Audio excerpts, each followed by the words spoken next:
Our protagonist had an exceptional talent with a sword. There was nothing he couldn't learn, and nothing could escape his blade. He worked so hard that he often had bloodstains on his palms. After dropping out of high school, he spent 20 years honing his skills with a knife, becoming the best swordsman in the country. The waiter shouted that Table 3's amiche corsa was ready in the busy restaurant. The waiters heard an alarm inside the kitchen, momentarily pausing their work. Meanwhile, our protagonist was inside the kitchen, wearing ear pads, focused on cutting a fish. One of the waiters excused himself and approached him, saying the phone alarm had been going off. Our protagonist realized he'd set it to vibrate. When he looked at his phone, he saw a notification from a game, making him wonder if it was the one he had deleted earlier and if something was wrong with it. The waiter informed him that a guest had arrived, to which our protagonist instructed the waiter to say he wasn't there. Moments later, a man entered the kitchen and pointed out that he wasn't buying the excuse. A chubby man entered, stating that it was time for our protagonist to give his answer. He believed he'd given our protagonist enough time to think and insisted it shouldn't be a difficult request for someone who handles swords daily.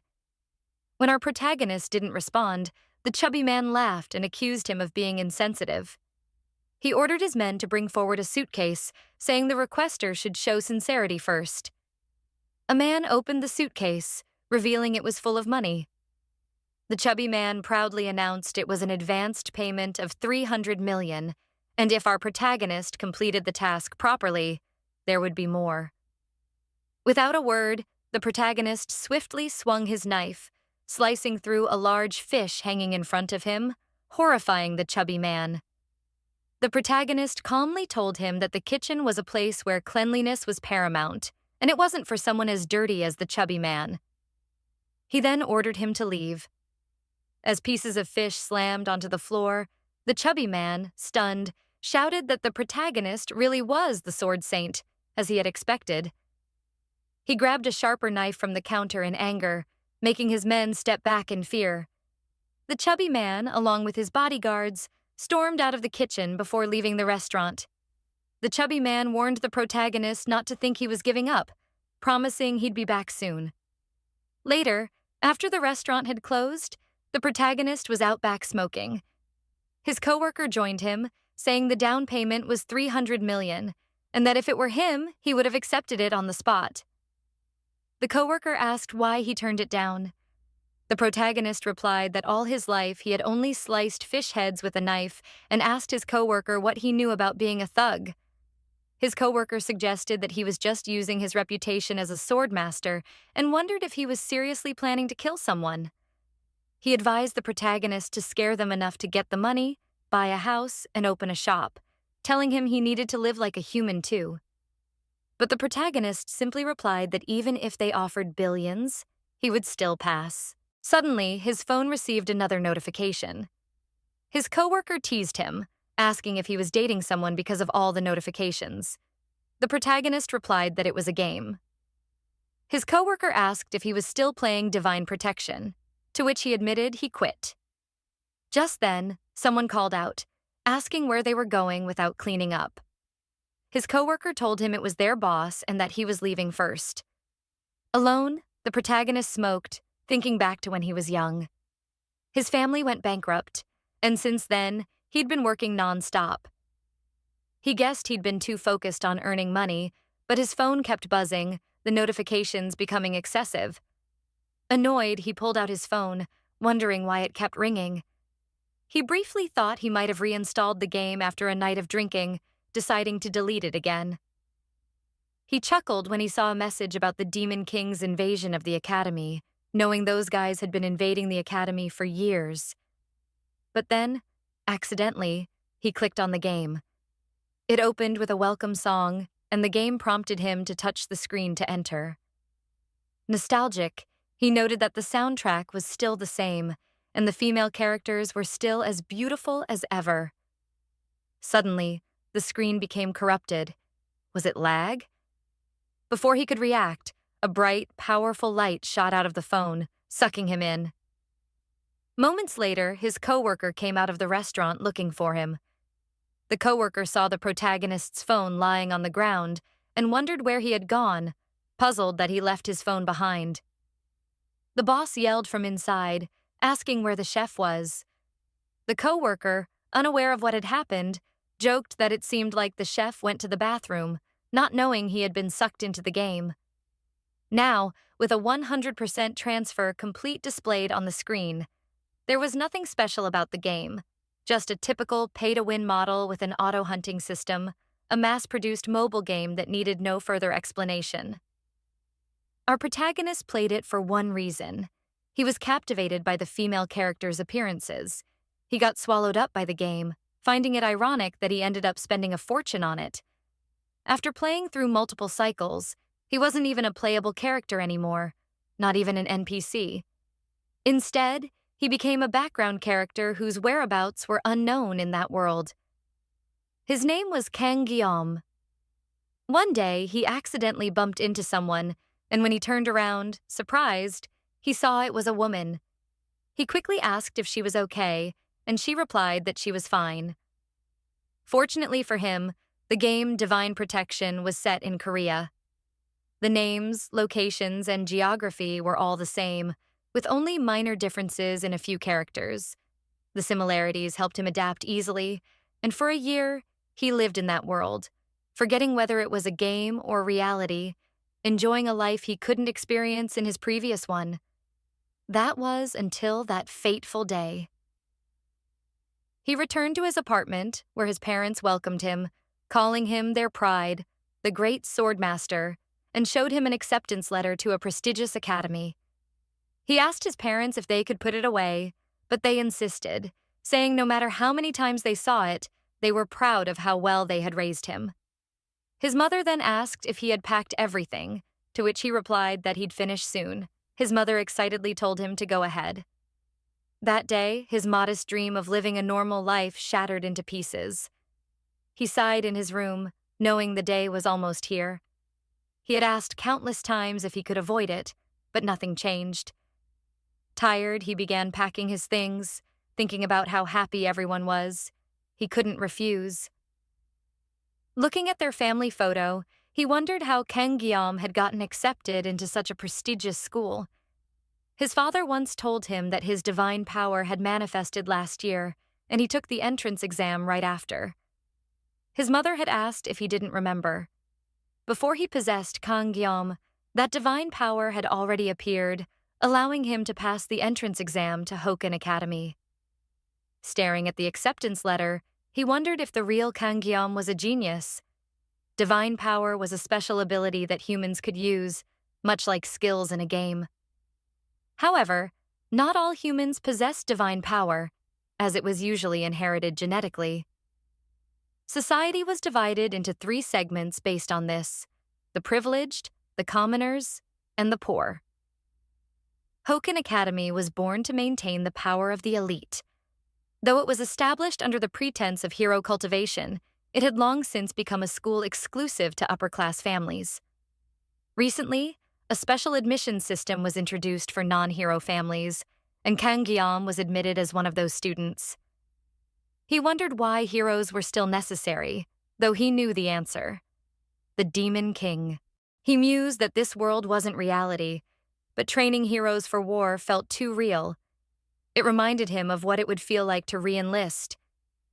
He called forth his divine power, and a system window popped up in front of him, still feeling unfamiliar.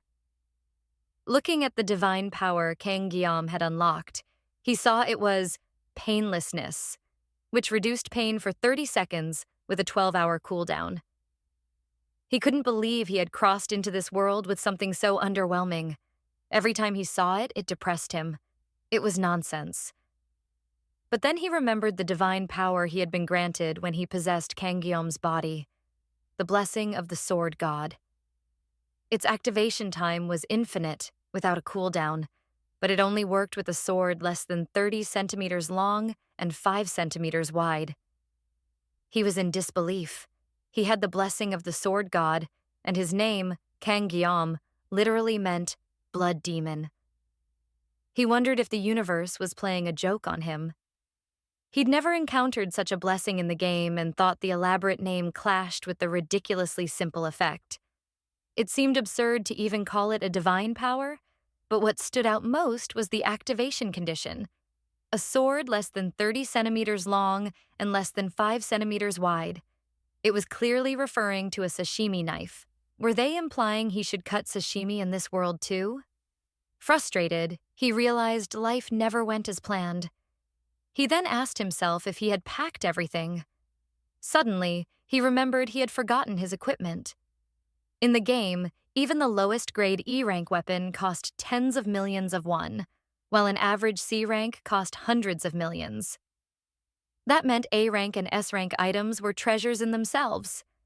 He knew the tuition alone was exorbitant, and he didn't want to spend money on something he was being pushed into. Yet, the academy required equipment, and if he showed up without anything, he'd leave a bad impression on the first day. Sighing, he decided to visit Daxo. As he stood up and walked out of his room, he recalled his first master, who insisted on using a Japanese sashimi knife worth over 100 million won, often saying a true master never blames their equipment. On the day of the entrance ceremony, where the students' equipment was inspected, he stood in uniform, staring at the instructor in confusion. The instructor looked at the sashimi knives on the counter and asked if they were really his weapons. He replied calmly, "Yes." The instructor, thinking it was a prank pulled by upper-class students, felt the need to establish discipline. He then shouted, asking if the academy was a joke, and if the student truly believed a kitchen knife was an acceptable weapon for the class placement test. Remaining composed, he simply repeated, "It's my weapon." The instructor, stunned for a moment, angrily addressed him as student, but he calmly explained he was a special student from a modest family. The tuition alone must have been a huge burden on his parents, and he couldn't possibly afford an expensive weapon on top of that. Hearing his explanation, the instructor noticed the color of his tag, which indicated his status as a special admission student, those from non-upper-class backgrounds. Understanding the financial burden of the tuition, the instructor was taken aback. He found it shocking that an institution supposedly promoting equal education rights would push away such a sincere, filial student. The young man then spoke with gravity, saying, "Blaming your equipment is something only amateurs do." The instructor froze for a moment, knowing the phrase, "A master never blames their tools." Such words didn't seem fitting for a teenage boy, and the instructor felt that Jiam had already reached mastery in some aspect of life. His unyielding spirit carried the weight of someone who had lived far beyond his years. It was almost as if a god stood before him. With that, the instructor approved his weapon, and Jiam thanked him. Meanwhile, some upper-class students glared at Jiam in anger, outraged that a special admission student like him had even made it to the academy. They whispered among themselves, asking how someone like him could possibly belong there. But before any commotion could arise, the instructor shouted for them to be quiet and told the students that once the evaluation was over, they were to move swiftly and promptly. As Guillaume walked past the line, the instructor sternly reminded everyone that, depending on their actions, he could be their angel or their devil. Hearing this, Guillaume felt a wave of post-traumatic stress disorder from his past as the words echoed in his mind. A moment later, Guillaume decided to take a break and sat down on a bench, reflecting. He expected hostility, but still found it unsettling to experience firsthand. Regardless, he had completed the equipment inspection and survived the entrance ceremony. Now, the only thing left was the class placement exam. Looking around at the academy, he still couldn't believe he had made it here. This was the school he'd be attending for the next 3 years. The Hero Training School, Hoken Academy. As he took in the impressive size of the campus, he thought it was much grander than the game's graphics had shown. If he exaggerated, it felt as large as a small town. Smiling to himself, he felt a sense of surrealism. He was attending a school meant for the upper class, something unimaginable back when he had to drop out of high school due to his family's financial struggles on Earth. Suddenly, an announcement instructed students to gather at the training hall by 1 p.m. for the class placement exam. He opened his bag, knowing the entrance ceremony was over, but also knowing the real challenge lay in the placement exam. Looking at his sashimi knife, he reminded himself that an exam is still an exam, and he'd need to familiarize himself with it. He realized he hadn't used a knife since arriving in this world, because he hadn't needed to. Memories of his master came flooding back, reminding him that, even for a single day, one must never put down their knife. His master had even told him to hold it while sleeping. Jiam chuckled, thinking he had absorbed another one of his master's habits. But he also wondered if a year's break from wielding the blade had dulled his skills. Despite living by the knife for 20 years, he then untied the knife slightly, feeling its edge. A small smile appeared on his face as he realized the blade was in better condition than he had expected. Deciding to test it, he fully removed the cover, planning to cut a few practice strokes. But as soon as the cover came off completely, a powerful energy surged from his hand and flowed through the entire sashimi knife. The system notification flashed before him. Weapon meets activation conditions. The blessing of the sword god is activated. But just as he processed that, another message appeared. The level of the physical body and weapon is too low. Suppression activated to initiate synchronization. In shock and disbelief, he could barely think. All he had done was draw the knife, and yet the blessing of the sword god had already activated. The system displayed a message. Synchronization complete. May the blessing of the gods be with you. Suddenly, he felt an unbearable surge of power and screamed in agony as the blessing of the sword god activated within him.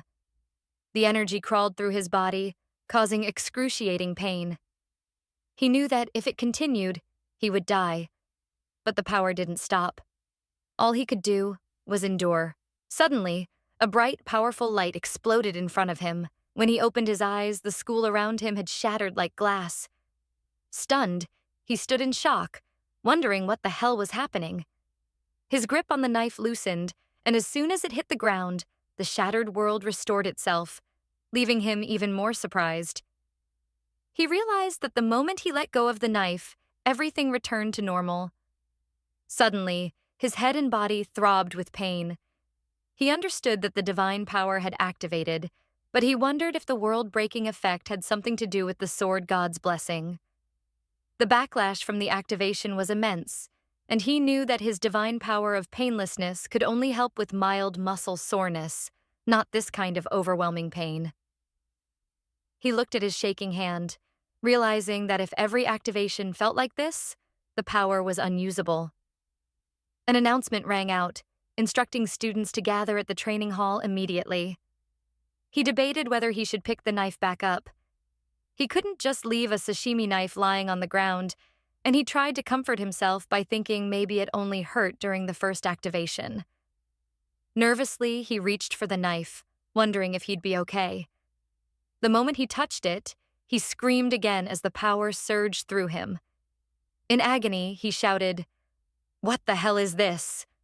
Meanwhile, in the training hall, students were gathering and the professors were mingling, laughing, and discussing how much they had spent on their children's admission. One of the professors noticed a figure and commented to another, "Look, Clint has made quite the journey." The 7-star hero, Sigrid von Neum, was standing nearby. The others greeted him, recognizing him as a descendant of Aaron Neum and the direct disciple of the founding hero, Valor Jin. Sigrid, however, remained silent, staring at them, which made the professors feel awkward as they returned to their seats. Sigrid sighed and glanced beside him as someone approached. The 7-star hero, Sage Medea Poison, greeted him, saying it had been a while and asked if it had really been half a century.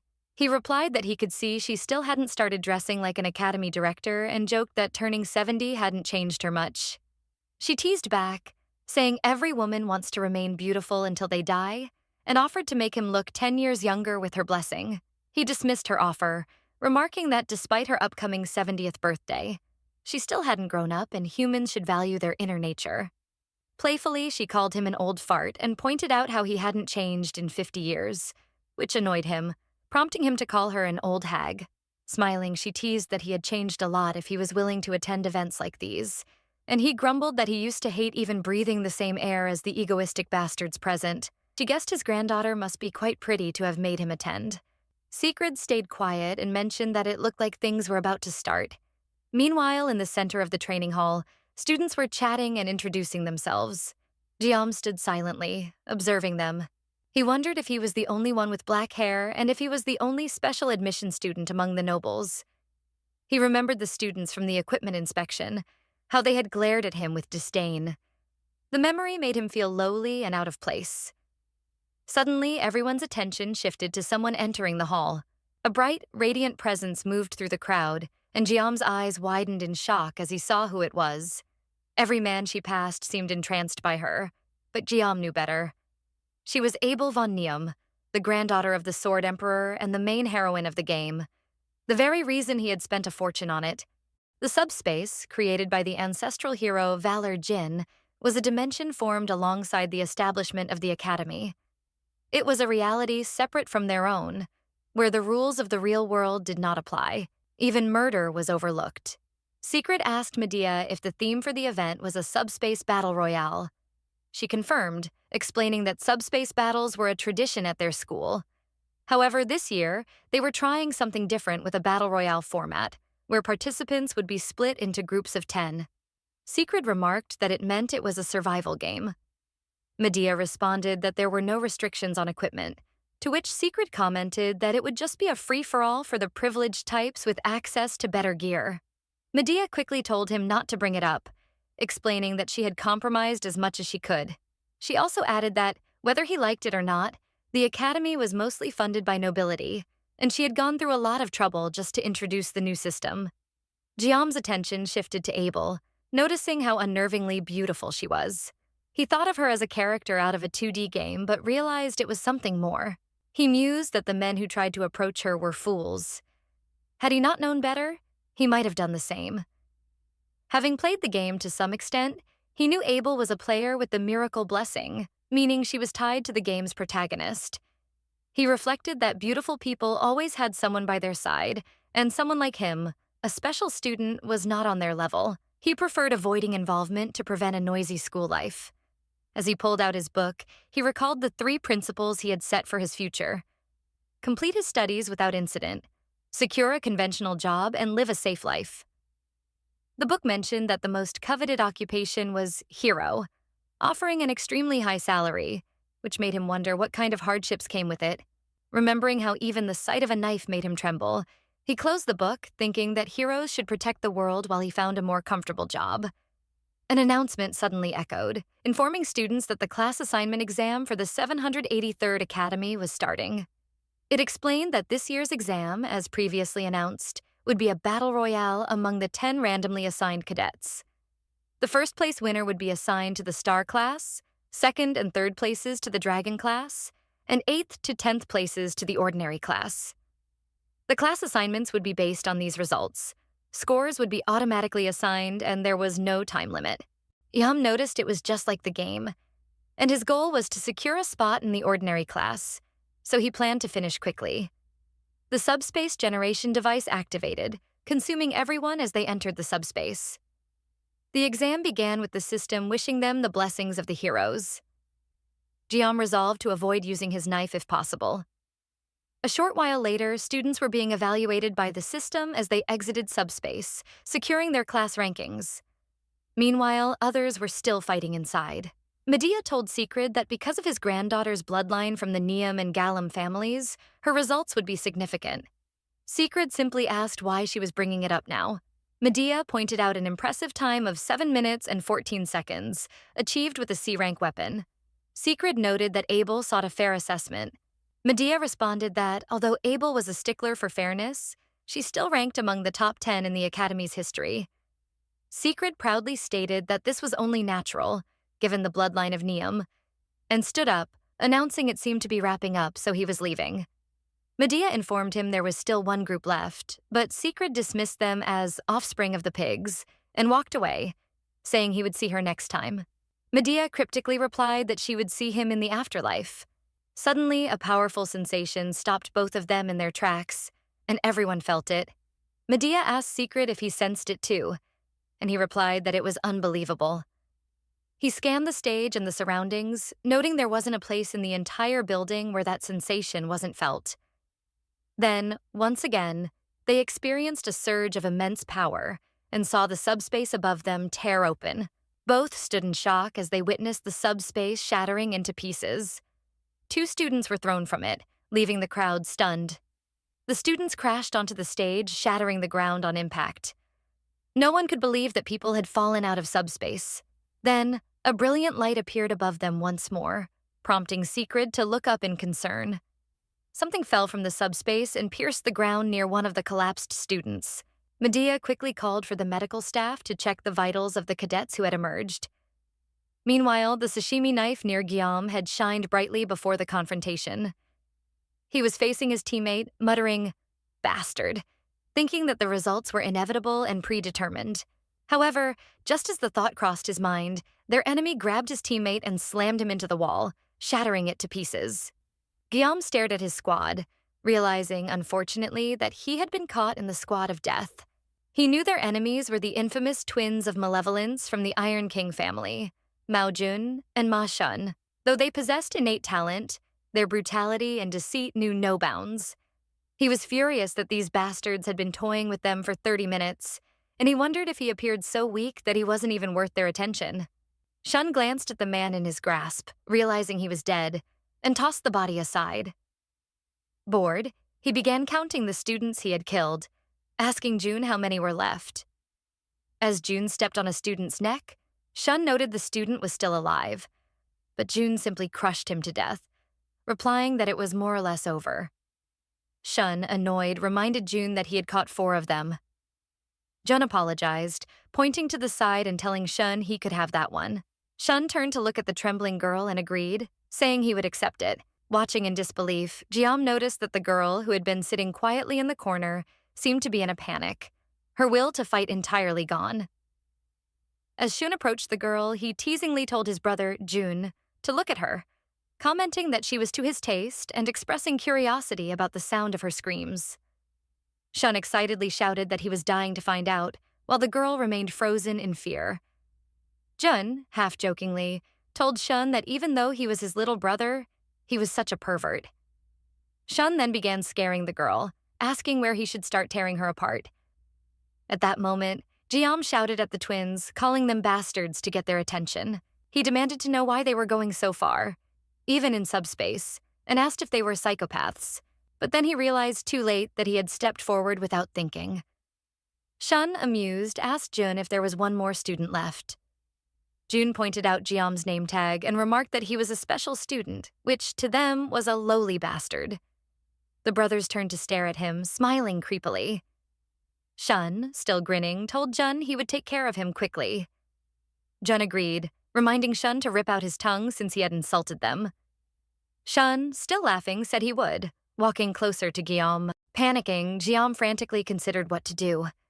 He wondered if he should use the blessing of painlessness, but then realized that since the twins had been desecrating corpses for 30 minutes, avoiding pain for just 30 seconds wouldn't help. Suddenly, a bright light shone from his bag, surprising him. He remembered the sashimi knife he had inside, but he knew that holding the sword would activate the blessing of the sword god. He hadn't even made it half a day since deciding to live an ordinary, uneventful, and safe life.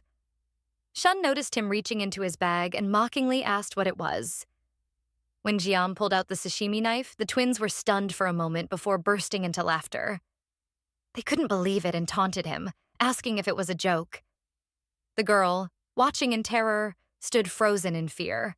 Guillaume adjusted his stance, shouting that since he was at least a little amusing, he would make his death as painless as possible. Shun then leaped into the air, appearing above him and shouting that he would smash his head first. Realizing he couldn't be picky, Jiam opened his legs wide and hoped for the best. He activated the blessing of painlessness for 30 seconds, along with the blessing of the sword god, while removing the knife's cover. He knew that painlessness would counteract the pain caused by the blessing of the sword god for 30 seconds. As Shun launched his robotic hand towards him, tauntingly asking what he could possibly do with a pathetic knife like that, Guillaume knew that if he couldn't cut, he would die. He worried about the sashimi knife's ability to cut through Shun's heavy equipment, thinking that Shun wasn't a fish but a person. He remembered once asking his master why gangsters in movies wielded sashimi knives, wondering if they really used them to cut people and not just fish. His master had called him a crazy bastard, telling him it was only in movies and that even a god couldn't make it work. But he added that if he slashed it right, it would still cut. As the power of the sword god surged through his body, a strong, bright light was released. Guillaume swung the knife, slashing at Shun's arm just as Shun yelled at him to get lost. Shun was shocked to see his arm severed, and it fell, slamming to the ground in front of Guillaume. Back when Guillaume was still on Earth, he once called his boss to ask about gangsters. In the middle of the call, a sharp object was suddenly thrown at him. He shook in fear as he realized it was a knife now lodged in the wall behind him. The man reminded him to call him master, and asked why he was curious about such things.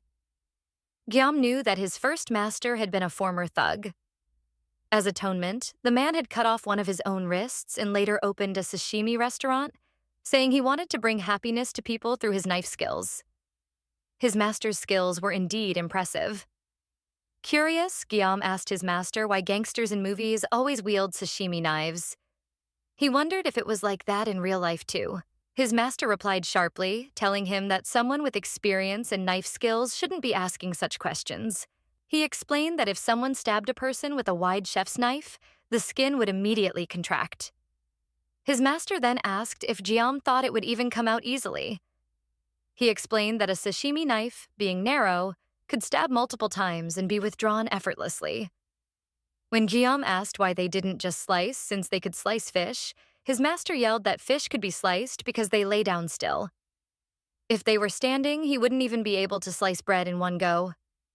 He then mentioned that in manga, it always looked like a clean slice. His master hit him on the back, reminding him to call him master, not boss, and told him that even if the god of knives were involved, it wouldn't work that way. But in his current situation, as Guillaume sliced Shun's arm with the sashimi knife, it worked perfectly. Shun was in shock, staring at his falling arm alongside his brother Jun, while the girl looked on in stunned disbelief.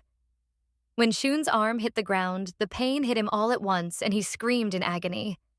Shun cried out for his lost arm, pleading for help as he saw his opponent approaching him. Stammering, Shun shouted at Guillaume to stay away, but Guillaume continued to advance. Shun, now in terror, turned and ran, screaming for someone to help him. Jun, frozen in horror, watched as his younger brother tried to flee. When Shun neared his brother, Guillaume moved swiftly, slicing Shun's head cleanly in half with terrifying ease. Jun, paralyzed by the sight, stared in disbelief at his brother's severed head. He screamed out Shun's name, filled with both rage and sorrow. Meanwhile, Guillaume stood silently, and the girl continued to watch, wide-eyed and shocked. Jun reminded himself that this was subspace, and that Shun wasn't really dead. He tried to calm down, thinking that his brother's death didn't matter here. But as he stared at Shun's lifeless body, he noticed something odd. His opponent seemed like someone who had just used a knife on a person for the first time. He also noticed Guillaume's ragged breath and trembling, wondering if the events were just a coincidence. Regardless, Jun realized he needed to watch out for that knife. Grabbing Shun's hand equipment, Jun thought his brother's downfall had been due to carelessness. He put the equipment on his own arm and shouted that the weapons were at their best when used with both hands. Jun then activated the Blessing of Resolution, which amplified his defense. The Blessing of Intervention, which increased his jump power by 200%, and the Blessing of Spirit, which significantly boosted the power of his punches. Confidently, Jun yelled that those were A-rank blessings that commoners could only dream of. He taunted Guillaume, saying that even an S-rank weapon wouldn't be able to pierce his armor, and that he wasn't like his little brother, Shun. Meanwhile, Guillaume was enduring the pain, quietly counting down from 23. Jun launched himself forward, shouting that Guillaume had been standing there dumbfounded the whole time. He asked mockingly if Guillaume was mumbling his last words. Laughing, Jun declared he would smash his head in. But Guillaume didn't even flinch. When there were only 6 seconds left in his countdown, Jun was suddenly cut to pieces, stabbed repeatedly with the sashimi knife. Jun shook in agony, slowly dying. Jiam remained in the same position, still counting down.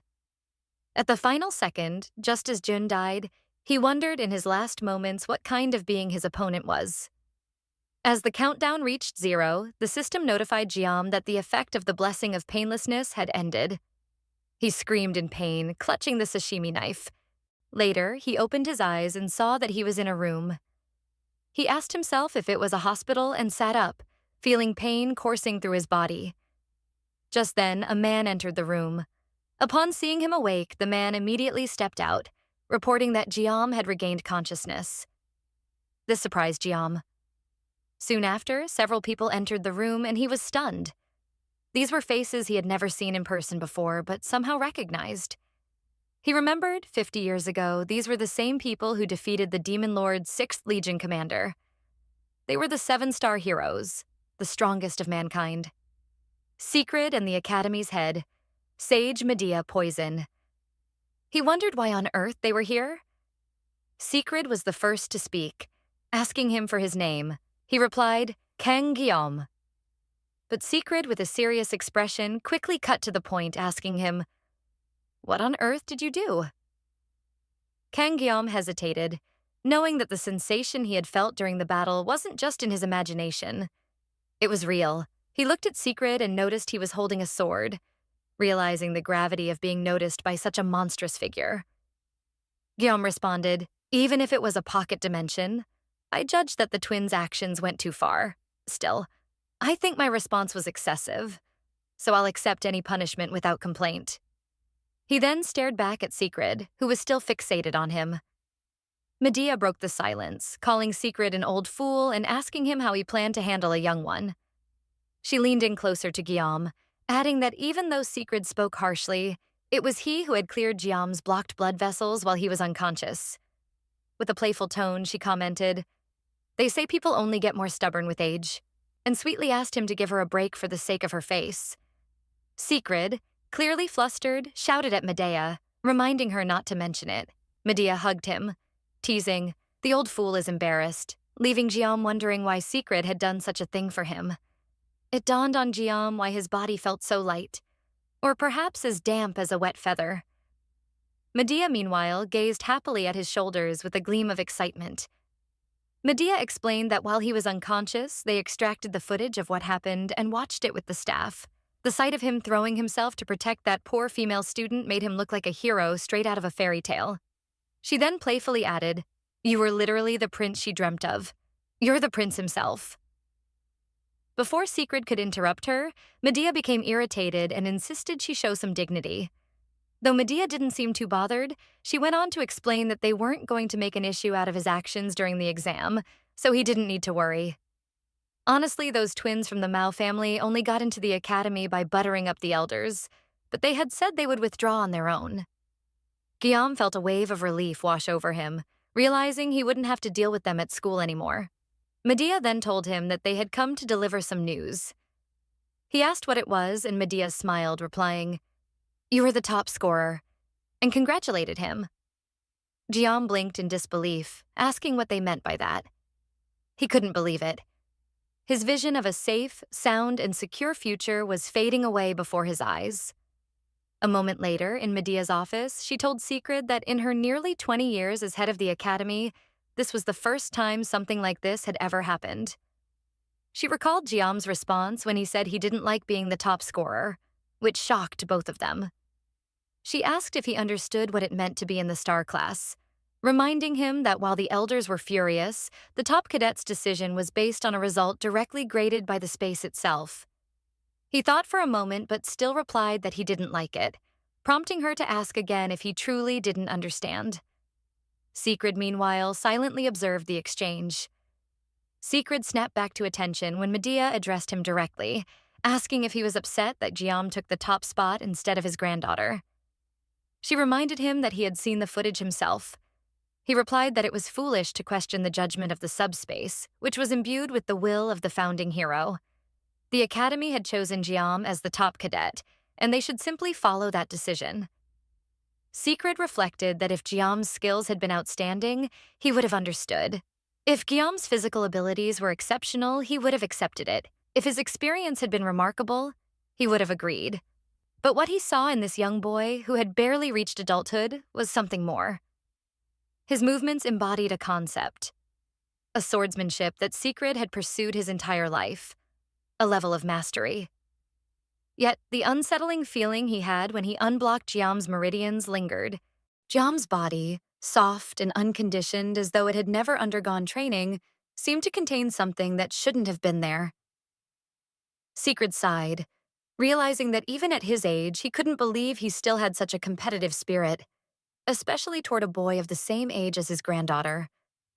Secret was startled again when he heard Medea praising Jiam's delicate features and the way he heroically cut down enemies to save a woman in distress. She added that if she were just 10 years younger, or even now, she wondered if she could still try to win him over. She asked Secret what he thought, but he simply responded by asking if she knew what cadets call girls like her these days. Intrigued, Medea urged him to continue, daring him to open his big mouth. When she asked him again what they called someone like her, he sat down his coffee cup, making her even more excited. Calmly, he told her, "They call you a Medea, enraged, stood up and attacked Secret, shaking the entire room. The next day, Jiam arrived at his wolf class. He knew it was the best compromise he could have made. He remembered how Medea had ordered someone to send him to the upper class, but he insisted on joining the tiger class. Medea had shouted that the top cadet couldn't be sent to the tiger class, but he had argued back, questioning why not when the academy prided itself on equality. Medea had responded that, despite that, the tiger class was off limits, and instead, she promised to keep his request a secret. Knowing that if the elders found out, they would cause an even bigger fuss, Guillaume sighed as he opened the classroom door, frustrated because his plan had been to quietly complete his studies in a lower class without getting caught up in the power struggles of the upper ranks. At least this arrangement was still within his expectations. As he entered, the door suddenly slammed shut, causing a loud noise. He looked around and noticed his classmates staring at him. They stared for a moment, but when they saw the color of his name tag, they quickly averted their gaze and returned to their usual activities. As he walked to his seat, he thought to himself that they should keep ignoring him just as he preferred. When he finally sat down, he was amazed that everyone was completely ignoring him. He figured that Master Medea had managed to keep things under wraps. Feeling relieved, he happily pulled out his book, thinking that being a loner had its perks. Maybe this was a good thing. But just as he began to settle in, he heard someone approaching. When he looked to his side, he saw the girl from the subspace exam. She thanked him for what he did back then. He stared at her silently for a moment, realizing he didn't remember her. She quickly reminded him that she was the girl from the exam.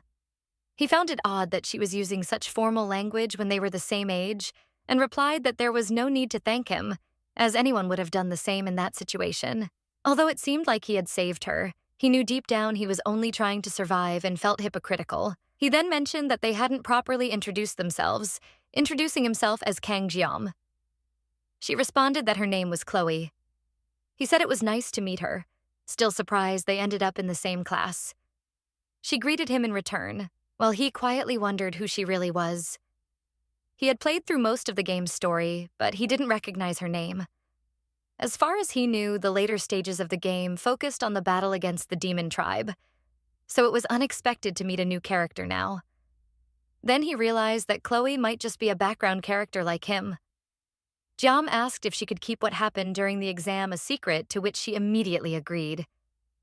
She seemed about to say something else when a teacher entered, loudly instructing everyone to take their seats. Jiam told Chloe they could talk later, and she nodded in agreement. The teacher congratulated them on their admission and told them they should be proud, as they were all chosen to carry on the will of the founding hero, Valor Joachim. He introduced himself as Lee W. Bin, the chief instructor of the wolf class. Lee explained that since it was their first day, they would start with some basic physical training and instructed them to change into their training clothes and gather at the training ground in 30 minutes. When one student asked what the training would be, Lee replied it was simple: 100 push-ups, 100 sit-ups, 100 squats, followed by 10 laps around the training ground. He then shouted for everyone to change and gather, to which they all responded with a resounding, "Yes!" As the students began to file out of the room, Jiam stayed seated, wondering if the training was designed to turn cadets into bald-headed soldiers. He approached Lee, who asked what was on his mind. Guillaume, hoping to find a way out of the tedious training, replied that he was feeling a bit sick. Lee thought for a moment before telling him that, as the top cadet, the basic training wouldn't be very useful for him. He suggested that Guillaume attend Star Class training on his first day, mentioning that the headmaster had granted him permission to attend all classes. Shocked, Guillaume thought to himself, "Medea, you damn old hag." Laughing it off, Guillaume quickly said that he just needed to use the restroom urgently and was only feeling a bit sore. Lee chuckled and replied that he appreciated Guillaume's straightforwardness, saying he would see him at the training ground, to which Guillaume replied, "Yes." Later, as Guillaume ran around the training ground, he was utterly exhausted. Lee shouted at the group that this was just light work and that they should move faster, but Guillaume found himself falling behind, feeling like he was dying. Just then, Chloe appeared beside him, asking if the training was too difficult since he looked unwell. He laughed weakly, replying that he was fine. She asked what lap he was on, and he guessed it was his 5th. Surprised, he asked her what lap she was on, as she seemed to be running behind as well. To his shock, she replied that she was on her 9th lap. She then encouraged him to keep going, shouting that he could do it, before speeding off, leaving Guillaume suffering and exhausted. Days later, in Guillaume's dorm room, empty water bottles littered the floor and surfaces. He slammed another one down on the table and cursed. He was starving. A week into academy life, he had encountered an unexpected problem at the cafeteria. He had rushed to the counter, shouting that he was hungry, and ordered a pork belly rice bowl in a hurry. However, the cafeteria lady stared at the meal ticket box next to him. That's when he realized the food wasn't free. Embarrassed, he told her he'd get the ticket right away and asked if she could prepare the meal in advance. But he froze when he saw the price. 50,000 won for a pork belly rice bowl. The other items on the menu ranged from 25,000 won to 150,000 won. He stood in horror, unable to believe the prices. Back in his dorm, he drank the last drop from his water bottle and angrily tossed it aside. He thought 50,000 won for a pork belly rice bowl was outrageous. His living expenses were nearly gone, and he remembered refusing pocket money from his father. Staring at the empty bottles on the floor, he rolled onto his bed, cursing himself for not accepting the money when he had the chance. For days, he had been surviving on the cheapest water from the campus store. Suddenly, a system notification appeared showing that his physical state had increased to 12.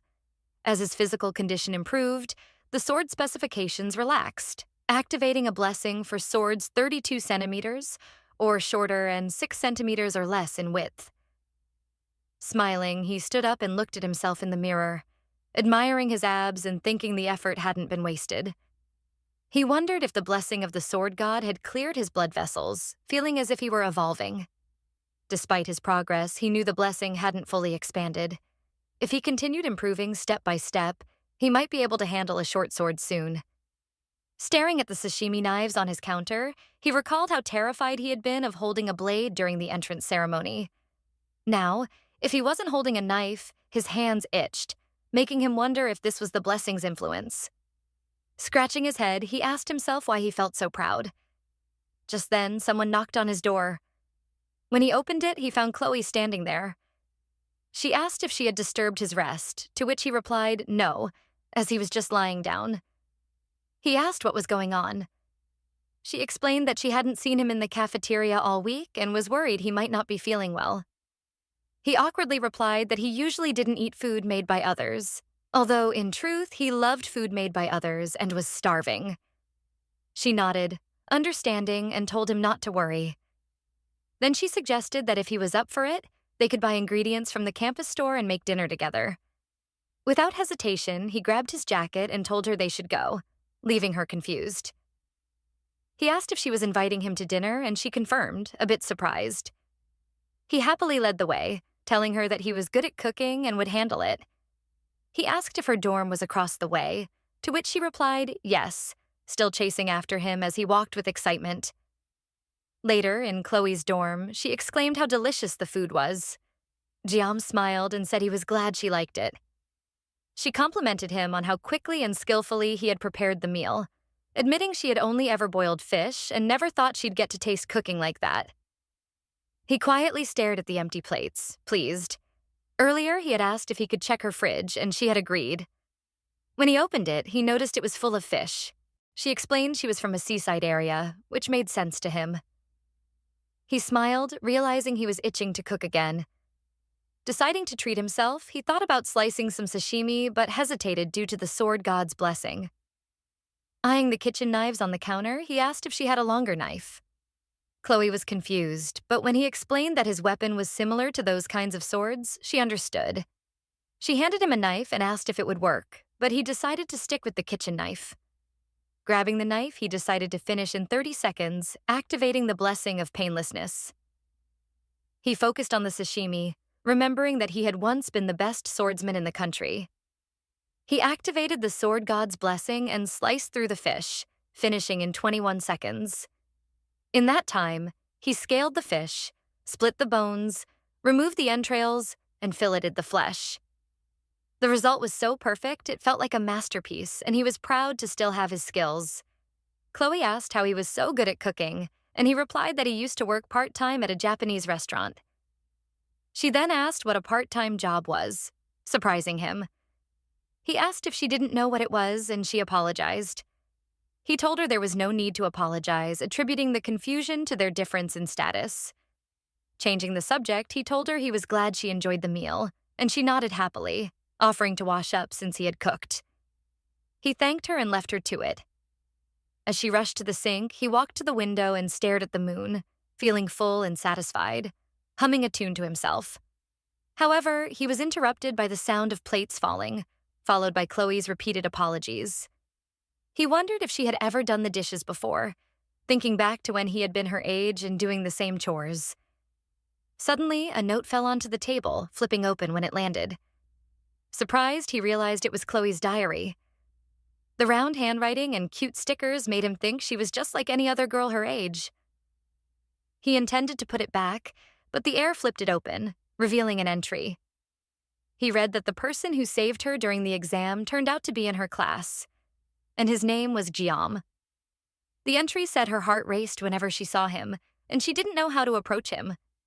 He smiled, thinking it was cute, realizing this was why she hadn't been able to talk to him before. Curious, he flipped through a few more pages. His eyes widened in shock when he saw a page written repeatedly, "I love him." At that moment, a loud crash came from the sink. He turned to see Chloe standing there, terrified. She asked him in a trembling voice if he had seen her diary. Heroic families gain honor by slaying monsters, receiving society's admiration, and solidifying their positions. Yet, within these stagnant institutions, vested interests often exploit the weak under the guise of authority. When public authorities fail to condemn such exploitation, one heroic family steps into the shadows, the Auditor de Cecilia family. This family operates covertly, aiming for justice while combining order maintenance with assassination. Those born into the Auditor family undergo mental conditioning before puberty, suppressing their emotions and enduring grueling training to become assassins. Chloe was only 15 when she first killed. She had been startled to see a man tied to a pole, but the old man at her side forced her forward, placing a sword in her hand and making her deliver the fatal blow. Afterward, he reminded her not to deny her talents as an assassin. These were words she had heard repeatedly, even before adulthood. The constant training warped her mind, casting a deep shadow over her heart. By the time her sense of self had been worn away, leaving only fragments of emotion, Chloe was ready to enroll at Jokum Academy. At the academy, where students were assigned to classes based on individual skill, members of the Auditor family, despite their exceptional abilities, were always placed in the common class due to a long-standing tradition and an agreement with the academy. Although the Auditor family operated in the shadows, their skills far surpassed those of the Dragon class. Chloe's grandfather had ordered her to remain unnoticed. The family's strict control took away her personal freedom, forcing her to follow the path of an assassin. She obeyed without a word, believing that nothing would change no matter what she did. At least, that's what she thought until she met Jiam. During the subspace battle royale, Chloe encountered death for the first time, though it wasn't real in that space. Despite the gravity of the situation, she wasn't afraid. Having long accepted her fate, she faced death calmly, no longer struggling against it. But something shifted when she saw Jiam fight. It was as if a storm had parted, letting sunlight break through. For the first time, she felt the desire to wield her sword for someone else, not just out of duty. It was Jiam himself that stirred something warm within her. She recalled a childhood memory, a fairy tale she had secretly kept hidden by her bedside. It was about a prince rescuing a princess from a castle.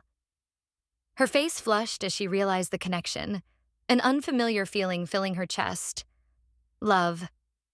In the present, Jiam found himself cursing under his breath, watching as Chloe seemed lost in thought.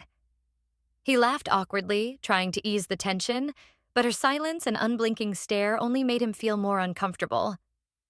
He realized something had gone wrong, wondering if it had been when he first saw her vulnerability or when he foolishly joined her for dinner. Trying to salvage the situation, Jiam made a polite comment about the evening, hoping to lighten the mood, but she remained fixated on him. He thanked her for the dinner, preparing to leave, but her gaze lingered on him, and she asked, "Did you see it?" Confused, Jiam asked what she meant. Chloe removed her gloves and her attention shifted to the diary on the table. Realization hit him. She was referring to her diary. He attempted to downplay the situation, suggesting that she must have worked hard on her studies, but she corrected him, making it clear she was talking about her personal diary. He felt a surge of unease. How had she known he had seen it? He wondered if she had somehow seen him reading it without him noticing. Then something else struck him.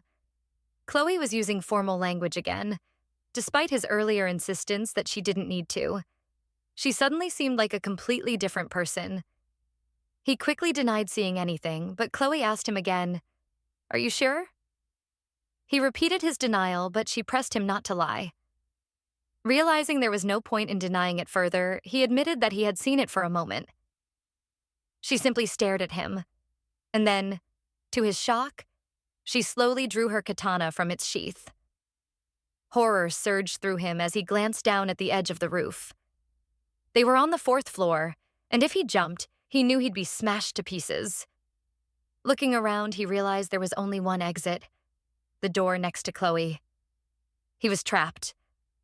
A loud scraping sound broke the tension, and when he peeked over his shoulder, his blood ran cold. Chloe was dragging her katana along the floor, walking slowly toward him like a puppet, her movements devoid of emotion. He couldn't believe what he was seeing. Was she even aware of what she was doing? Her pupils were still, and her red eyes looked lifeless. That's when it hit him. She had all the signs of a yandere. He recalled her energetic personality, so full of life that could change in an instant. Was this a split personality? The realization that she might be a yandere with a split personality was terrifying enough, but the fact that he had triggered this shift by opening her diary made it worse. He knew the situation was dangerous. She would likely chase him until she succeeded in killing him. He had to find a way to escape and ensure his survival. He could sense that Chloe's killing intent was even stronger than the Mao brothers, making him curse under his breath. Academy life was turning out to be far more dangerous than he'd expected. He needed to get out of this situation first. His thoughts raced, and then he remembered that he still had 9 seconds left on his painlessness blessing. However, his sashimi knife was back in his room, and the knife he had used earlier was too far away. If he tried to reach for it, he was certain he'd lose an arm. Or worse. Suddenly, Chloe raised her katana, and in a panic, Jiam stepped back, hitting the table behind him. His eyes fell on a small cutter lying there. She leaped at him, swinging her katana with deadly precision. Desperate, he grabbed the cutter, knowing full well that talking his way out of this was unlikely to work. As he prepared to defend himself, a system notification appeared, showing that his mental state had risen. Along with this, his ingenuity increased, and his words and actions became temporarily imbued with an aura of intimidation. The restraining power adjusted to fit him, and the divine protection of the sword god was activated. As they met in the middle, he tried a different approach, commenting on her hair, saying it was slightly too long and that he would trim it a bit. In that moment, they both released their slashes simultaneously. Later, Chloe woke up in her bed, searching for Jiam and looking around her room. She remembered him standing by the window while she was doing the dishes. She had been sneaking glances at him. Panic set in when she suddenly recalled her katana, but seeing it resting safely next to her study table, she sighed in relief. She had lost consciousness while handling the katana, a side effect of her conditioning. Her thoughts drifted to the old man who had always praised her for her talent as an assassin, telling her not to worry after each kill and reminding her to never deny her abilities. Frustrated, she slammed her face into her pillow, calling herself a fool for fainting. Embarrassed, she thought about Jiam, wondering if she had said anything strange when she lost consciousness. Then her eyes fell on the cutter lying on the floor. Confused, she held her hair up to her face and realized it had been cut shorter. Glancing at the trash bin, she saw the cut strands of hair and guessed that Jiam must have cleaned up before leaving. Blushing, she thought to herself how kind Jiam was and hurried to grab her diary, eager to write down her thoughts before she forgot. As she scribbled her entry, she focused on how much she admired him. Meanwhile, Jiam was outside the dorm, struggling and vomiting by the side of the path. He was relieved to have survived the situation with Chloe, but knew he had pushed his blessing too far, going 5 seconds over the 9-second limit, which left him physically ill. He tried to suppress the nausea, but it was no use. He ended up throwing up everything he had eaten for dinner. Sitting on a nearby bench, he felt the hunger return, his entire meal now gone. As he stared at the moon, Jiam reflected on Chloe and her abilities. Normally, swordsmanship is about striking decisively to end a fight, but the way Chloe fought was different. Her blade relentlessly targeted vital points, almost as if it were designed for ambush tactics. He realized that had she ambushed him, his head would have been taken off without a doubt. Feeling threatened, he had instinctively aimed for her nape during their encounter. Thankfully, the cutter he wielded was short, so he only managed to cut her hair. He sighed, relieved that he had cleaned up the situation quickly and that there shouldn't be any further complications. Though he admitted to himself that finding stability, safety, and security in this world was proving far more difficult than he anticipated. He reflected on how much harder it was to simply lead an ordinary life. When he was first thrown into this strange, shameless, game-like world, he hadn't lacked ambition. For someone who had once reigned at the pinnacle with nothing more than a sashimi knife, giving up on the romantic idea of living as a man had been a tough choice. But he knew that everyone had their assigned role. He then thought about the game he was now living in. The blessing of miracles was the unique blessing of the game's protagonist, whom Jiam had yet to encounter. Alongside it was the blessing of valor from Baylor Hoken. He remembered that these were the only 2 legendary blessings in the game, and their contents were intuitive. The protagonist wielded both the holy sword and the demon sword, Bamong. In contrast, Jiam could only use sashimi knives, a fact that made him wonder if any further explanation of his fate was even necessary. Slapping his face to refocus, Jiam reminded himself of his goal since entering the academy. The constant encounters with unrealistic characters and bizarre situations had distracted him from what he came to achieve. He realized that he had been sidetracked by various events and began to wonder if there was anyone ordinary in this world at all. Despite having a vague understanding of the key characters in the game, Jiam still felt his knowledge of this world was lacking. After all, it had only been a little over a week since he entered the academy. According to the game's story, the main character's blessing was due to activate soon, with the enrollment process almost complete. Jiam knew the real story was finally about to begin. Jiam knew the general plot of the game, but having never seen the ending gave him an advantage, at least up to the midpoint. He decided that no matter what happened, he should stick to the official route. If things strayed too far off course, it would waste whatever benefits he might gain from his knowledge. He recalled that the story took a much darker turn in the 2nd semester of the 3rd year, when the birth of a hero would cause the demon race to unite under their demon lords and threaten the academy. This would lead to a full-scale war between demons and humanity. He remembered the game's typical cliché fantasy plot. As someone who had once sought a charming, youthful life he never got to experience, he had deleted the game halfway through, Now, though, the realization that this terrible war was real chilled him, making him wonder if he too was doomed to die in it. But he shook off those thoughts, deciding that with nearly 3 years left, he needed a more realistic goal than mere escapism.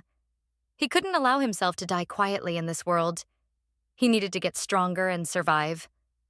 Most mass-produced games like this one tended to have happy endings, and he guessed that the protagonist would save the world. But he couldn't rely on that alone. He needed power to protect himself.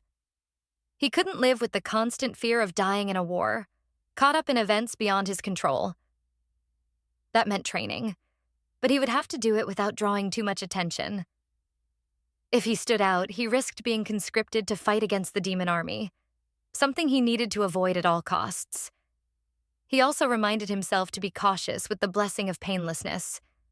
Though he picked up the sashimi knife out of necessity, the strain on his body from using the blessing was too great.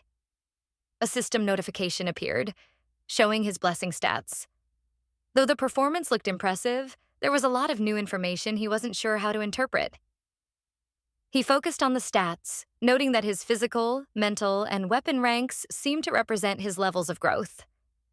His eyes landed on the assimilation rate, but when he tried to check what it meant, the system blocked his access, telling him that conditions had not yet been met. It didn't seem important for now. What mattered most was his physical training, and he needed a new weapon. Relying solely on the blessing of painlessness for 30 seconds wouldn't work forever. He also needed to train with swords that didn't meet the conditions for the sword god's blessing. Next month's practical combat training would replace the midterm exams, and the reward for excelling was the Muramasa, a B-ranked sword. Guillaume knew that if he could handle it skillfully, it would be enough to carry him through graduation. Its specification didn't meet the activation conditions for the sword god's blessing, so it wouldn't put as much strain on him as his primary weapon. Realizing he had more to do than he thought, Guillaume was suddenly interrupted by someone calling his name. When he turned, he saw Abel standing nearby, telling him that he was sitting in her spot. He froze in shock, staring at her speechless. Sweat ran down his face as he struggled to respond, and for a moment he couldn't move. Abel asked if he could shift over a bit, snapping him out of his daze. Embarrassed, he moved aside, wondering why he had been staring so blankly at her. Abel told him there was no need to leave the bench completely, just to make a little space. He obliged, still at a loss for words. He silently wondered what she meant by her spot. Weren't benches public property? Was this something related to the Academy's class system? He knew getting involved with Abel, the heroine, would only complicate the main story, so he resolved to avoid her, even though it was awkward.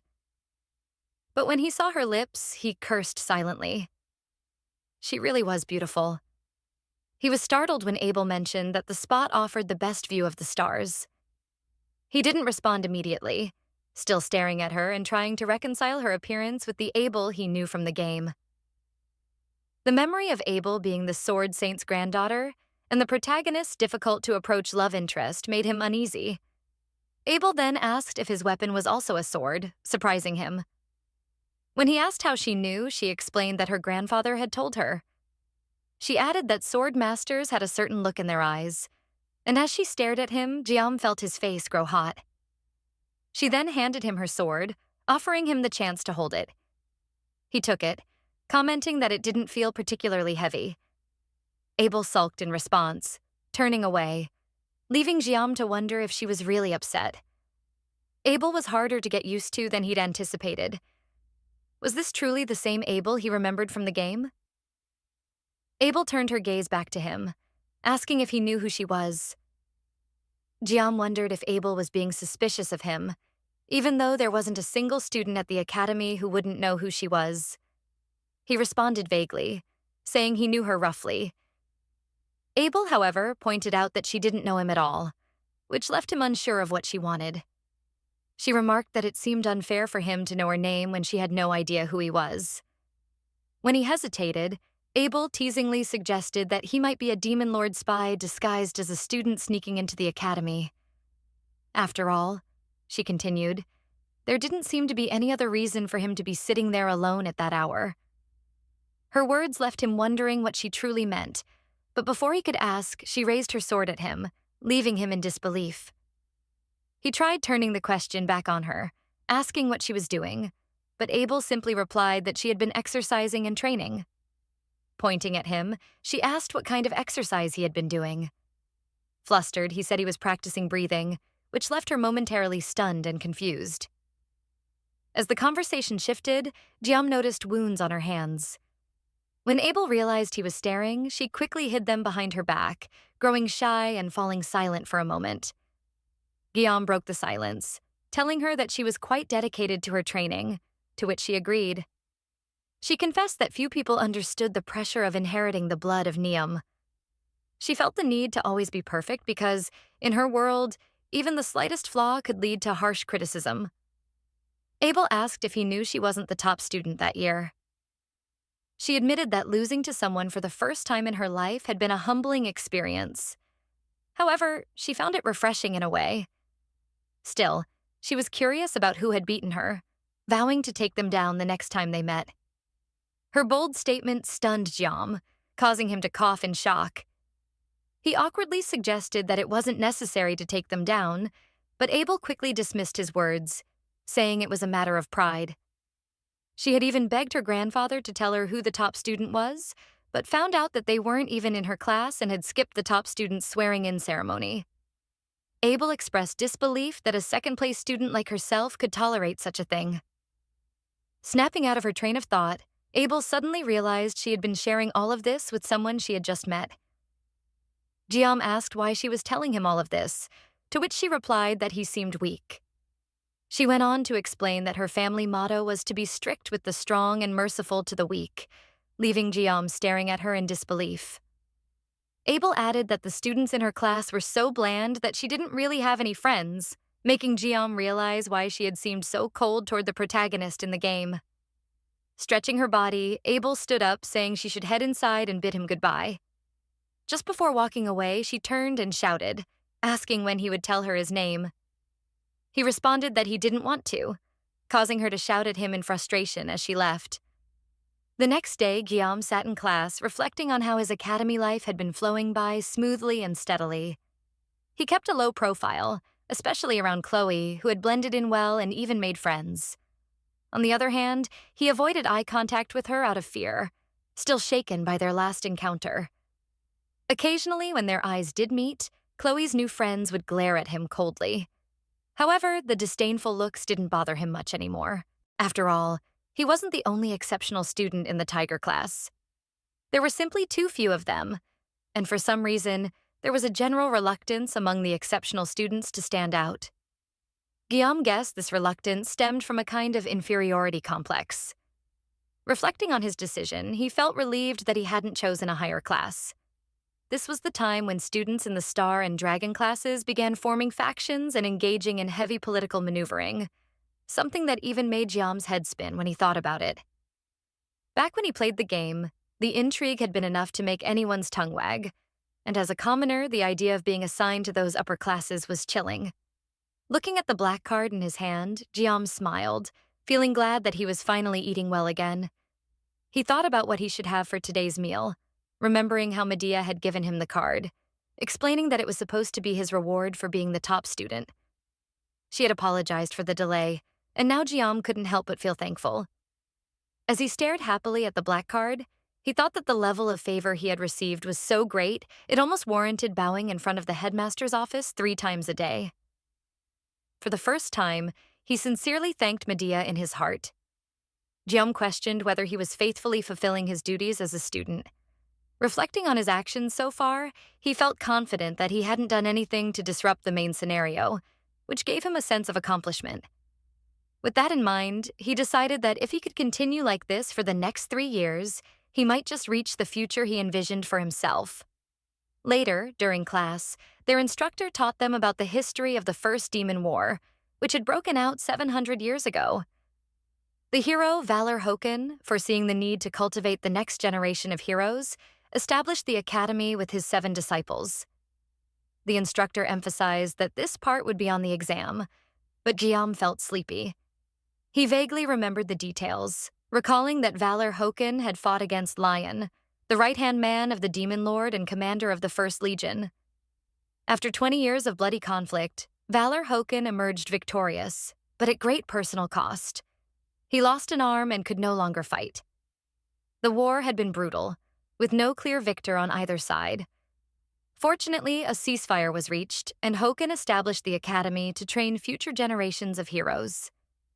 The instructor went on to explain that the First Demon War had resulted in a non-aggression pact between humans and demons, leading to 700 years of peace. One student asked if they would see another war in their lifetime, but his friend jokingly replied that he was more worried about what to wear to tomorrow's party. Jiam, however, knew that the end of this long peace was fast approaching, though no one else seemed to realize it. Everyone had become so accustomed to peace that it felt natural, but Jiam knew better. He considered giving Medea a hint, but he feared it could lead to unforeseen consequences. Medea often spoke about wanting to step down as academy director, but Jiam knew she was crucial to the upcoming events. Her unique divine protection, the poet's blessing, made her the first to detect the impending threat, and she would be the first among the 7-star heroes to rush to the front lines to protect the students. Although Jiam hadn't played that far in the game, he remembered reading on Kumi that Medea would be the first of the 7-star heroes to be sacrificed by the Demon Lord's army. Back then, seeing it online hadn't affected him much. He had simply thought of it as another game event. But now, with everything feeling so real, the thought of Medea's fate weighed heavily on him. He wished, in some way, that she hadn't been so perceptive. The instructor announced the end of class, reminding everyone to study hard for the midterms in 2 weeks. As students began leaving the room, a commotion stirred outside. Other students asked what was happening, and Jiam, curious, wondered what all the noise was about. Suddenly, someone shouted in excitement, asking if it was them. Alarmed, Jiam quickly checked the date, his heart sinking as he realized what was happening. It was May 15th. He rushed out of the room as a crowd began gathering, his mind racing. If his memory served him correctly, today was the day. It was the enrollment date of the world's protagonist, Leon van Reinhardt, the day when the cracks in the long 700 years of peace would begin to show. Kang Gyam finds Leon annoying, particularly because the women who will fall for him include Rachel Dura, niece of the Spear Saint, Saki Ryoho, daughter of the Bow Saint, and Abel von Nebelong, granddaughter of the Sword Emperor. Kang Gyam thinks that even the members of the protagonist's party are impressive. The protagonist of The Blessing of Miracles, Leon van Reinhardt, will be one of the first drafted in 3 years. In reality, drafted is a nice way of putting it, as it is no different from forced conscription, and Kang Gyam refuses to go through that a second time. By the way, even Valor Hoken was only able to seal the First Legion commander, which makes Kang Gyam wonder just how powerful the Demon King truly is. Kang Gyam knows that this isn't some insane story where the protagonist loses. Just then, Leon looks at Kang Gyam and smiles, which surprises him. Kang Gyam reflects that Leon has the blessing of miracles, suggesting that the protagonist of the story will be able to handle things on his own. Kang Gyam notices that Leon has a pretty trustworthy face and finds himself convinced, without realizing it. The scene then shifts to the training hall, where Kang Gyam is practicing with a wooden sword. After a few swings, Kang Gyam realizes that deviating from the standard means the blessing doesn't manifest. He needs to possess a certain level of skill and swordsmanship. Just then, Chloe approaches Kang Gyam and asks if she made some kind of mistake. Surprised, Kang Gyam wonders when she arrived. He tells Chloe that nothing happened, to which she asks, "Really?" Kang Gyam reassures her, as he intends to keep things peaceful and doesn't want to make unnecessary enemies. Chloe expresses her relief, saying that's a good thing. In his mind, Kang Gyam contemplates Chloe's true identity. She'd been able to handle a sword even while unconscious, a sword filled with sorrow. The blade seemed to plead for help for some reason, yet it was still imbued with killing intent, making Chloe more dangerous than the Ma brothers. Chloe then asks Kang Gyam if it's okay with him for her to invite him to dinner that night, as she really wants to repay him. Of course, Chloe isn't as skilled in cooking as Kang Gyam. As he thinks about dinner, Kang Gyam recalls what happened last time. However, seeing the look on Chloe's face, he hesitates. Kang Gyam thinks it feels awkward to refuse, but if he accepts, he might find himself in trouble. Then he comes up with an idea and asks Chloe if it's a bit awkward to say, but instead of dinner, could he ask her for a favor? He explains that he couldn't think of anyone else but Chloe to rely on. Hearing this, Chloe becomes happy and asks what the favor is. Kang Gyam states that he would like Chloe to teach him swordsmanship. Then the scene shifts to a few moments later, where Kang Gyam, while holding the wooden sword, thinks that he needs a swordsmanship teacher anyway, and Chloe is frighteningly strong. Kang Gyam wonders if this is a good excuse, considering that since that day, the one thing he makes sure to watch before going to bed is how to survive a yandere, which has proven helpful. Chloe, radiating her bright energy, approaches Kang Gyam and asks when he arrived, mentioning that she was waiting for him over there. Kang Gyam replies that he just got here and then asks Chloe what about her. She responds that she also just arrived. Kang Gyam inquires about the time, and Chloe tells him it was around 6:30. He reminds her that they agreed to meet at 8, and Chloe can't help but smile. Kang Gyam keeps staring at Chloe and looking at her outfit. Seeing this, Chloe asks Kang Gyam if something is wrong. He replies that it's nothing. In his mind, Kang Gyam reflects that he hadn't noticed when Chloe was in her uniform, but now he can see her toned abs and muscles. He understands why Chloe is so strong and finds her cute as well. Kang Gyam hands Chloe the wooden sword, and as she takes it, she remarks that she thought they would be using real swords. Surprised by this, Kang Gyam wonders if he heard her correctly. Who trains with real swords? This is not a battle. He tells Chloe that it's training, so they should use wooden swords to avoid injuries. Chloe states that Kang Gyam is really kind. As Chloe swings the wooden sword, Kang Gyam is stunned to see her aura power manifesting even through the wooden weapon. He wonders just how strong Chloe's aura is. As Kang Gyam grabs his wooden sword, he decides to be careful.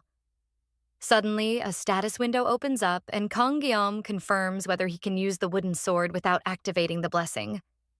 He sees that the sword specifications are fine and that his physical growth is steady, but he wonders if the blessing is usually like this. While it's common for a blessing to upgrade with skill level, Kang Gyam wonders if it usually comes with additional effects, as he doesn't recall it being like this. He considers how much growth is needed to see this. Observing Kang Gyam standing there, Chloe asks if something is wrong. Kang Gyam apologizes to her, stating that it's nothing. In his mind, he thinks that this status window seems to be visible only to him, which means he must look like a spaced-out idiot to Chloe. Seeing Chloe's excitement, Kang Gyam reminds her that today is his first time doing swordsmanship, so she should go easy on him. Chloe replies, "Of course." Kang Gyam gets ready and states that they should begin. As they face each other, he reflects on his practical approach in his past life. As the saying goes, seeing is believing. To become a master in any field, it's not enough to merely work hard. Kang Gyam's quick adaptation to the academy is also a product of the learning he has absorbed since he was young. Chloe gets ready to strike as she begins to gather her aura. Kang Gyam thinks to himself that his hands are sweaty and his posture is awkward because the essence of swordsmanship is to precisely strike the opponent. Chloe charges straight at Kang Gyam with full speed. Surprised by her speed, Kang Gyam barely manages to avoid her strike. Stunned, he thinks that he told Chloe to take it easy, but she seems to be in a league of her own. She strikes at him again, and Kang Gyam blocks it with his sword, finding her strike incredibly heavy. After barely managing to block her attack once more, Kang Gyam decides to counterattack. To his surprise, Chloe jumps into the air and prepares to strike at him again. Trying to focus, Kang Gyam notices that Chloe is moving even faster than before as she strikes. Kang Gyam braces himself and takes the hit head-on with his sword, but Chloe's attacks don't stop there. She continues to strike at him from different angles again and again. Kang Gyam finds himself being pushed back, realizing that her strikes are extraordinarily heavy. If he takes many more hits like this, he might be seriously injured. As Kang Gyam reaches his limits, he struggles to find an opportunity to counterattack. But then suddenly, Kang Gyam's wooden sword breaks in half. Seeing this, Chloe apologizes to him, explaining that she meant to go easy but ended up breaking the wooden sword. However, at that moment, it becomes clear that Kangyeom's broken wooden sword has now met the conditions for the blessing of the sword god, and the blessing is activated. Kangyeom loses control and finds himself surrounded by a blue aura. Surprised, Chloe backs off, unable to understand what is happening. She asks Kangyeom if he is all right, but he doesn't listen and charges at her with full force. Stunned, Chloe barely manages to block the strike, but Kangyeom is now more powerful than before and pushes her back, causing her to crash into the wall. Stunned, Chloe thinks that Kangyeom seems like a completely different person from just moments ago. Kangyeom, on the other hand, wastes no time and strikes at Chloe again, but she dodges the attack. He has completely lost control and is now under the influence of the blessing of the sword god. Seemingly injured, Chloe reflects that Kangyeom's previous attack caught her off guard, making it hard for her to move. Now she wonders what on earth has happened to him. Although Chloe doesn't understand what is going on, she realizes she needs to stop the match for now. She tells Kangyeom to stop, but he charges at her with incredible speed. Seeing Kangyeom approach, Chloe thinks that she can't avoid this strike. She tells Kangyeom to get a hold of himself, but just as he is about to strike at Chloe, she shouts his name. The scene shifts to Kangyeom, who seems to be somewhere in the kitchen, where he hears Chloe's voice calling for him. We then return to the training ground where Kangyeom has thrown his sword into the wall, missing Chloe. Chloe tells Kangyeom that it's her, and he smiles at her, apologizing and stating that they should stop for today. Seeing that Kangyeom is back to normal, Chloe asks if he is all right. Kangyeom thanks Chloe for helping him with his practice and mentions that he will head in first. As Kangyeom leaves the training ground, the scene shifts to later that night, where Chloe is walking to her dorm. She reflects that ever since the class assignment test, Kangyeom's skills are not just raw strength, but carry an eerie feeling. It's not only his skill, but also his raw instinct. Even though the blessing manifested unconsciously, Chloe realizes she is still no match for Kangyeom, especially with a half-training sword. She knew he was strong, but never expected him to be this powerful. At that moment, someone with a mask covering his face tells Chloe that she seems to be enjoying herself. Chloe's expression turns serious upon seeing the masked man. The masked man's name is Nox Ader, a second-year student.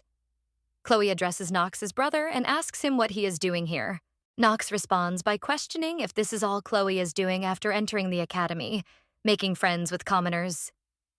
Chloe insists that Nox should not refer to Kangyeom in that manner. Hearing this, Nox acknowledges that the guy's name is Kangyeom and warns Chloe that if she continues to associate with him, the auditor family will eliminate him. Chloe walks past Nox, telling him that even if the entire auditor family comes, they will not be able to handle Kangyeom. Nox, taken aback, wonders who this Kangyeom is. The scene then shifts to Kangyeom, who reflects that he needs to clarify something. The power he has been granted is not a fine blessing or favor. Rather, it seems more like a curse. To avoid relying on the blessing of the sword god, Kangyeom sets out to find new equipment, but that power seems to mock his efforts, following him and taking control of his body. While Kangyeom feels no pain, he also experiences a debilitating sensation that seems to go on endlessly. That curse manipulates Kangyeom like a marionette bound by threads. Kangyeom surrenders completely to the voice that whispers sweet words to him. Cut more, destroy more. Chloe's scream, filled with desperation, calls out the name that Kangyeom has come to recognize as his own. Kangyeom Jama. In that cry, the fragments of the worlds are brought together.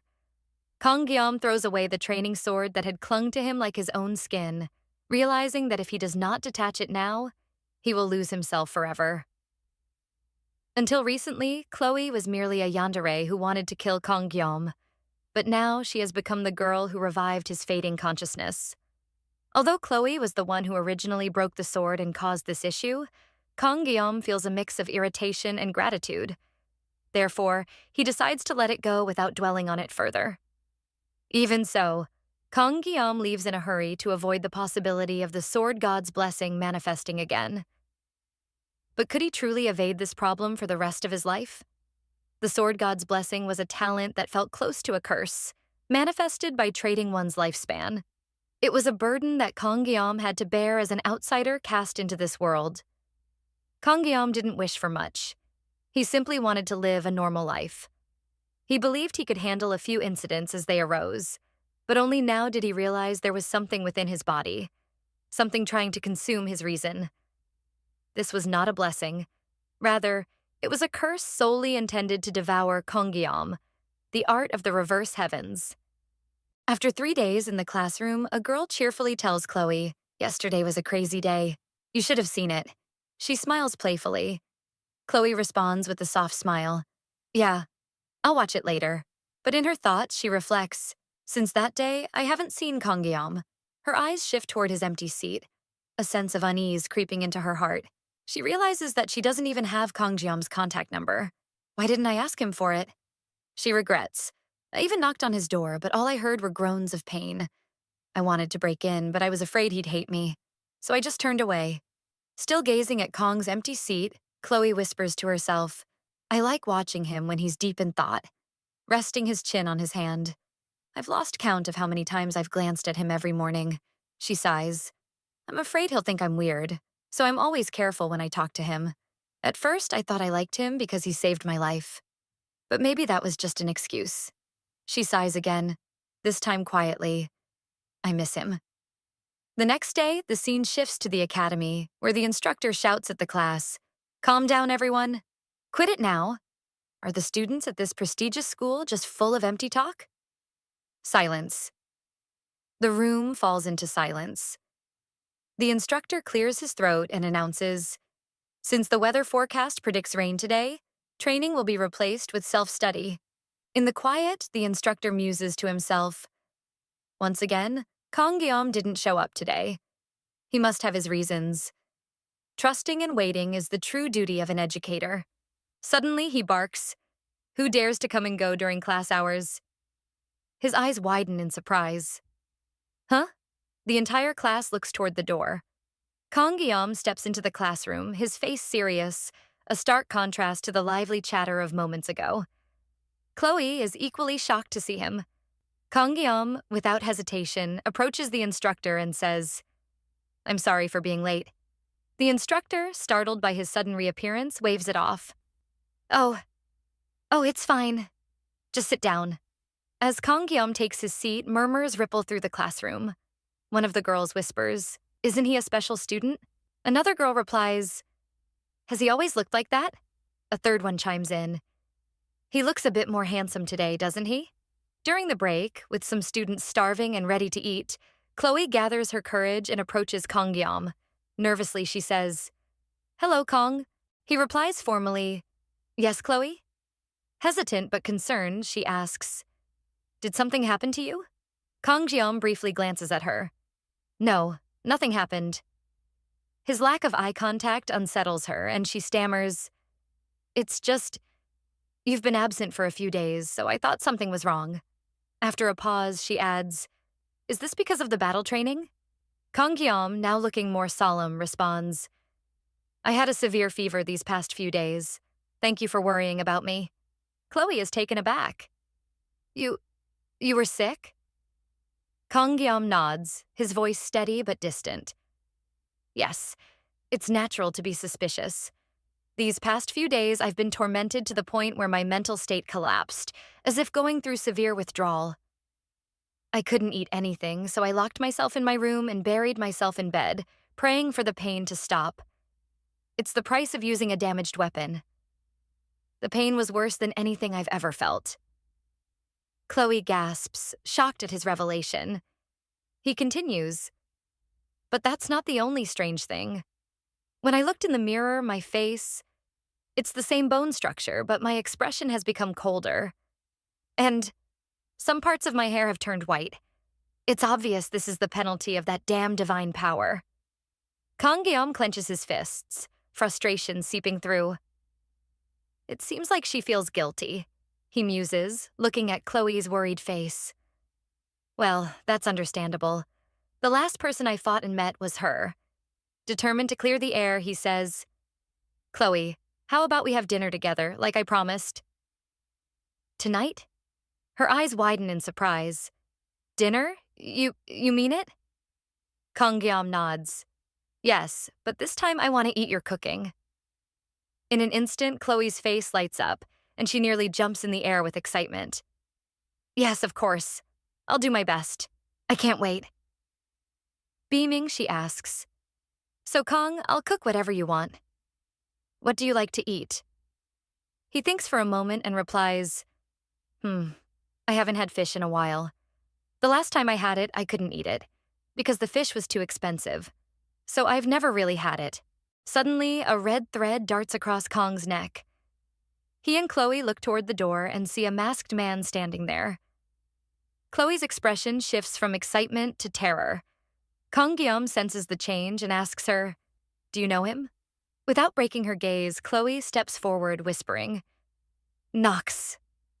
Brother, I told you not to come. Kang watches as Nox, her brother, stands silently at the door. He can feel the tension in Chloe's trembling voice. She must be scared, he realizes. Nox finally speaks, his voice calm, but with an edge of menace. Are you sure you want to be with someone like him, even at the cost of breaking the auditor family's rules? Chloe steps closer, her defiance evident. Whatever it is, Nox, it's no longer my concern. Nox raises an eyebrow. Once you stain your hands with blood, you can never wash it off. Once you are born into the auditor family, you are bound forever. Kang observing this, thinks, her brother talks like someone from a historical drama. Then, understanding the gravity of the situation, he thinks, the auditor family. They're assassins. People say they are unmatched in stealth and infiltration. His thoughts race. So, this is Chloe's background? A family of killers. No wonder she's so strong. But maybe, like me, she just wants a normal life. Determined to act, Kang pushes Chloe behind him and says, I'll talk to him. Facing Nox, Kang speaks firmly. What was that name you just said? Nox narrows his eyes. In that moment, Kang thinks, I've tried to escape the sword god's blessing, but I can't run from it anymore. If I can't escape, I might as well push forward. Taking a step toward Nox, he introduces himself. My name is Kang. Kang means sword, and Jiam means demon. He gestures for Chloe to follow him. I will cut down everyone. I am a swordsman. Meanwhile, in the faculty office, the instructor, seated at his desk, reflects on Kang. There's something strange about him. The instructor muses. It's like all his emotions have been stripped away. Suddenly, a girl bursts into the office, looking amused. What's going on? Why does your head look emptier today? The instructor groans. Don't mock a bald person. Laughing, she says, Sorry. At that moment, the instructor receives a phone call. This is Lee Wanbin, head instructor of the Wolf class. On the other end of the line, he hears something that shocks him. What? A subspace? So sudden? Who's the student requesting it and who's the opponent? The response causes him to stiffen. The student is Kang and the opponent is Nox Auditor. The system displayed on a computer screen where a timer is running, and the names of both competitors, Nox Auditor and Kang are written on the screen. In the next scene, we see that Kang is waiting, and there are 15 minutes left for the fight to start. He thinks to himself, I thought this process would be very complicated, but everything seems to be going smoothly. Just then, Sage Media arrives and asks Kang, Are you really serious about this? Do you really want to go through with it? Take care of yourself. Kang thinks that all this subspace stuff doesn't really affect real life. But even though the wounds from here don't appear in real life, the mental scars remain. He then thinks, whatever happens, I have to win. That's the only thing that matters. Sitting in the waiting room, he hears the noise from outside. He thinks, everyone loves to watch fights. They're exciting, but I didn't expect this to be so thrilling.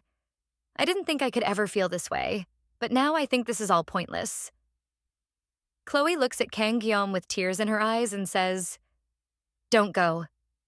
Kang Jeom responds, don't blame yourself. This isn't your fault. Don't worry. He then says passionately, you gave me your weapon. I will fight and win. Everything will be fine. Chloe thinks, my brother is very strong. Kang Jeom says, you are very strong. Chloe replies, my brother is a genius and talented. In our family, the auditor family, when it comes to weapons, no one is better than him. He was already given the title of the Great Master of Night Techniques at the age of 14. Kang Jeom thinks, who came up with the title the Greatest Master of Night Techniques? Ah yes, now I remember. It has always been like this.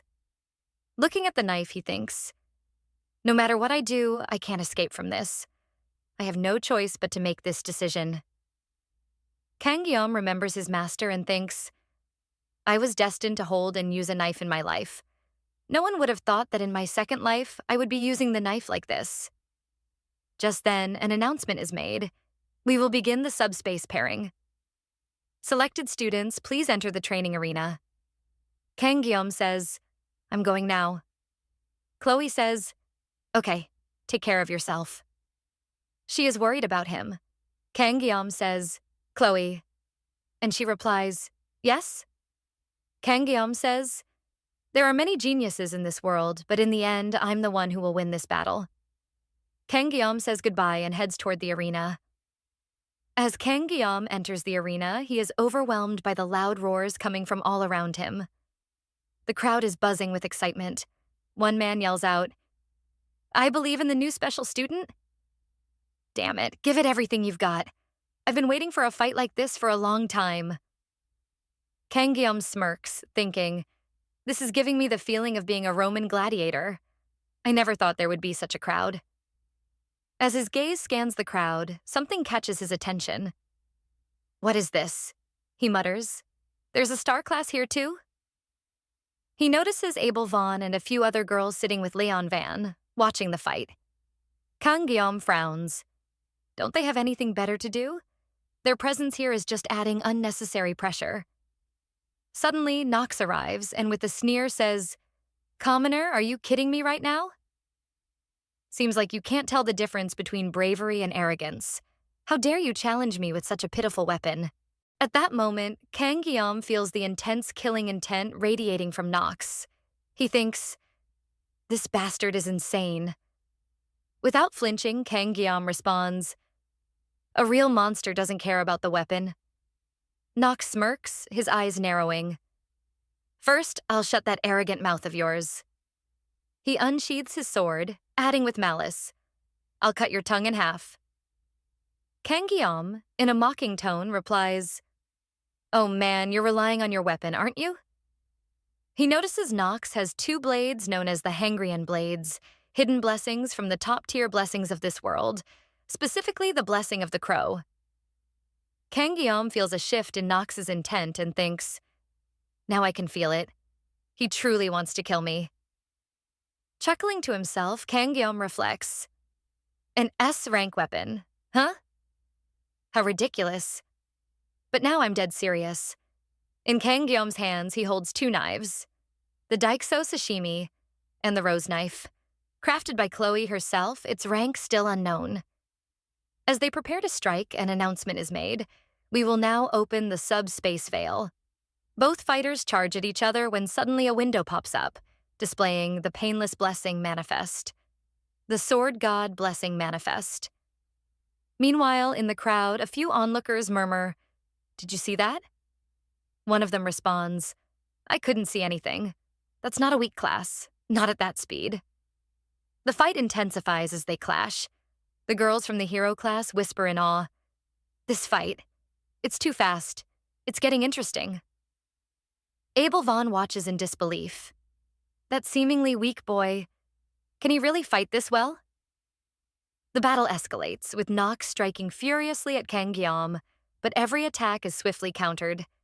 Their movements are so fast that cracks begin to appear in the fabric of the subspace around them. Nox growls, this bastard. Let's see how you handle my technique. He unleashes the three-legged crow technique, attacking Kang Jeom from all sides. Now you're finished, he thinks, believing he has Kang Guillaume cornered. But in a flash, Kang Guillaume disappears. Frustrated, Nox yells, "How did he escape? How did he do that?" In the crowd, a boy remarks, "I could catch glimpses, but that second-year student is clearly superior, right? The first year is too busy dodging, while the second year is amazing. You can't understand a year of battle experience." But Abel Vaughn shakes her head, thinking, no one is paying close enough attention. It's true the second year is attacking seriously, but the first year, he's easily dodging every move. He's refusing to fight back. Gritting his teeth in anger, Nox mutters, "My sister was right. This guy is no ordinary person. Even with the blessing of the crow technique, I couldn't land a hit." He realizes, he dodged every one of my attacks so effortlessly. I focused too much on speed. I have to be cautious of his ability. Determined, Nox thinks. I'll end this with a wide-range attack. A single blow to finish him off. Looking at Kang Guillaume, Nox seethes with rage. The more I look at him, the angrier I get. He's doing all this with nothing but a kitchen knife. Suddenly, Kang Guillaume throws one of his knives to the ground. Nox, shocked, exclaims, "You threw away your weapon in the middle of a fight? What's your plan?" Without hesitation, Kang Guillaume grabs the remaining knife in both hands, pointing it at Nox. Furious, Nox roars, "You damn bastard. Are you mocking me with this ridiculous stance? A lowborn with no family lineage dares to challenge me?" He summons all his strength and power, declaring, "I'll finish you off in one blow. Nothing can stand against my sword." As they charge at each other, I just wanted to live a peaceful life without drawing attention.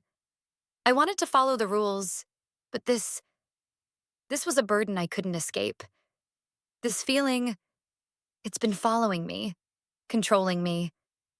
There's something inside me that's trying to devour me. Have I sold my soul to this power? As he fights, a sharp pain erupts in his shoulder. He looks down, realizing that his entire arm has been cut off. The crowd gasps in horror. How did that happen? Kang Guillaume grits his teeth, thinking, whether it's a blessing or a curse, I will use it. Goodbye to my peaceful future. Meanwhile, Nox stares at his own severed hand on the ground, bewildered by how the tables have turned. And with that, the chapter ends. Hope you guys like my efforts and subscribe my channel for updates. Our story picks up right where it left off, with Nox Auditor staring in absolute shock, his face drained of color, anger burning in his eyes as he watches his severed hand lying limp on the ground, blood pooling around it. What is this nonsense? He thinks, his mind reeling from disbelief, his gaze locked on Kang Guillaume, who stands unfazed, as if the brutal clash hadn't even fazed him. Just then, a system window materializes in the air, announcing in a robotic tone, "Subspace barrier has been turned off." Slowly, the shimmering barrier surrounding the arena begins to dissipate, leaving the spectators, students from the academy, utterly stunned, their mouths agape in shock. They can't believe what they just witnessed. Nox is now on his hands and knees, defeated, his once intimidating aura shattered. Meanwhile, Kang Guillaume remains calm, as if the fight had been nothing more than an inconvenience, carefully sheathing his sashimi knife with a steady hand. In the audience, Abelvon and Rachel exchange looks of disbelief, their eyes wide with awe. They, like everyone else, are struggling to comprehend how a first-year student could have triumphed over the seemingly unbeatable Nox Auditor. Standing tall and firm, Kang Guillaume adopts a victorious stance, radiating a quiet but undeniable confidence. His mind, however, is elsewhere. I didn't expect everyone to react like this, he thinks, surveying the stunned faces around him. But now, there's no turning back. He lets out a quiet breath, glancing down at the sashimi knife that had won him the fight. The blade gleams faintly in the dim light of the arena. I did all of this with a knife meant for cutting fish. As satisfying as it is, using it to cut down a person feels both unpleasant and ridiculous. This isn't what it was made for. As strange as the sensation of victory feels, he finds some small solace in knowing that the fight happened within the confines of the subspace. At least the Mayo brothers and Nox were both in the subspace, he thinks, where the consequences are somewhat limited. The specs of the subspace really are impressive. Still, Nox, kneeling on the ground, remains in disbelief, his mind racing to process the loss. His thoughts echo with Chloe's warning. This guy is strong. He never truly believed her. How could a freshman be so powerful? But now, faced with defeat, Nox realizes that Kang Guillaume's strength was not just physical, it was the sheer, lethal determination in his eyes that set him apart. That's what allowed him to defeat me. An announcement booms across the arena, cutting through the tense silence. The winner is the freshman from the Tiger class.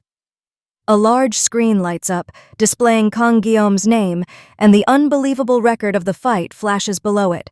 26 seconds. The crowd erupts into murmurs of disbelief. Some cheer in excitement, while others whisper in shock. How could a first-year student, a special admission no less, defeat Nox auditor so easily? Kang Guillaume watches the crowd, a small smirk tugging at his lips. Damn, he thinks, the company should really teach people how to be less shameless with their publicity. He lets the thought roll off his shoulders. But whatever. What's done is done. This is the path I chose, and there's no turning back now. As he mentally steels himself, he resolves, I'll endure this with sheer will and grit, no matter what comes next. Meanwhile, in the stands, the students are abuzz with speculation. Some are still trying to wrap their minds around the fight. How did he do it? Nox is from the auditor family, someone exclaims. Are you talking about yesterday's fight? Another student adds. Kang Guillaume must be incredibly strong. There's no other explanation. But amidst the chatter, the true focus is on Abel Vaughn. Sitting at her bench, her fingers curled into a fist beneath her chin, she watches Kang Guillaume intently. Her mind is spinning. So, his name is Kang Guillaume?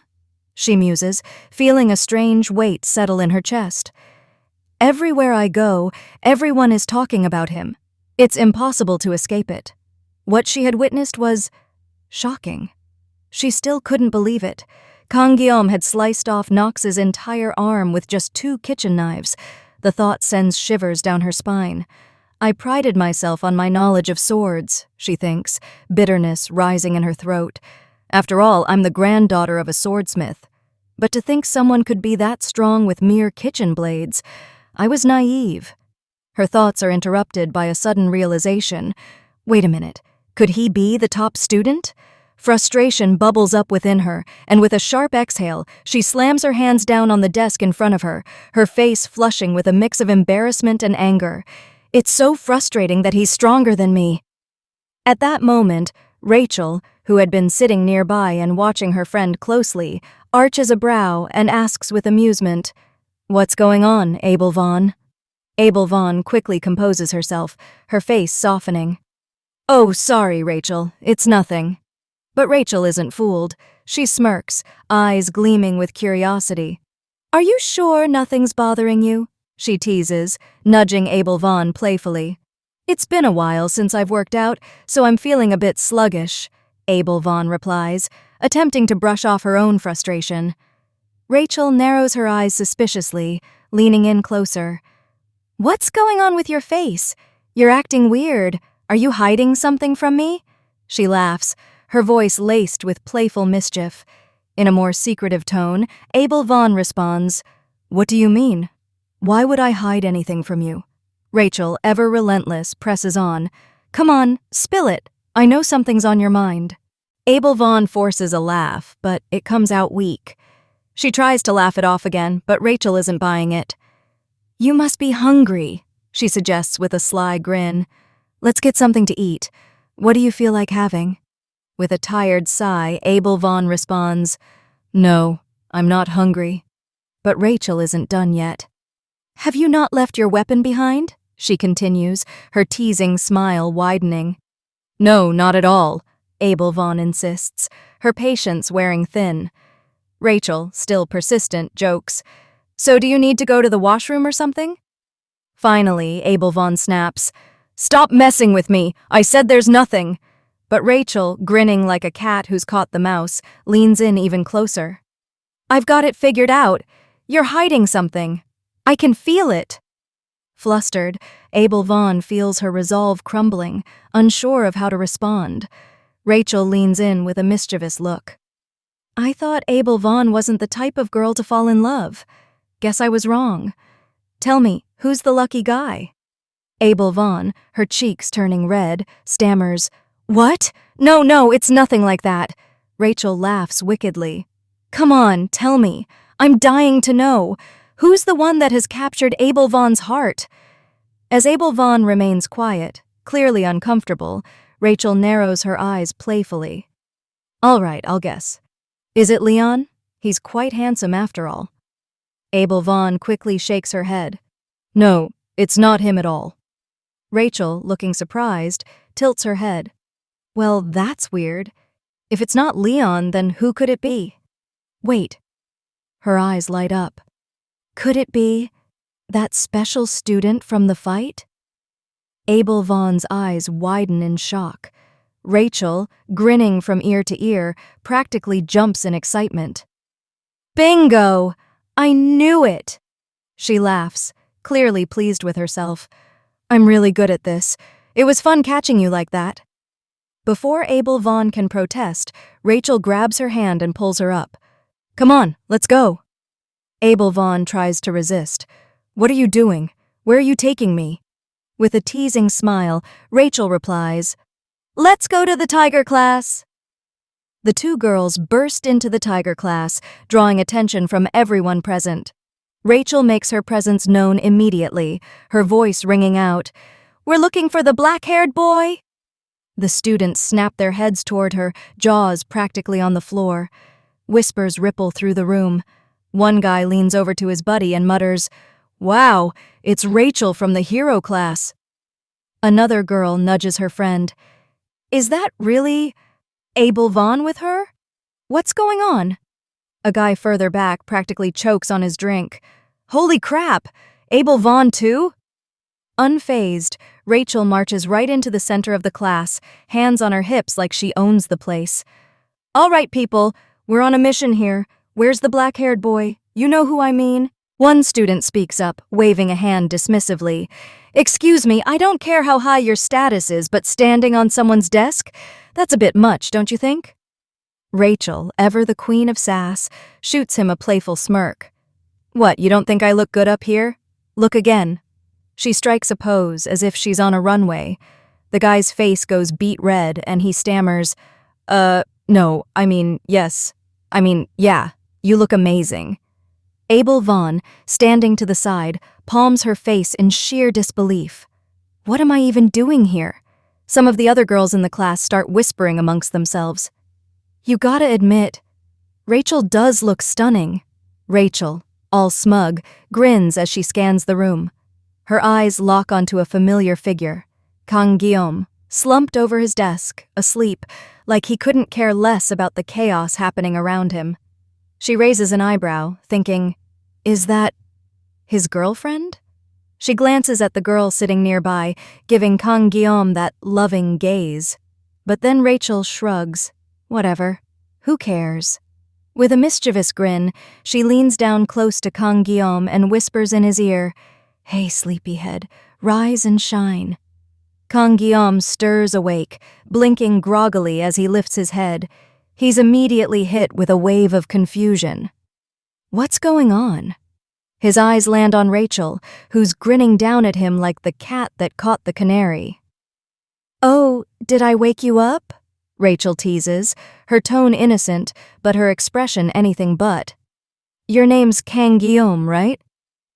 Still half asleep, Kang Guillaume looks around, confused. Yeah, I guess. Rachel straightens up, placing her hands on her hips. I wasn't told much about you, but after seeing that fight in the subspace yesterday, I just had to meet the guy who sliced through Nock's auditor like a sushi chef. She gives him a wink. Kang Guillaume, now fully awake, is still processing. Wait, Rachel's here? His intuition is on high alert. Something feels off about this. Before Kang Guillaume can reply, Rachel continues, her teasing in full force. "You're staring pretty hard at me. What's up? Are you some kind of perv?" Kang Guillaume's brain screeches to a halt. What the hell is this? His instincts scream at him, dangerous, super dangerous. Suddenly, Chloe steps in like a whirlwind, grabbing Rachel's hand in a flash. Her eyes burn with pure, unfiltered rage. "Who the hell are you, and what do you think you're doing?" The tension in the room skyrockets as Chloe's killing intent floods the space, the temperature seeming to drop by several degrees. It's clear from her expression that, if provoked, she might just rip Rachel apart right here and now. Rachel, still grinning, remains unfazed, but the class is dead silent, frozen in the tension. Both Abel Vaughn and Kang Guillaume are staring, eyes wide, wondering what's going to happen next. And just like that, bam! The chapter ends on a cliffhanger. Our story picks up right where it left off with Rachel pulls her hand away from Chloe, her gaze sharp and unwavering. "Who are you?" she asks, her voice cold. Kang Jiam watches the tension escalate, his instincts firing warnings left and right. He glances at both girls, his thoughts racing. So it was Chloe. Is this the danger my instincts were trying to warn me about? He notices something unsettling.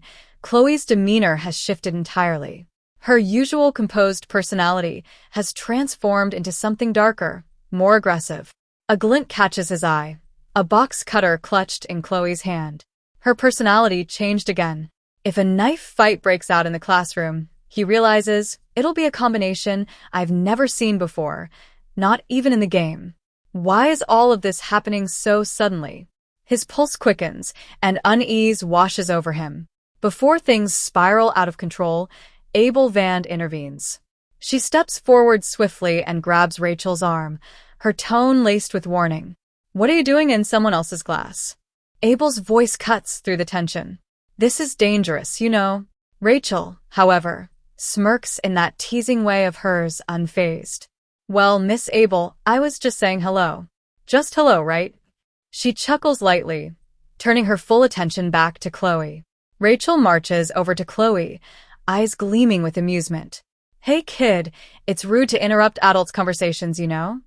She pats Chloe's head condescendingly, adding, "And children shouldn't play with knives. It's dangerous, okay?" But Chloe's expression doesn't falter. Her face remains locked in that eerie, murderous mode. Her eyes burn with an almost inhuman rage, glowing red, while her grip tightens on the box cutter. The entire classroom seems to hold its breath. Rachel turns away from Chloe, as if dismissing her threat entirely, and faces Kang Jiam.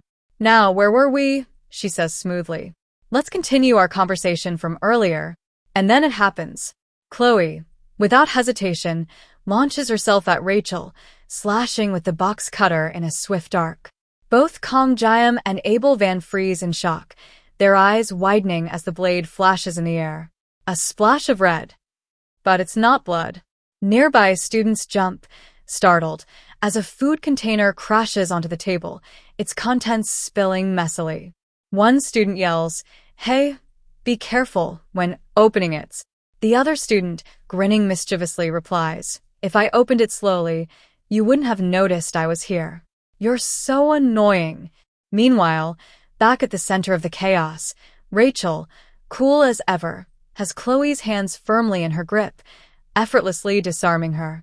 The box cutter clatters to the ground, useless now. Rachel smirks, leaning in toward Chloe. "You're too slow," she says mockingly. "I thought it was just your body, but your speed too? You really are just a little kid, huh?" Abel then steps in, urging Rachel to stop making a scene. "Rachel, enough. Don't stir up trouble here," she warns. But Rachel doesn't listen. With a dismissive push, she shoves Chloe aside, as if she were nothing. Chloe, however, regains her balance swiftly, landing perfectly on her feet. The students in the class are shocked by the exchange, whispering among themselves, while Kang Jiam just wants to slip away unnoticed. Rachel, a high-class student and the niece of the Spear Saint, lives by her clan's motto, Skills are useless in the face of overwhelming strength. She turns to Kong Jiam, her teasing grin reappearing. Is Chloe your girlfriend? She asks, her voice laced with mockery.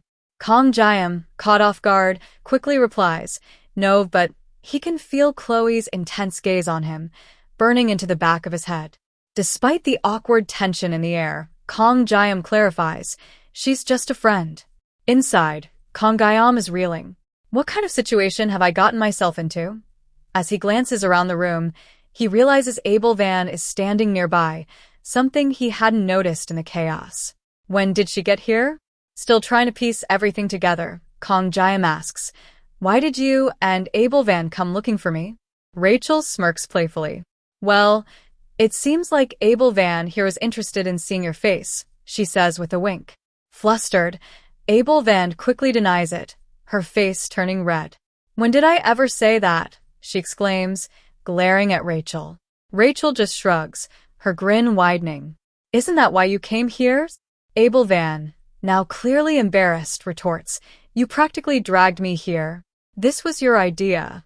Rachel shrugs again, nonchalant. I just thought you wanted to see Kong Jiam. That's why you followed me. That's not true. Abel Van protests, her voice filled with frustration. The students in the class are now murmuring amongst themselves, curious about the heated exchange between Abel Van and Rachel. They whisper, wondering what's really going on. Abel Van, still embarrassed and now growing shy, says, I think there's been a misunderstanding. I didn't come here to see Kong Jiam. Hearing this, Kong Jiam sighs internally. Abel Van should just leave, he thinks. Breaking the awkward silence, Kong Jiam states bluntly, if you don't have anything else to do, you both should go. Both Rachel and Abel Van are taken aback by his straightforwardness. Rachel steps closer to Kong Jiam, her eyes gleaming with amusement. You're really an interesting guy, you know that? I like guys like you, she says with a teasing smile. Kong Jiam, unfazed, responds, that's a relief to hear, but I'm far from interesting. Rachel, still playful, leans in a little. Don't be like that. How about we meet up after class and spend some time together? Chloe, who had been silent up until now, suddenly erupts in anger. Get away from my Kong Jiam right now, she shouts, her voice trembling with rage. Rachel, taken aback for a split second, bursts out laughing, unable to contain her amusement. Are you listening to this? She says, turning to Abel Van.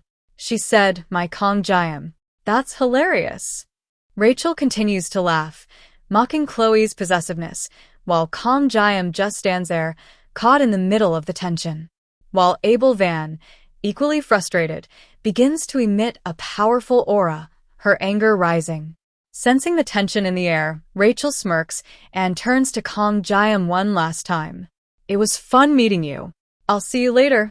Kong Jiam, desperate to end the madness, says firmly, don't come back. Rachel waves him off with a grin. Don't be so cold, she says, before walking away. As they leave, Rachel lovingly calls out, goodbye, Kong Jiam, which only fuels Chloe's frustration even more. Kong Jiam, on the other hand, wishes he could erase Rachel from his life altogether. As Rachel exits the classroom, Abel Van hesitates for a moment, glancing back at Kong Jiam before leaving as well. The scene shifts to the corridor outside, where Rachel reflects to herself, it's one thing to have a cold attitude, but seeing Kong Jiam face to face, there was something there, his gaze had been unsettling, and Rachel realizes he far exceeded her expectations. Kong Jiam is definitely a step above all the students I've seen since the school started. Initially, she had come to the Tiger class just to tease, but now, something deeper had taken root. My clan pulls no stops when it comes to recognizing only the most outstanding warriors, she thinks.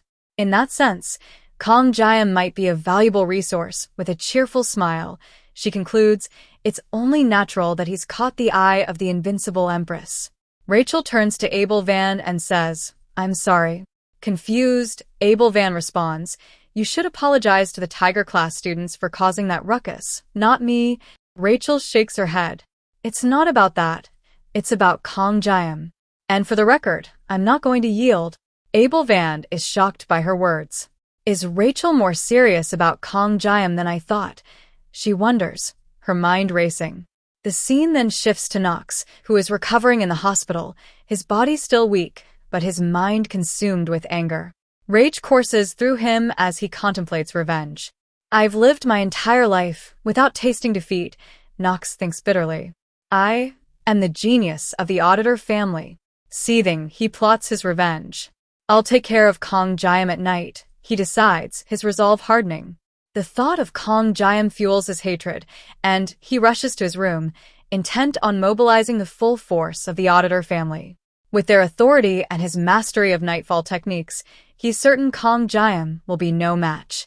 Once Kong Jiam is gone, Nox thinks, Chloe will return to the family. She has potential, maybe even more than I do. Now is the time to strike. The House of Auditor will reign supreme. However, when Nox opens the door to his room, he freezes in shock. There, casually sitting on a chair and eating an apple, is none other than Kong Jiam. Kong Jiam looks up at Nox with a smirk. You're finally here, he says coolly. The chapter begins with Chloe sitting in the classroom, nervously biting her nails and lost in thought, while still holding a box cutter in her hand. In her mind, Chloe wonders, do you like big things?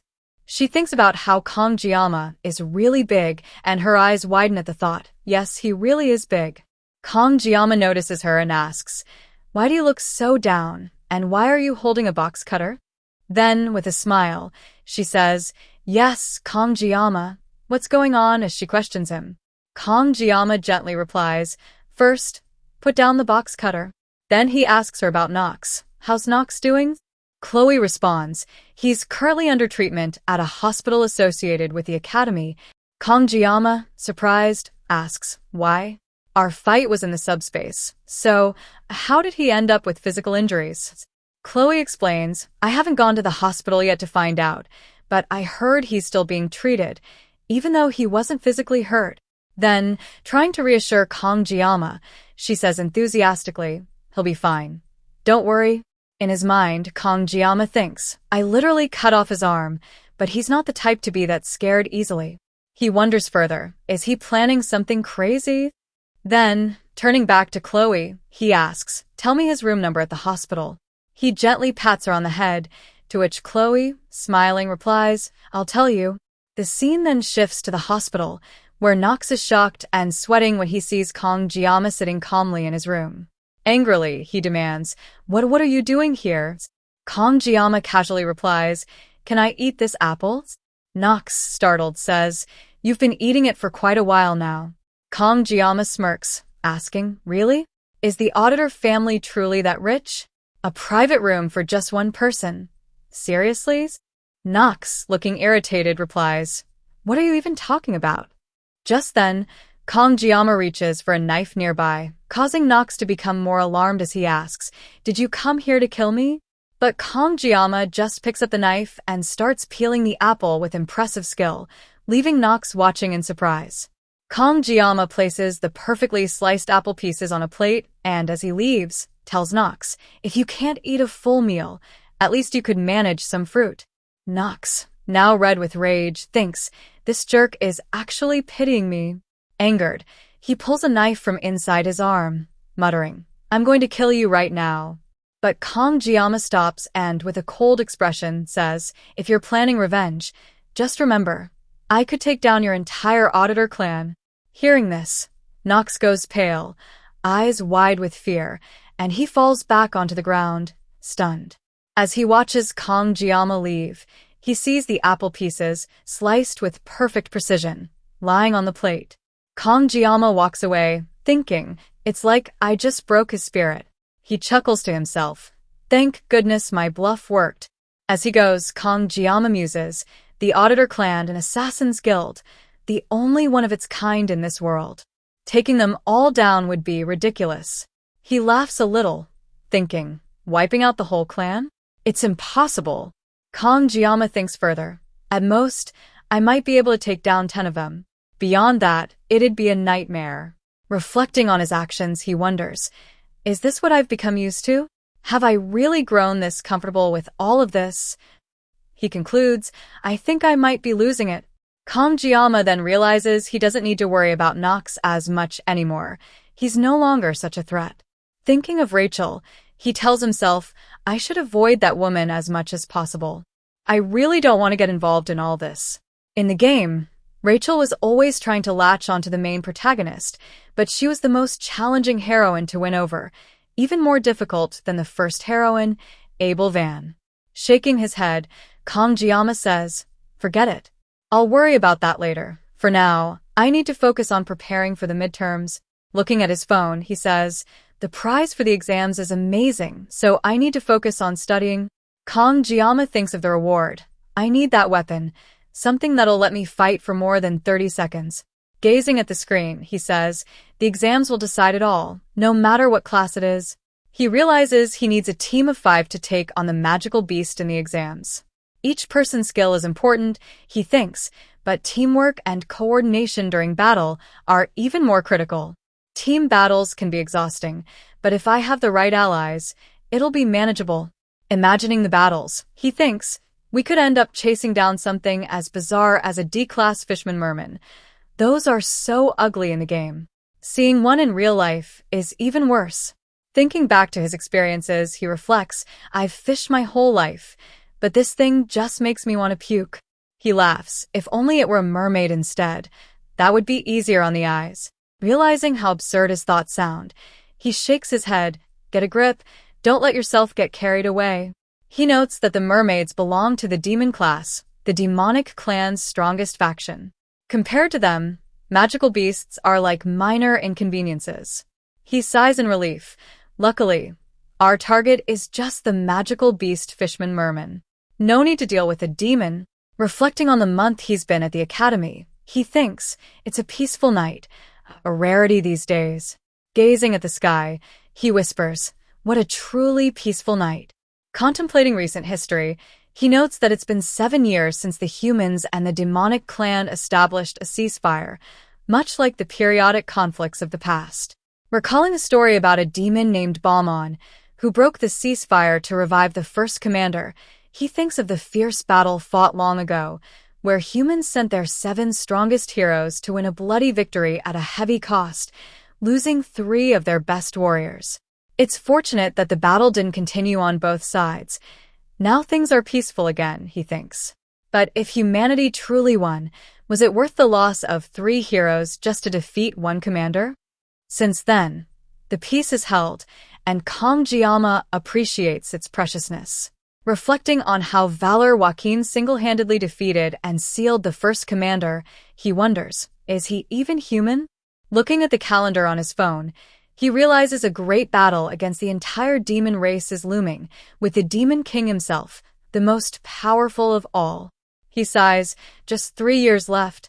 Deciding to put his mind back on track, he says, thinking about it won't change anything. I should focus on the upcoming midterm exams. He thinks to himself, this is such a headache. First of all, I need to find members for my group. Until now, he had lived a peaceful, simple life with barely any friends. But then, an idea strikes him. Aren't I now one of the most well-known students in this academy? Maybe I could use this reputation to put together a decent group, he muses. Forget it, he thinks. In these next 3 years, peace will be difficult to find anyway. I need to focus on finding a good team and scoring a full 100% in the exams. A week later, Kamjiyama sits in class, frustrated, thinking, it seems I'll need to change my plans. No one has invited me to their group. After everything I showed them in the subspace duel, he sighs, clutching his forehead. Did I go overboard? Does everyone fear me that much? Looking over, he sees Chloe sitting alone as well and remarks, it seems you've been left on your own since that day too. Approaching her, he asks, hasn't anyone invited you to join their group? Chloe replies, no, not yet. Kamjiyama asks, are you okay? Don't you have enough friends? She smiles softly, saying, it's fine as long as you're with me. Kamjiyama grins, let's form our own group. We still need 3 more people, though. Chloe, excited, replies, that's a great idea. Thinking to himself, he realizes, Chloe is a reliable partner, someone I can trust. His focus remains clear. Our goal will be to capture the Fishman Merman within half an hour. My 30-second blessing feels like having 1,000 soldiers. Chloe enthusiastically adds, I can't wait. Kong Jiama notices her excitement, smiling. Chloe, you seem really happy. Just then, he's startled by someone calling his name. He turns to see Rachel running towards him, exclaiming, I came here just to see you. With a firm expression, he replies, What are you doing here? Rachel smirks. Huh? I just wanted to spend some time with you. Kong Jiama glances at Chloe, whose eyes have once again taken on a fierce, demonic look, and he senses that something bad is about to happen. Quickly standing up, he tells Rachel, I haven't been around for a while, and I don't have time for this. Rachel, unfazed, replies, Don't be so hard-hearted, Kong Jiama. He warns, Don't call me that. Covering her ears playfully, Rachel replies, Say whatever you want. I can't hear you, nor do I want to. With that, she dramatically flops onto his desk and then asks, Have you found a group yet? Kong Jiama, thinking to himself, wonders, Has she ever actually listened to me? He replies, Not yet. Rachel grins, Perfect. Why don't you join our groups? Kong Jiama found himself at a loss. Rachel, with that ever-present, mischievous smile, leaned close, brushing her fingers gently against his face. Let's go together, she murmured. Join our team? He shifted back slightly, removing her hand, feeling a strange mix of uncertainty and discomfort. Why me? He asked, frowning slightly. I mean, there are plenty of others who'd love to team up with you. Rachel's grin widened, as if he'd said something amusing. They're not as fun as you, she replied, her voice light but her gaze unyielding. For some reason, I just know that interesting things will happen if I stick with you. Kong Jiama looked at her, still baffled, unable to shake the feeling that there was more to her words than she let on. I've already decided to team up with Chloe, he said, though even as he spoke, he could feel the weight of the decision settling over him. Glancing at Chloe, he noticed her eyes widen in surprise. Perhaps she hadn't expected him to stand his ground so quickly. That's totally fine, Rachel shrugged, an air of nonchalance masking her intent. Coincidentally, we're two people short. She kept her gaze fixed on him, a slight challenge in her eyes, and Kong Jiama realized this was no ordinary request. If things keep going like this, he thought, it's not just the prize on the line. It's my reputation, too. Hate the sin, not the sinner. But Rachel's gaze was unyielding, and Chloe, too, seemed to wait for his response, her expression both curious and hopeful. Taking a breath, Kong Jiama finally nodded. Then, I'll leave my pride to you, he said, the weight of his words leaving a faint sense of resignation. Rachel, clearly pleased, pulled out her phone. Okay. But no changing your mind, okay? Her energy was infectious, and for a moment, he almost forgot his reluctance. Almost. Then, a question hit him. By the way, who's the team leader? Rachel's response was nonchalant but laced with undeniable enthusiasm. It's Leon. You know him, right? He's quite popular. Kong Jiama's expression immediately darkened. He clenched his fists, striking one against the bench, frustration bubbling to the surface. Did I commit some great sin in a past life or something? He thought angrily. I've spent nearly 30 years working as a butcher, and here I am, somehow tangled up with these heroines. His mind replayed images of Abel Vand and Rachel. His thoughts drifted to his current situation, his recent rise in popularity, and the confusing twists that came with it. I guess they're easy on the eyes, he mused, and that's putting it lightly. But the thought of Leon von Reinhardt brought a completely different reaction. His light seemed to shine far too brightly, leaving Kong Jiama feeling almost blinded. When it comes to him, he thought, his frustration turning into something deeper. It's like I'm looking at a flame that's too bright, too blinding. Kong Jiama found himself spiraling in a whirlwind of frustration and confusion. I have no idea how this story will play out from here, he thought, clenching his fists tightly. All the consequences are going to fall on me. I even tried to switch teams, but before I knew it, that damned Rachel had tricked me. She already added me to her team and submitted the form. The realization only deepened his anger as he gritted his teeth, fists tightening even more. This is the first time in my life I've ever wanted to cut a woman. His mind raced as he fumed, eyes fixed on the ground until a familiar voice pulled him from his thoughts. Chloe had come up quietly behind him and now looked at him, with a gentle concern. Are you okay, Kongjiyama? He didn't respond immediately, still caught between anger and confusion. Observing his clenched jaw and distant stare, Chloe pressed.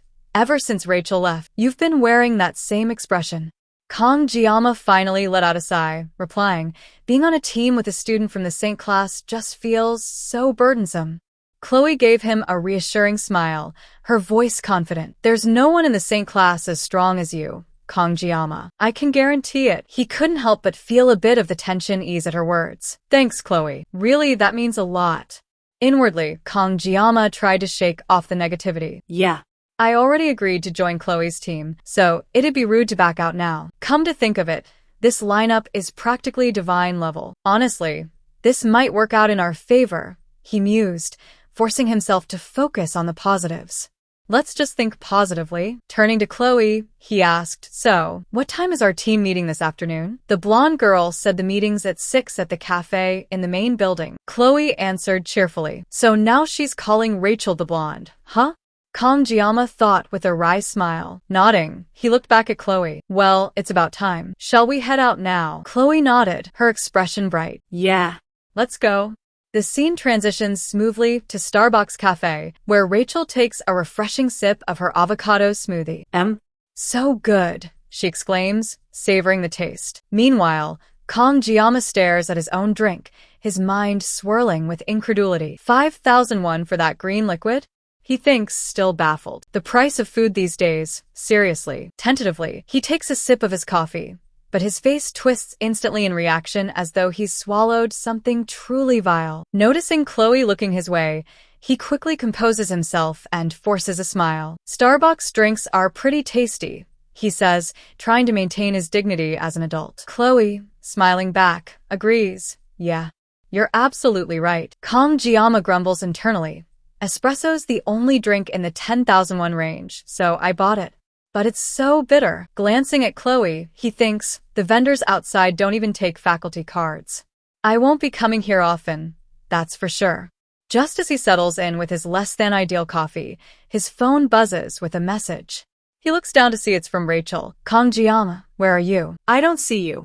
Kong replies, it's been 5 minutes, can you hurry up? Rachel messages back, oh, sorry Nana, I was gathering the kids first. Sighing, Kong texts her back, we're in Starbucks Cafe. Rachel's reply is immediate, there it is. Okay.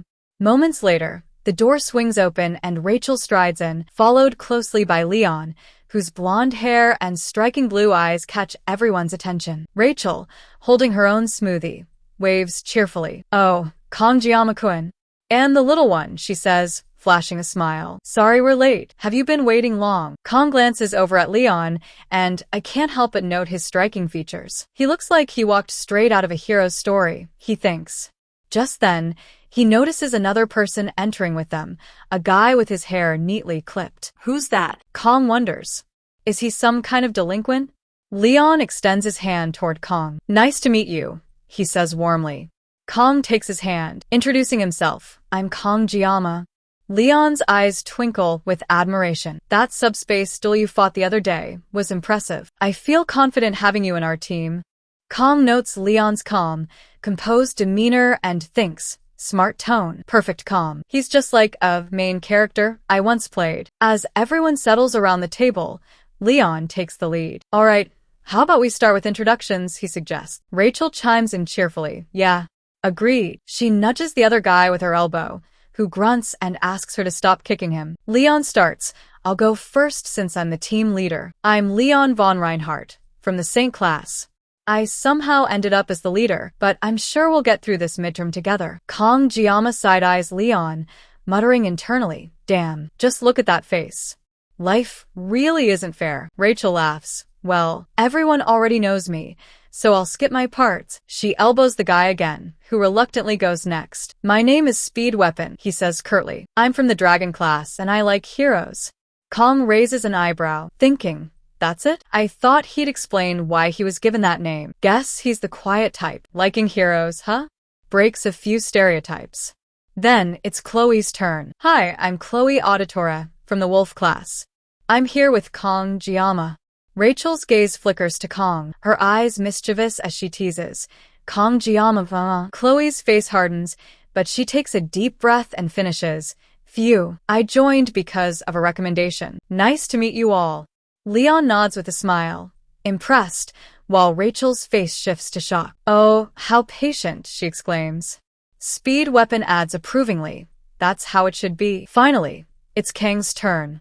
Clearing his throat, he says, I'm Kong Jiama, same as Chloe. I'm also from the wolf class. Leon claps his hands together and says, all right then, let's begin. He reaches into his bag and Kong Jiama watches as he pulls out a laptop, thinking to himself, this feels so awkward. Leon opens his laptop and projects a hologram map onto the table. Everyone leans in, watching intently. Earlier today, during lunch, our class instructor handed out some documents to the team leaders. Leon begins. This is a map of Scopuli Island, where we'll be taking our exam. He points to the detailed, glowing hologram of the island and continues. On the day of the exam, we'll be sent to the island through a subspace gate. But keep in mind, only the gate is in subspace. The island itself exists in the real world. So, any injuries we get there will be real. Leon gestures to the hologram as it zooms into the map's northeastern coastal area. This is the area assigned to us. 3 teams, including ours, will be hunting mermen here. The test key is simple. It's all about which team can eliminate more mermen, given their limited numbers. Any questions? Speed Weapon raises his hand. I have a question, he says. Since Scopuli Island is also the home turf for mermen, doesn't that add some extra risk? Leon nods reassuringly. Good question. The instructors have scouted the area thoroughly, so it's as safe as it can be. The real threat here is simply dealing with the mermen.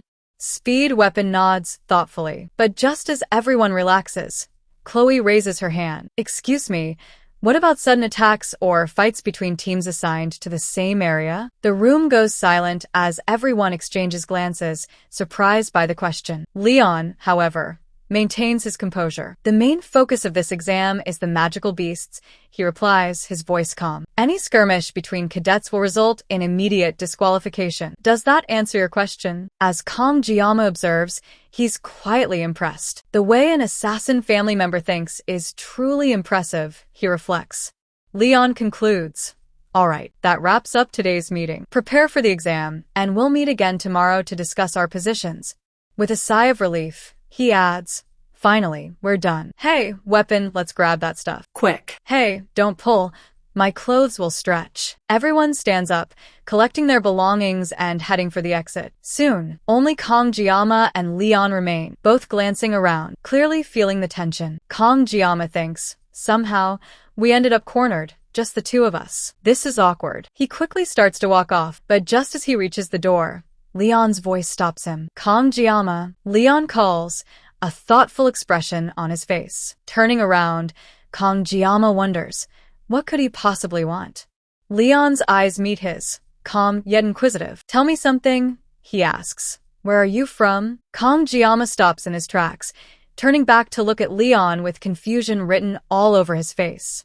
His mind races as he thinks, what's this? I feel like I've heard a similar question before, but this one feels fundamentally different. Where did you come from? Is he literally asking about my hometown? No, that doesn't seem right. He could have asked me during introductions earlier when everyone else was here. So why now? Why wait until everyone left? Kang's thoughts swirl with suspicion. Leon must have a reason for asking this after we're alone, but what could it be? Perhaps. Leon breaks the silence, his voice calm yet deliberate. Sorry for popping that weird question out of nowhere, he says, his tone sincere. I just couldn't help but think that you were similar to me, Jiama. Kang's eyes narrow as confusion deepens. Similar? He wonders. What does he mean by that? While it's true this world's official language is Korean because of the game, that doesn't mean other cultures don't exist here. But anyone can tell just by looking at me that I'm Korean. Leon seems to catch the tension in the air and quickly waves it off. Pretend like you didn't hear anything, he says with a faint smile before turning to leave. I'll get going now. But before Leon can take a step, Kong Jiama instinctively reaches out and grabs his shoulder. Just where did you come from? He blurts out, his voice carrying an edge of urgency. Damn it, Kong curses internally. I grabbed him without thinking. What the hell am I doing? But I can't just let this go. If I do, I won't be able to sleep tonight. Leon looks back at him, his face calm, his smile never faltering.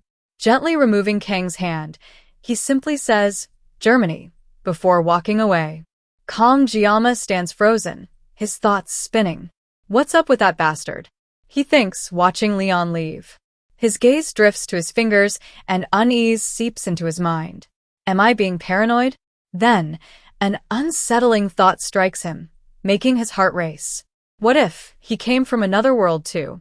Could it be possible? There's no rule that says only one person can get dragged into this game setting. And honestly, possessing the main character seems a lot more plausible than possessing an extra like me. He clenches his fists, his mind grappling with the implications. While the blessing of the sword god was active during that fight, my senses felt strangely heightened. Could I use it now to figure out what Leon really is? Taking a deep breath, Kang Jiama slowly unsheathes his knife, his focus sharpening. Let's test it out, he thinks. His eyes narrow as he directs his heightened awareness toward Leon, who's now out of sight. Leon's existence in this world, is it real? The sensation hits him like a jolt. His eyes widen in shock as he clutches his head. I felt it again, he realizes. Just like before. When I activate the blessing of the sword god and focus, I can faintly hear a voice. But the strain is unbearable. Gripping his head, he groans inwardly. Thinking about it gives me a migraine that even bypasses the painless blessing. Regardless, the Leon I met today is most definitely the Leon I played as before. No actor in the world could replicate him so perfectly. He replays Leon's words in his mind. I just couldn't help but think you were similar to me, Jiama. The phrase gnaws at him. Did he really just mean to ask what country I'm from? That doesn't explain what he said. Seeking answers, Kang Jiama pulls out his phone and opens the Komu Wiki app. I should have looked at this earlier, he thinks. But as he scrolls, frustration builds. I never cared about the male characters in this game, so I never bothered to check their details. And now there's nothing about Leon here in this world either. He closes the app with a sigh. Fine. This will be the only time I let myself get involved with Leon. If anything like this happens again, I can just go to Medea for help. Medea's voice echoes in his mind. You're not coming to see me lately. When are you going to run away with me? He shakes his head, trying to clear his thoughts.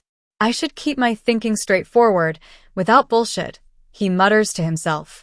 Despite his efforts to stay grounded, a strange calm settles over him. A calm he doesn't fully understand. Is this also the influence of my blessings? He wonders, as the tension in his chest refuses to ease. Kang Jiama pulls out his phone and starts inspecting his blessing stats. His eyes scan the screen as he thinks, I'm making smooth progress. My mental fortitude and armament stats remain unchanged, but my physical fortitude has increased a little, likely thanks to the training I've been doing. A flicker of excitement crosses his face. I think my armament stat will only increase when I finally get Murasame. As for the assimilation rate, it's gone up a lot. Looks like I'll unlock something soon. He pauses, reflecting on his progress. Is it related to the fights I had with both the brother and sister? Or maybe it's just tied to everything I've done so far? It's so frustrating not knowing exactly how this works. And it's not like I can ask anyone for advice. Suddenly, a system window pops up in front of him, catching his attention. You have reached a certain number of blessing activations. Adjustments will be made. Blessing of painlessness duration increase, 30 seconds to 40 seconds. Cooldown time, 12 hours. Kang's eyes widen. Wow. 40 seconds? Seriously? My hard work is finally paying off. A grin spreads across his face as he chuckles to himself. What the hell? This feels amazing. He glances at his sashimi knife, holding it up thoughtfully. And time just flew by. Days pass as Kang Jiama pushes himself to his limits. His daily workouts become grueling but rewarding, each session honing his strength and focus. Chloe continues to train him in swordsmanship, her skill as a member of the Auditora family evident in every lesson. Amidst the rigorous training, Rachel's flirtatious antics persist, much to Chloe's annoyance. Kangjiyama often finds himself in the middle of their subtle, and sometimes not so subtle bickering. Rachel's teasing smirks and playful comments clash with Chloe's sharp glares and icy retorts. Despite the occasional chaos, Kang finds moments of peace in the camaraderie they share. The team dynamic slowly starts to take shape, and for once, Kangjiyama feels like he belongs. Kang begins to master techniques he once thought impossible. By now, his precision is so sharp he can even slice a droplet of water midair. Every strike feels more fluid, more purposeful. This is what real progress feels like, he thinks. Finally, the day of the midterm exam arrives. Standing before the subspace gate, Kangjiyama's eyes narrow as he takes it all in. The gate hums with an ominous energy, its swirling light a stark contrast to the training ground subspace. This feels completely different, he thinks. The vibe is heavier, more intense. This isn't just another exercise. This is the real deal. Before he can lose himself in his thoughts, a voice cuts through the atmosphere. Over here. As Kangjiyama turns around, he sees Leon, Rachel, Chloe, and Speed Weapon standing confidently in front of the subspace gate, each exuding an aura of readiness for the exam. Rachel, ever the outspoken main DPS of the team, teases with a sly grin. Oh ho, the one who always preaches punctuality is late today. Leon, the composed team leader, gestures for Kang to join them. Come over here, he says with a calm authority that makes Kang feel a little guilty for his tardiness. Chloe, the team's reliable sub-DPS, greets him warmly. Good morning, Kangjiyama. Her kind smile eases some of his nervousness. Speed Weapon, the team support, stands silently, his expression unreadable, but his stance showing his readiness. Kangjiyama, who serves as the rear guard, quickly apologizes. I'm sorry. I'm a bit late. Rachel, always quick to tease, smirks and says, you must pay a fine for being late. As Kangjiyama approaches the group, his eyes fall on their equipment, and his breath hitches. Rachel is holding the S-rank gear Vermilion Phoenix Halberd, a weapon radiating a fiery aura of unmatched power. Kang thinks that's insane. She's already got one of the rarest weapons in the game. Leon doesn't seem to have his signature weapon, Balmung, yet, but his composed demeanor suggests he's more than capable even without it. However, what truly catches Kang's eye is Speed Weapon's gear. A recorder? Kang stares in disbelief, unable to process what he's seeing. Wait, that's his equipment? Noticing his gaze, Speed Weapon frowns and snaps. What are you staring at so much? Before Kang can respond, Rachel steps in with a teasing laugh. Oh, it's actually one of the few S-rank equipment pieces that aid with healing, she explains. Kang, still puzzled, turns to her. Is that really true? Rachel nods, clearly enjoying his amazement. Yes, it is. A healing S-rank armament is ridiculously hard to obtain, even if you dump tens of millions of one into the game. Kang tilts his head, still processing the information. But its appearance also contributes to its specs. So this kinda?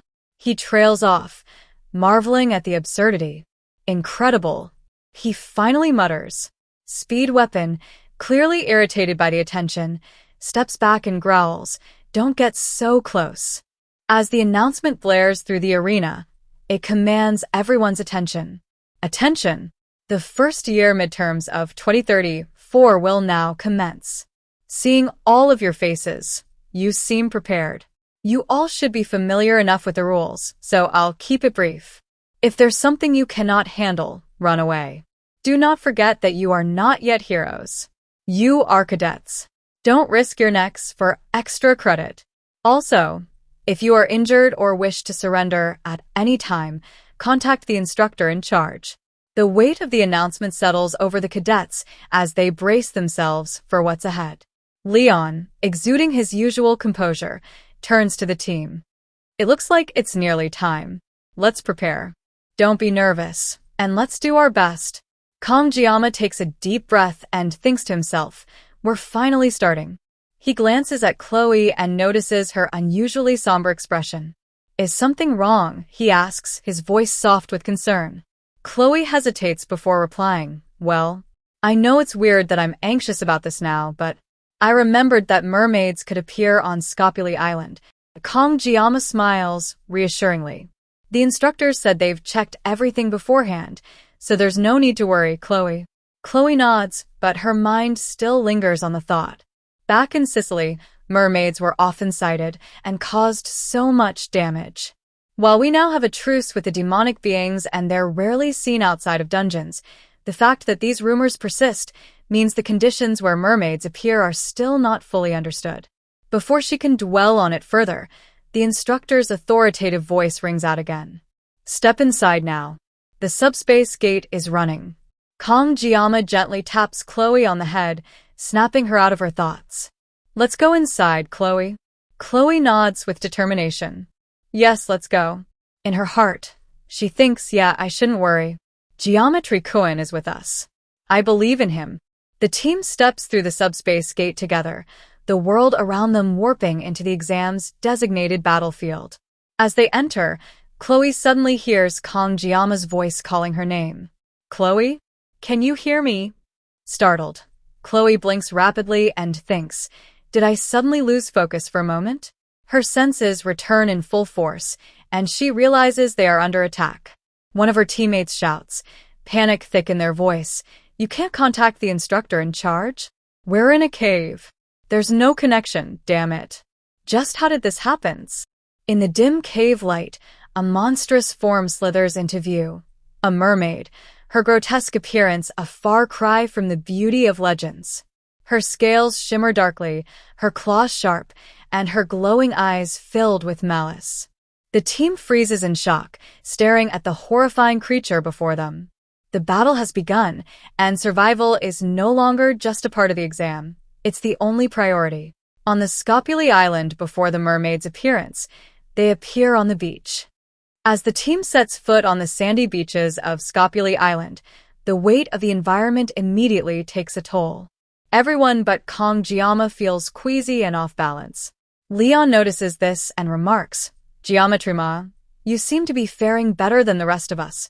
Kongjiyama casually responds, I don't usually get motion sickness.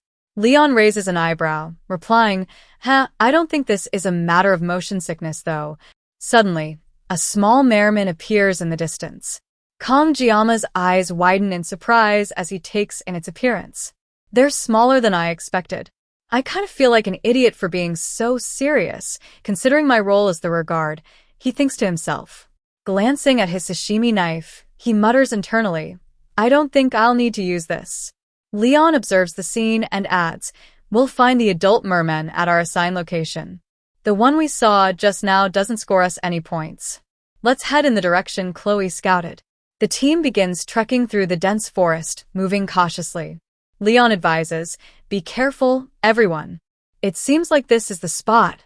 With a sudden blur of motion, Chloe gracefully lands in front of the group, seemingly dropping from the trees.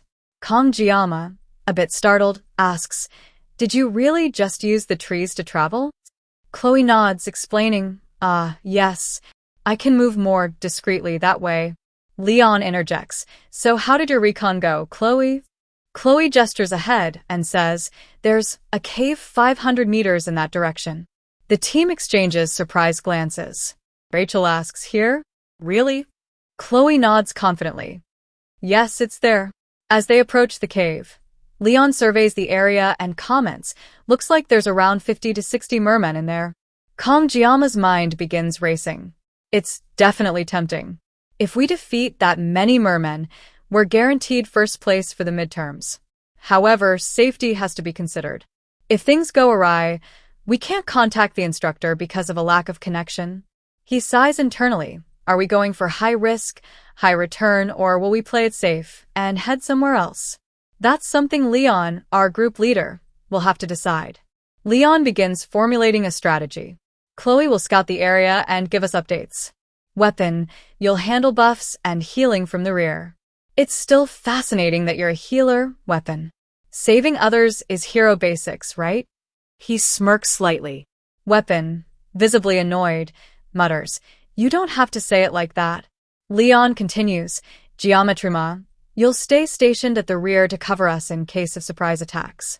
I'll lead everyone from the center. This way, we won't rush in blindly.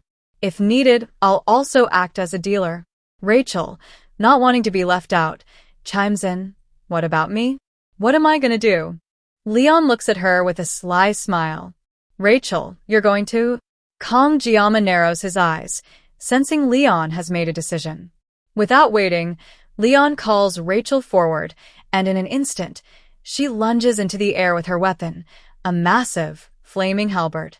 With a heavy force, Rachel hurls her weapon into the cave, causing a thunderous explosion.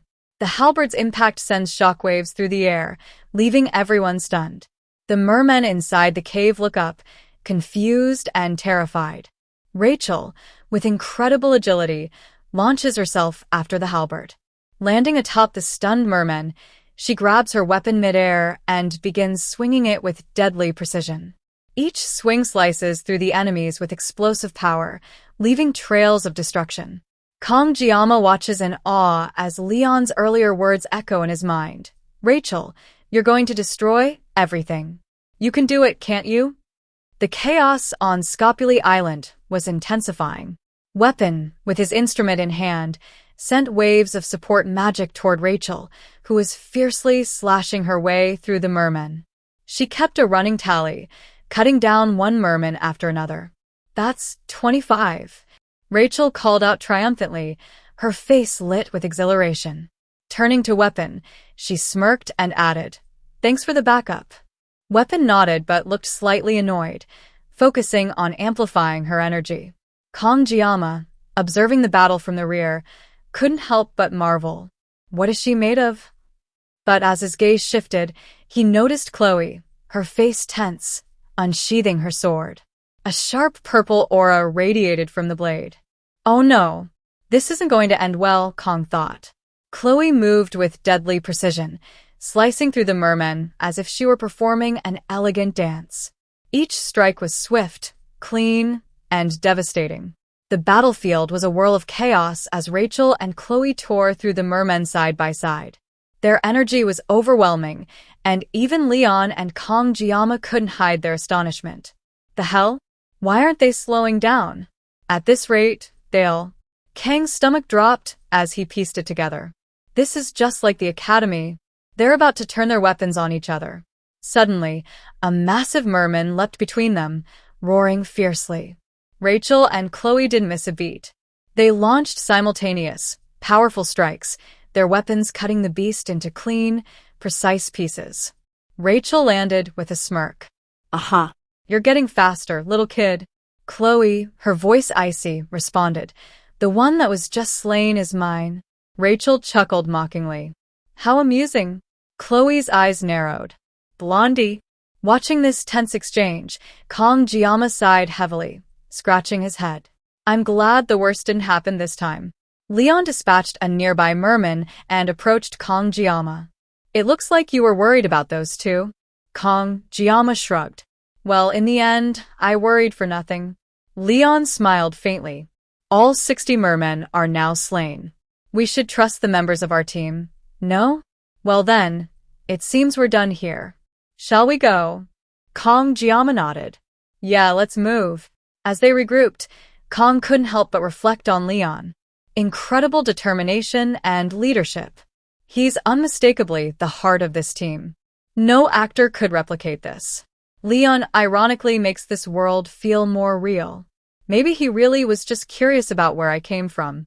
Before they could take another step, a sudden beam of fire struck Leon in the back.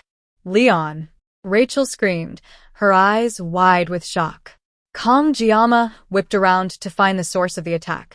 Emerging from the shadows was a monstrous, demonic mermaid. Its dark, twisted form radiated malevolent energy. Rachel stammered in terror. A mermaid? Why is it here? Weapon's hands trembled. Wasn't everything checked beforehand? Or is this just a dream? Kong Jiama's mind raced. Motherfucking. I knew things were going too smoothly. Looking at the situation. Do we run? Or do we fight? With Leon injured, running isn't an option. Fighting is our only chance.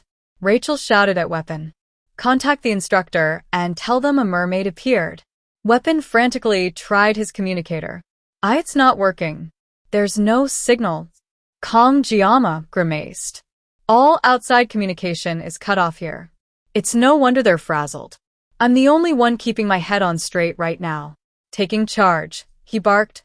Rachel, keep those fishy bastards away no matter what. Rachel gritted her teeth and readied her weapon. Yeah, I got it. Kong Jiama turned to Weapon. Dump all your healing blessings onto Leon. Don't hold back. Finally, he grabbed Chloe by the shoulders. She stood frozen in fear. Chloe, get out of here.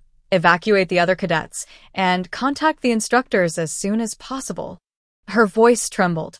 What about you? Kong Jiama's expression hardened. It's impossible to carry Leon and get out unscathed. Hurry, before more mermen appear. Tears welled up in Chloe's eyes, but she nodded. Okay. In a flash, she disappeared into the forest. Rachel, her hands trembling, turned to Kong Jiama. What next? Do you have something in mind? What the hell are you doing? Weapon added, his voice shaking. Are you serious? Where are you going? Kong Jiama unsheathed his sashimi knife, its blade glinting in the dim light. He smirked and replied, Rachel, Weapon, I'll leave the mermen to you too. Rachel snapped. And what the hell are you going to do, you reckless asswipe? Kong Jiama closed his eyes, exhaling deeply. I've never liked the taste of small fish. With a calm yet resolute demeanor, Kong Jiama reached for his sashimi knife, the blade glinting ominously as he unsheathed it. A faint shimmer of energy surrounded the knife, hinting at its deadly potential. Tightening his grip, he took a step forward, his eyes sharp and unwavering. Then, with a dangerous gleam in his gaze, he declared, dealing with big fish is my specialty.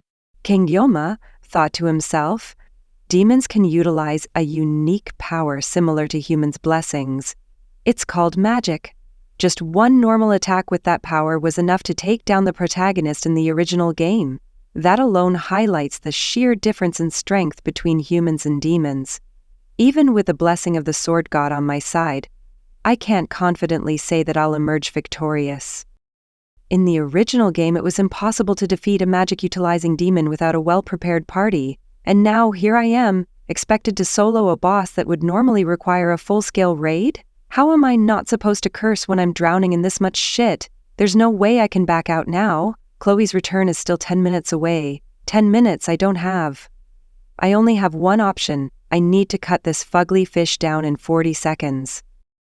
Suddenly, a system window flashed before him. Your nerves have settled upon grabbing the knife. Mental fortitude increases. Your words and actions now carry heightened authority. Adjustments are applied to the blessing to match the user's level. The blessing of the sword god is now activated. Kangama smirked, gripping his sashimi knife tightly. His eyes locked onto the monstrous mermaid, and he thought, it's been a while since I've done some proper sashimi cutting. Another system window popped up. May the sword god's blessing be with you. Meanwhile, Rachel was still fighting the mermen, her spear slicing through them with relentless precision. When a merman lunged at her, she blocked the attack effortlessly, but more swarmed her, pushing her back. Rachel channeled energy into her spear, releasing a powerful strike that cut down all the mermen around her in an instant. Breathing heavily, she muttered, 25. That's 25 down. Speed Weapon, standing at a distance, watched with concern. He hesitated as he thought. I want to heal Rachel, but Leon's condition is overwhelming enough to manage. His wound is deep, and while it's healing, it's painfully slow. Damn it. That bastard Kongahama is absurdly strong. I saw it in the subspace duel. But this, facing a mermaid demon monster, is on an entirely different level. There's no way he isn't crazy. Just watching him makes my bones feel like they're splintering. It's too late to stop him now. Should I even try? The mermaid monster let out a guttural roar and launched a powerful attack at Kangama. Its claws shimmered with magic as it struck, but Kung dodged effortlessly and lunged toward the creature. His thoughts were focused. This mermaid isn't just any monster. She's a demonoid who specializes in long-distance attacks using water magic, but to me, she's just another fish with flesh and bones." The mermaid retaliated, firing a beam of water magic at Kang. He sidestepped it with precision and leapt into the air, aiming a slash at her. The knife connected, but the mermaid reacted swiftly, spinning around and redirecting her focus toward Speed Weapon, who was still focused on healing Leon. Speed Weapon's eyes widened in terror as the mermaid lunged at him. Her claws glinted with murderous intent, but before they could reach him, a scream of pain escaped her. Kang Gyoma had severed one of her wings with a precise slash of his sashimi knife. Landing smoothly on the ground, Kang steadied his stance. "That wasn't enough," he muttered, his grip tightening on the knife. Leaping back into the air, Kang aimed for another blow, but before his strike could connect, the mermaid dove into the water, disappearing from sight. Landing back on the ground, Kang cursed under his breath. Damn it, she really is a mermaid. Predicting her movements won't be easy. Did she deliberately target the injured? Regardless, I have to defeat her at any cost. Turning towards Speed Weapon, Kang noticed Leon's condition improving slightly. "Speed Weapon, are you okay?" he asked. With a trembling voice, Speed Weapon replied, Yeah, I'm fine." Kang Gahukman nodded. "All right then, I'm relying on you, hero." Speed Weapon froze at the word hero. Memories of their past conversation flashed in his mind. Justice and bravery, one who sacrifices themselves for others, the ability to turn despair into hope. Despite being in the world's best hero training school, I haven't seen anyone like that. Not in the dragon class anyway. Back then, Kang had been confused. If he finds someone like that, is he going to confess his admiration or something? Speed Weapon had continued. "That's why I joined this group with Rachel. I was sure I'd find the hero I was looking for in Leon." Kangima responded to Speed Weapon, "You're right." Speed Weapon chuckled lightly, tilting his head toward Kangima. "What's wrong? Ah, I see. Sorry to say, but you're far from being a hero in my eyes. Although," he added with a smirk, "you are strong." Kingoyoma glanced at him, a faint frown on his face, and replied, "Even if I was, I'd refuse it. Is being a hero an object to you or something? Not that I'm giving it to you anyway." Now, in the present, Speed Weapon whispered in awe, "That bastard. He's like a true hero." The mermaid monster, now furious, unleashed a swarm of piranha-like fish monsters. The creatures sped through the air like torpedoes, aiming straight for Kang Gyoma. Leaping into the air, Kang dodged the attack, but his eyes narrowed as he noticed the fish monsters curving back toward him. But Kang cut the wall and jumps on the wall to save himself from the fish monster, but they are still following him. The mermaid laughed wickedly, sensing her chance. Turning her focus to Rachel and Speed Weapon, she lunged at them with deadly speed. Rachel froze, terror gripping her. "This is it," she stammered. "We're done for?" But before the mermaid could reach them, Kanguma appeared, slicing through the air with his sashimi knife. The blade connected with the mermaid, forcing her back. Kang steadied himself, muttering, "Dat yob. Damn it, another shallow cut. Get your shit together, Kanguma." The mermaid roared in pain and swung her massive arm at Kang. He dodged just in time, causing the pursuing piranha-like fish to slam into her instead. The force sent her flying into the cave wall. The impact caused the cave to tremble before collapsing, and a purple light shot into the sky from the debris. Several students near the beach notice the light. One of them exclaims, "Isn't that Instructor Kim? What's going on over there?" Another responds, "What was that sound? It was like a roar." The first student adds, "I also heard a loud bam. There was a flash of light before I saw the instructor, and now it's starting to rain." The group begins retreating.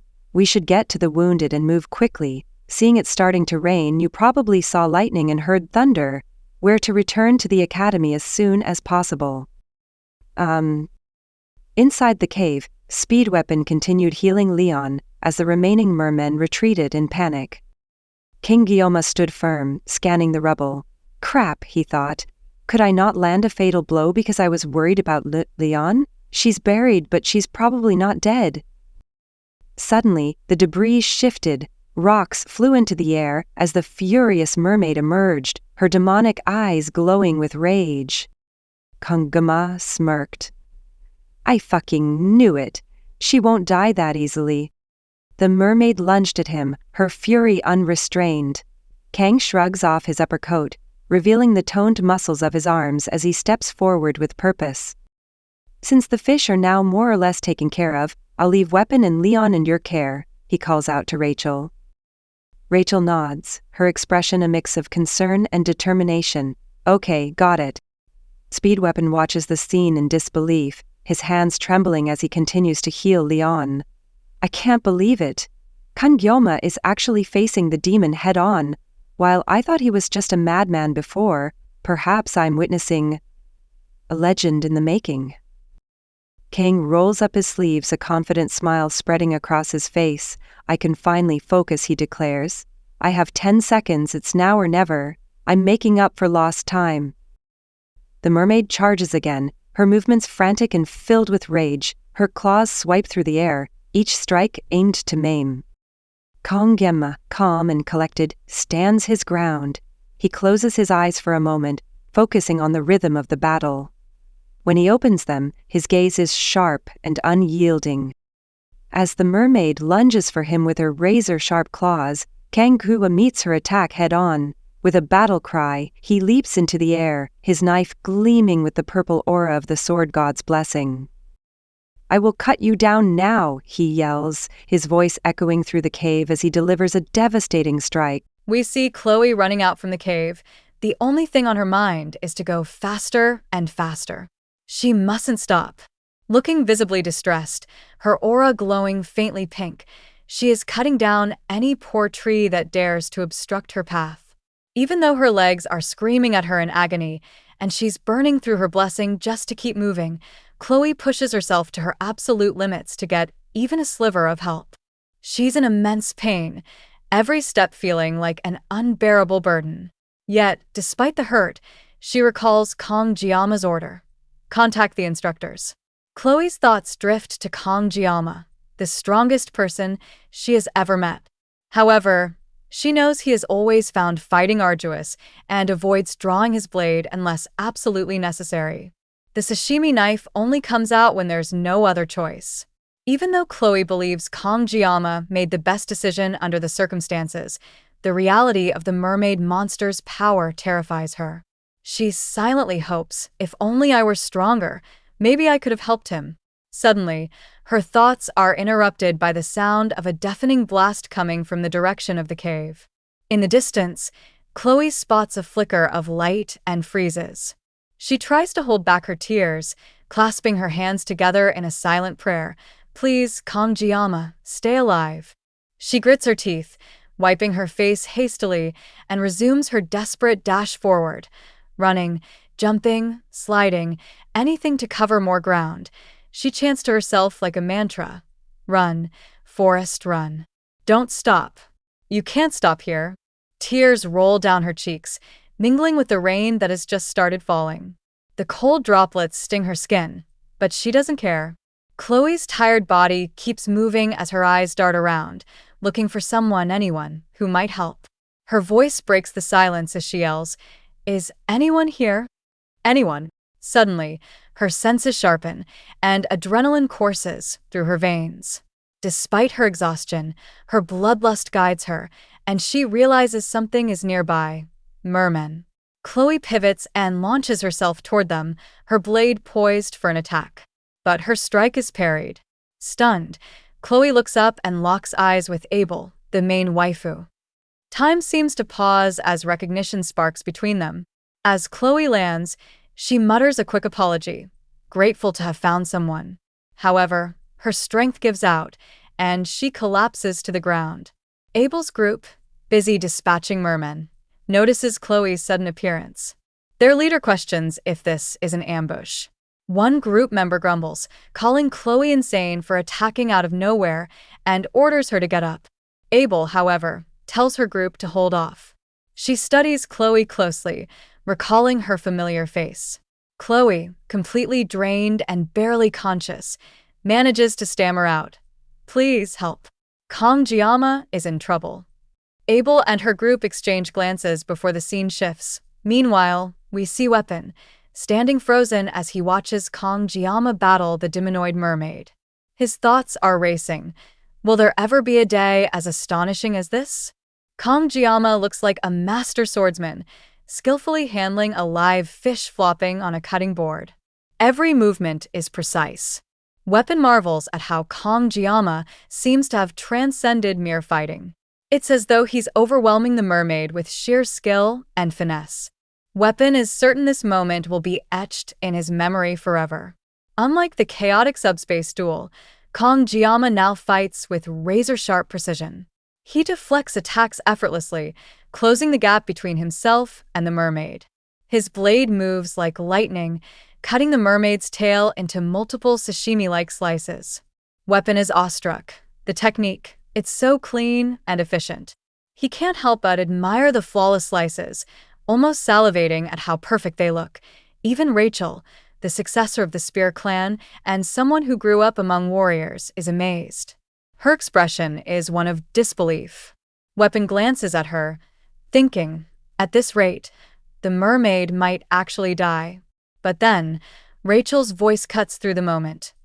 "Weapon, look out." Weapon turns too late as a magic beam hurtles toward him. Rachel dives, pushing him out of harm's way. Furious, she yells, "Get your mind out of the clouds. Do you want to die?" The blast leaves behind a scorched crater, a stark reminder of the danger they are in. Weapon shakes himself, realizing how surreal the scene is. He looks around and acknowledges the grim reality. They aren't fighting a mere fish. This is a demonoid mermaid wielding powerful magic. Kangjiyama, still locked in combat, assesses the situation. He knows that while he has the upper hand, a blade against magic is a tenuous matchup. He glances at the destruction caused by the mermaid's magic and realizes the stakes. The mermaid, now visibly irritated by Kangjiyama, raises her hand and activates the needle squall technique. The falling raindrops transform into pink, acidic spikes that rain down mercilessly. Kangjiyama starts running, dodging and parrying the spikes with incredible speed. However, he soon realizes that the acidic nature of the spikes is corroding one of his knives.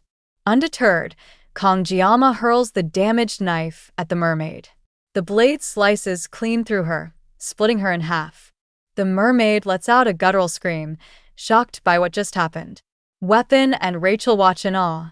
Kangjiyama's aura is almost demonic, more menacing than the mermaid herself. He steps forward, ready to finish her off, but as he delivers a powerful slash, the mermaid summons a grotesque tower of mushed-up mermen from the pond. Kangjiyama's blade only cuts through the mermen, not the mermaid. The mermaid smirks, her eyes filled with malevolence. She claws at her stomach, extracting her demonic core. The core glows ominously as it powers up in her throat. Kangjiyama stares, horrified, as the mermaid prepares a devastating super magic beam, her final, desperate attack. Weapon screams, "Kangjiyama, get out of the way." But it's too late. The beam strikes and the scene shifts. We see Kangjiyama standing in a surreal, watery expanse. The ocean is vibrant blue, but the sky is a menacing red. Confused, Kangjiyama tries to make sense of where he is. The system's voice interrupts his thoughts, informing him, "If you slice."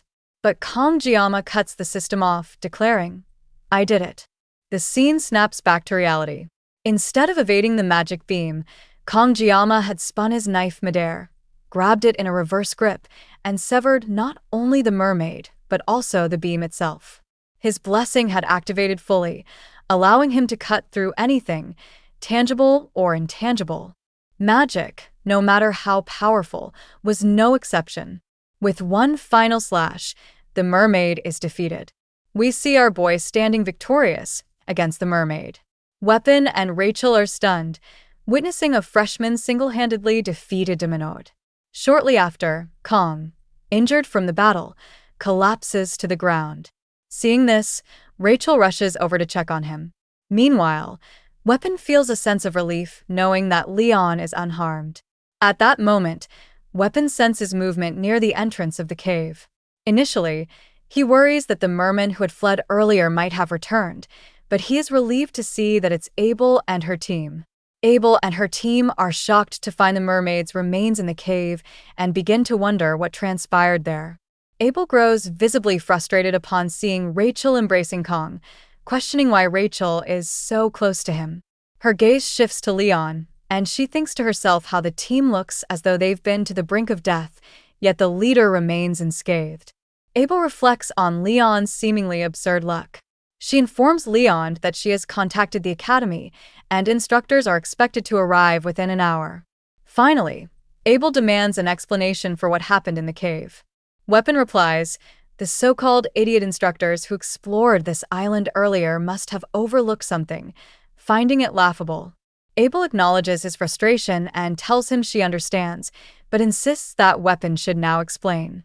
Weapon, in turn, asks if Abel is ordering him around. Abel sighs and retorts that Weapon always interprets things so oddly. What she said was merely a request. Weapon smirks and remarks that it's not like Abel would believe him anyway, but still, he urges her to listen, claiming that explaining things is one of his specialties. Abel listens as Weapon recounts the events.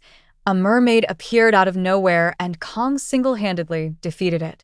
Abel raises an eyebrow, questioning the plausibility of the story, but Weapon affirms, that's exactly what happened. As Abel reflects, she finds it hard to believe that a freshman from the academy could defeat a demonoid on his own.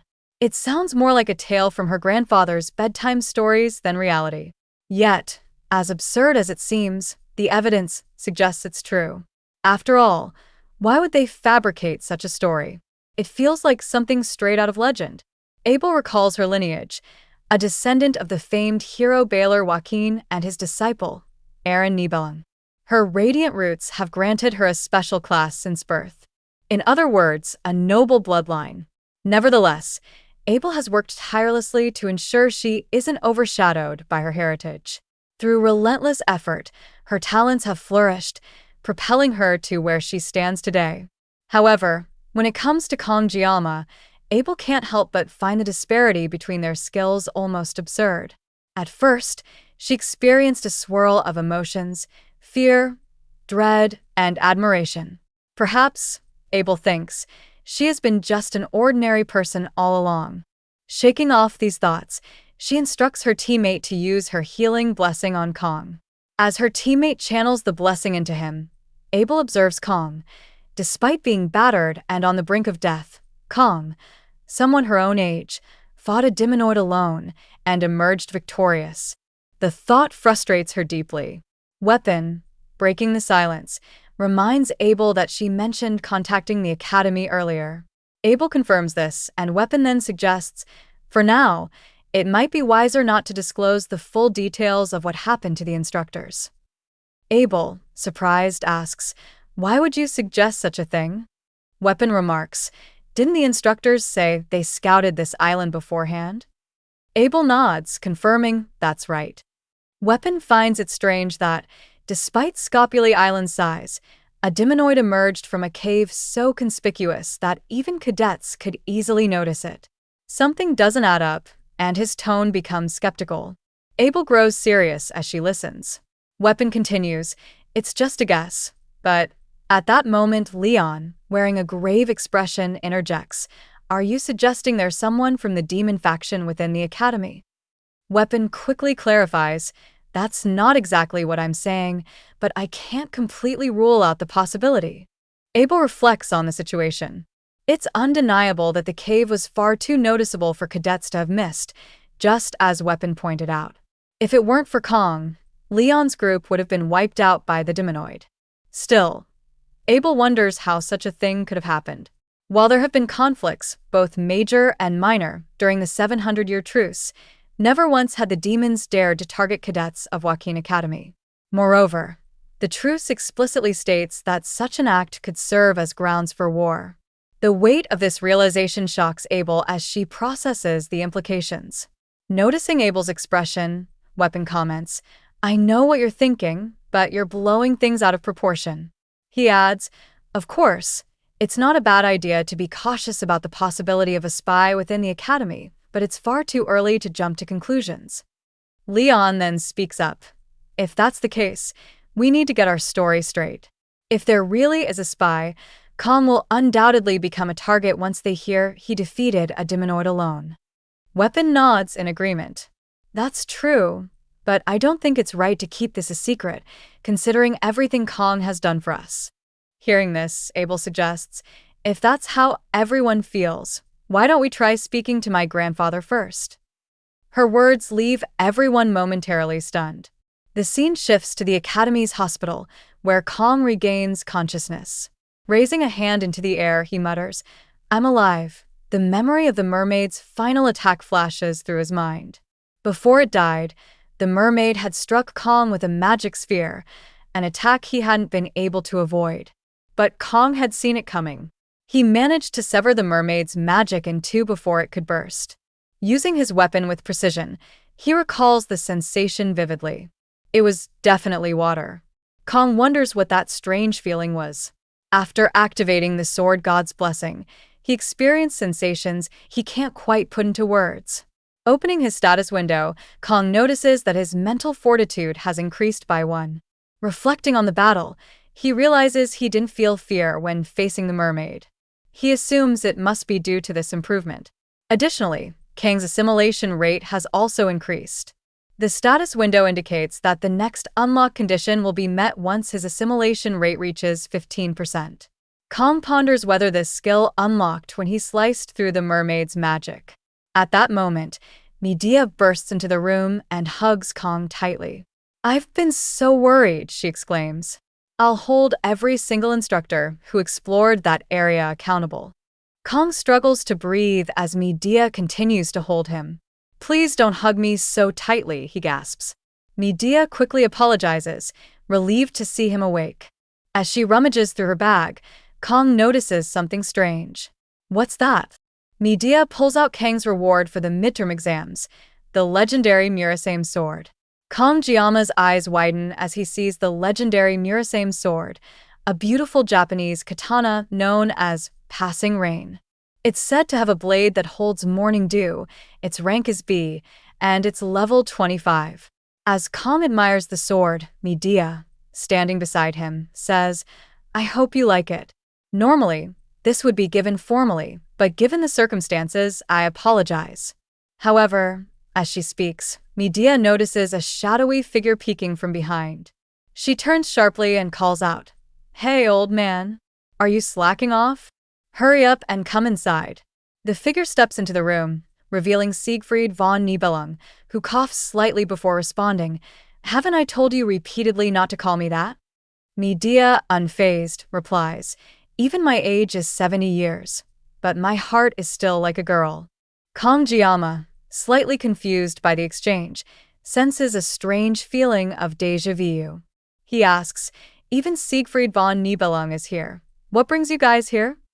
Medea responds, "I've already heard everything from your team. On behalf of Joaquin Academy, we apologize." Both she and Siegfried bow their heads in front of Kong Jiama. She adds, "The incidents during the midterm exams were entirely the Academy's fault. Because of that, you and your team members, no, everyone there, were nearly put in mortal danger. As the Dean of Joaquin Academy, I swear upon my honor to uncover the cause of this demonic outbreak." Siegfried von Nibelung speaks up, "You saved the cadets." Kong Jiama, scratching his cheek, replies, "I only did what I could." Medea, with a solemn tone, continues, "Your deeds are remarkable, but for now, this incident must remain confidential until the truth is revealed." As the dean, it feels odd to say this, but it seems this matter is internal to the Academy. "I'm truly sorry. You deserve so much better." Kong Jiama nods his understanding, and Medea praises him. "You're unbelievable. Why not act your age and complain, or whine a little?" Kong Jiama laughs softly at this. As they leave, Medea pauses and asks Siegfried, "Do you remember? The day we first met after enrolling here, you were sprawled out on a bench. When I told you to move, You immediately drew your sword. What was it you said? Something about never taking orders from anyone? That middle school syndrome was strong with you. Siegfried von Nibelung, with a cold expression, replies, No, I don't remember. Medea, looking at him thoughtfully for a moment, says, It feels like yesterday, but we've been here for 60 years now. We've really been alive for a long time. And yet, we haven't even witnessed a tenth of Joaquin Academy's history. When we enrolled, this place was already ancient. What a profound history it has. Through all its ups and downs, the Academy has nurtured and protected cadets for 700 years. Her mood shifts, and frustration takes over. Anger surges through her as she recalls the instructors' reports. The instructors reported that they had conducted several preliminary surveys. Though rare, Skopali Island is known for mermaid appearances, so extreme caution was taken. And yet, this happened. Her anger causes her to lose control over her power, and suddenly, the building windows shatter into pieces. Siegfried von Nibelung, quick to react, raises a shield barrier to protect them from the flying shards of glass. Despite this, Medea is consumed by her anger, thinking about the instructor's failure and the grave danger the cadets were placed in. Siegfried gently places his hand on her shoulder, trying to calm her down. Medea, realizing her outburst, apologizes. I'm sorry, I got a little carried away, and then chuckles. But seriously, isn't our Kong Jiama amazing? He defeated a mermaid all by himself. Siegfried, clearly frustrated, says, You old hag. Medea, calling him by his nickname Zeke, teases him. What do you think? A natural talent. An extraordinary gift, the kind associated with those once called legends of their time. Many of those hailed as geniuses, meteors shining briefly before burning out. This moment leaves a lingering sense of admiration for Kong Jiama as both Siegfried and Medea reflect on his remarkable ability and potential. She added, In noble families, the word genius is tossed around whenever a child shows the slightest talent. But for someone truly skilled, that word is forbidden. Distant talent. If a true genius exists, it must be that boy. With experience, how far could he grow? Could Kong Jiama reach the realm I've dreamed of my entire life? Siegfried von Nibelung thought about her words, but said nothing.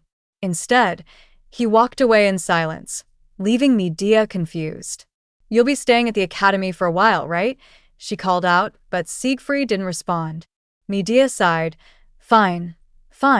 Help me clean this up first. Siegfried, however, curtly replied, I don't remember. Medea frowned and thought to herself, Is the old man broken? The scene shifts to Kong Jiama, lost in thought. As much as I hate to admit it, perhaps it's because I stopped the mermaid that my peers can laugh so freely now, he pondered.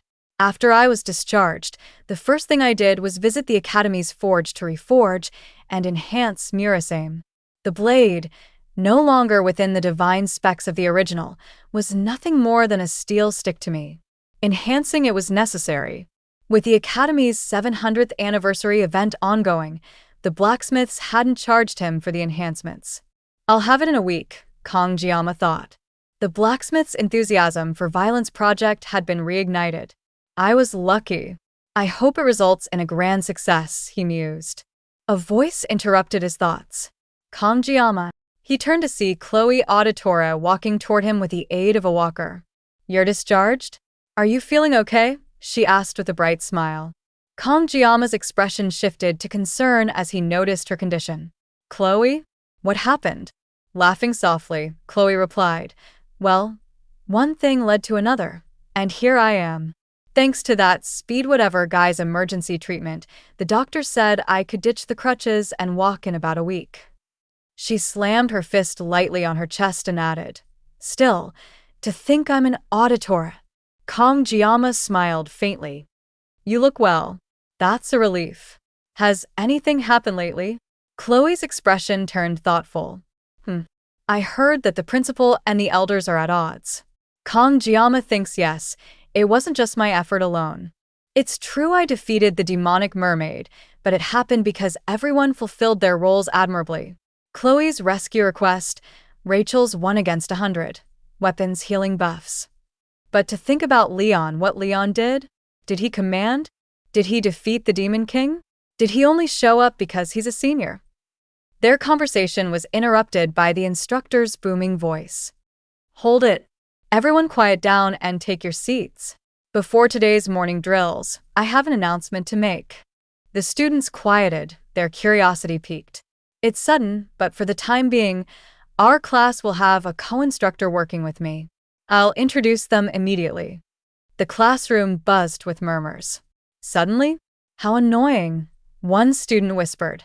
But when the co-instructor entered, their eyes widened in shock. Huh? Why a co-instructor? Someone muttered. Then the realization struck as Siegfried von Nibelung walked into the room. The atmosphere shifted. The students were astonished by his commanding presence. Wait, that person, he looks incredible in person. It's him, but why? One whispered. Kong Jiama, too, was stunned to see Siegfried in the classroom. Elsewhere, the scene shifted to a brutal confrontation. A man lay beaten on the ground, trembling as someone held his chin firmly. I'm sorry, the man stammered, but his plea was interrupted by a powerful punch to his face. Bloodied and frightened, he stammered again. I am sorry. Standing over him, a woman with cold, deadly eyes replied icily, the commander of the 5th Legion is furious. It was Instructor Kim, her rage radiating through the air as she prepared to deal with the situation further. Demon Instructor Kim is holding a worm, or maybe a candy worm, and asks the guy she is beating, seriously, why didn't you cooperate when you had the chance? Now eating the candy worm all seductive, she states that this guy really has a knack for annoying people. The guy is about to apologize again, but she slaps him on the face. Kim, now sucking on the candy worm, tells this guy to repeat himself again, and she thinks that this is so annoying. So the guy just mumbles. Now this busty instructor, Kim, turns around and asks, was it really that difficult to bring Leon back half dead? I knew it, Kim continues. Leon was the target. The mermaid was trying again and again to get to him, but Kong Jiama kept coming in the way. Now, Kim stops sucking the worm and states that even if Leon is a hero candidate, this guy still couldn't get him despite taking a mermaid along. Because of what this guy did, she sneers, that bastard Leon is now comfortable at the academy. This poor bastard tries to apologize again but realizes that he is bleeding. Kim starts sucking the worm again and kicks the poor bastard, stating that he really isn't taking her seriously. The guy, in pain and now holding his bleeding mouth, curses at Kim and states, the nerve of this mere instructor. How dare she hurt me? Kim is annoyed and finds it gross that he got blood on her shoes. Now cleaning her boots, she finds it ridiculous and, showing her curves, states, it's unbelievable that a mermaid got taken down by a bunch of first years.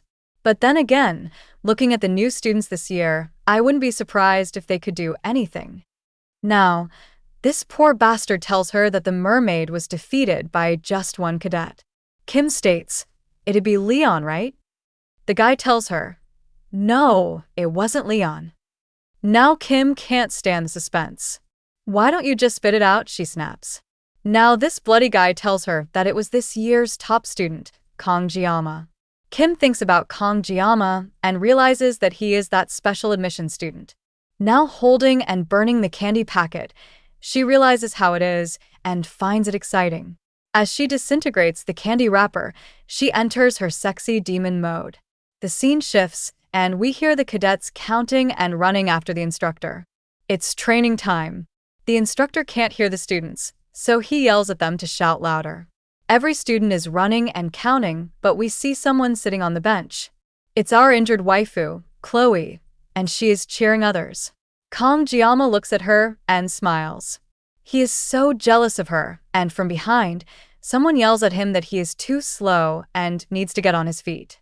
It's the old-ass sword emperor, Siegfried, in a tracksuit. He asks Kong Jiama if he is still injured from the midterms. Kong Jiama replies, no, sir, and wonders what is going on here. Why is this old guy running alongside me? He thinks that this is Sword Emperor Siegfried von Nibelung, a descendant of the first Sword Saint, and the right hand of Baylor Joachim, the Sword Saint Aaron Nibelung. Kongjiyama tells us that Sword Emperor is the man who later inherited the title of Sword Saint, a title that is unique to him as his own name, and he will become one of the greatest forces of humanity in the coming war. Not only that, but during the Second Demon War, he'll also become Leon's swordsmanship master. Kongjiyama tells us that he's a character whose importance rapidly increases in the latter half of the story. Now, Kongjiyama, all annoyed, wonders, then why the hell is he here? He wants him to just go back to Leon. The main story, which was gradually going off track, is completely falling apart now. Not to mention, this old-ass instructor is faster than Jiyama. Now Kongjiyama remembers from the game wiki that Leon actually never ended up receiving the Sword Saint title, and it was a pretty big issue within the game community back then. Now Kongjiyama thinks that since Leon can't inherit the Sword Saint title anyway, it doesn't matter. But no, actually this is still uncomfortable. Other students are impressed with Kongjiyama and Siegfried, and Kongjiyama thinks that Siegfried is running so well that it seems poster-worthy. It's as if they are running together like master and pupil. Now Siegfried states, the foundation of any warrior comes from physical strength and endurance. No matter how outstanding a talent he may be, it is useless if the body cannot support it. Conditioning is the foundation that enables further growth. He then tells Kongjiyama, don't cut corners and just keep up. Yes, sir. Kongjiyama replies, but Siegfried, all master-like, states, I can't hear you. Now, all tired, Kongjiyama shouts, yes, sir. Understood. Siegfried is happy now and tells Kongjiyama to keep up with him. This old bastard quickly dashes forward. Kongjiyama can't believe that this guy can run this fast. Barely keeping up, Kong wonders if this guy ages backward. The cadets are now told that, unless it's for field training, the use of personal weapons is strictly prohibited. Instead, they are told to choose one of these rusty old farming tools or training weapons. Siegfried tells the class to pick one of these weapons in front of them and master it. Other students can't believe it. Some of them even have their family heirlooms as their weapons. Kongjiyama looks at the pile and notices that there's even a sashimi knife. The students have questions, and Siegfried asks, what's the question? One student raises his hand and states, in the long term, wouldn't it be best to get used to the weapons passed down from our families? Why is that being prohibited? Siegfried replies, it's a good question. He then explains, it's because the basics are more important than everything else. The more one relies on high-grade weapons, the more likely they are to neglect their training. He adds, it is easy to neglect a weapon for one's own strength. The student who asks the question gets louder and states, in that case, isn't it actually even more important to learn how to use them and make up for any shortcomings? Other students are getting annoyed, realizing that this guy is just making a fuss to get attention. Siegfried tells him, no matter how well-armed you are, if your skills are lacking, your weapon will end up being a pearl necklace on a pig's neck. And also, a master never blames his equipment, period. These words hit Kongjiyama like a truck, and he agrees that's 100% true. Siegfried taps his cane on the ground and states, once you master the basics, you will naturally become comfortable with any weapon. He adds, that being said, cadets who can handle ordinary weapons skillfully also have a high possibility of receiving a higher score in the class promotion evaluation at the end of the year. Hearing this, all the students jump forward to grab the weapons. Kongjiyama thinks Siegfried even has a way with words. Other students have been completely inspired. Kongjiyama always thought of him as Midia's punching bag. Now, Kongjiyama looks at the fallen weapons and notices the sashimi knife.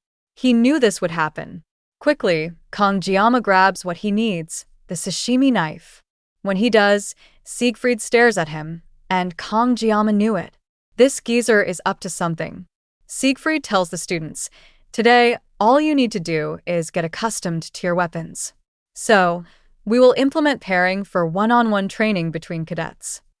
Students are worried, thinking that without the subspace, they might get hurt. Siegfried reassures them. You enrolled in this academy to grow into warriors worthy to carry on the legacy of the ancestral hero. A warrior can only truly grow through combat while facing the risk of being defeated. However, Siegfried continues, if you point your swords at each other without thinking, you could easily end up killing each other without meaning to.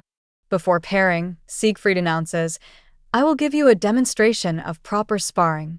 Students are excited to see the Sword Emperor's skills, something they have only ever seen on YouTube. LOL.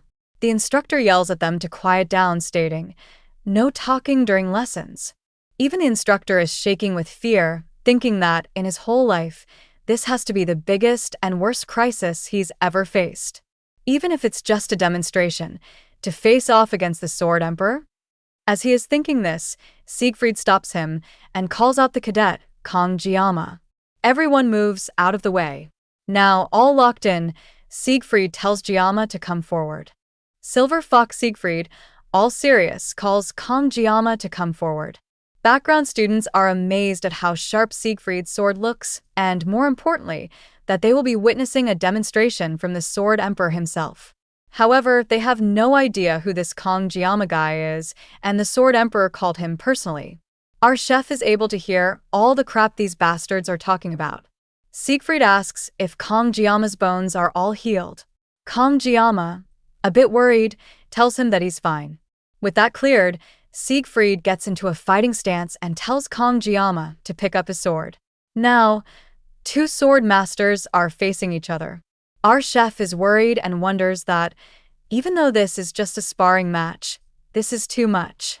His condition might be perfect after a long rest, but his opponent is literally the Sword Emperor. If he crosses swords with the Sword Emperor, it's clear that it won't end easily. At least one of them will lose a hand, and, if truly unlucky, a head might roll. Kong Jiama wonders if this is because of the influence of the divine power. His instincts are craving a fight, but this feels very different from usual. Thinking about the consequences of this matter, he realizes he is nothing compared to the Sword Emperor. So, he tells Siegfried to please lower his sword. The background students start making fun of Kong Jiama, saying they knew he would say something like this. But our chef does not respond to their comments. Siegfried, however, is pissed and asks if Kong Jiama has no pride as a swordsman. He demands to know how long Kong Jiama thinks he can live while holding back his power. Siegfried questions the use of extraordinary talent in a cowardly person like this. All our boy can think about is his pride as a sashimi chef.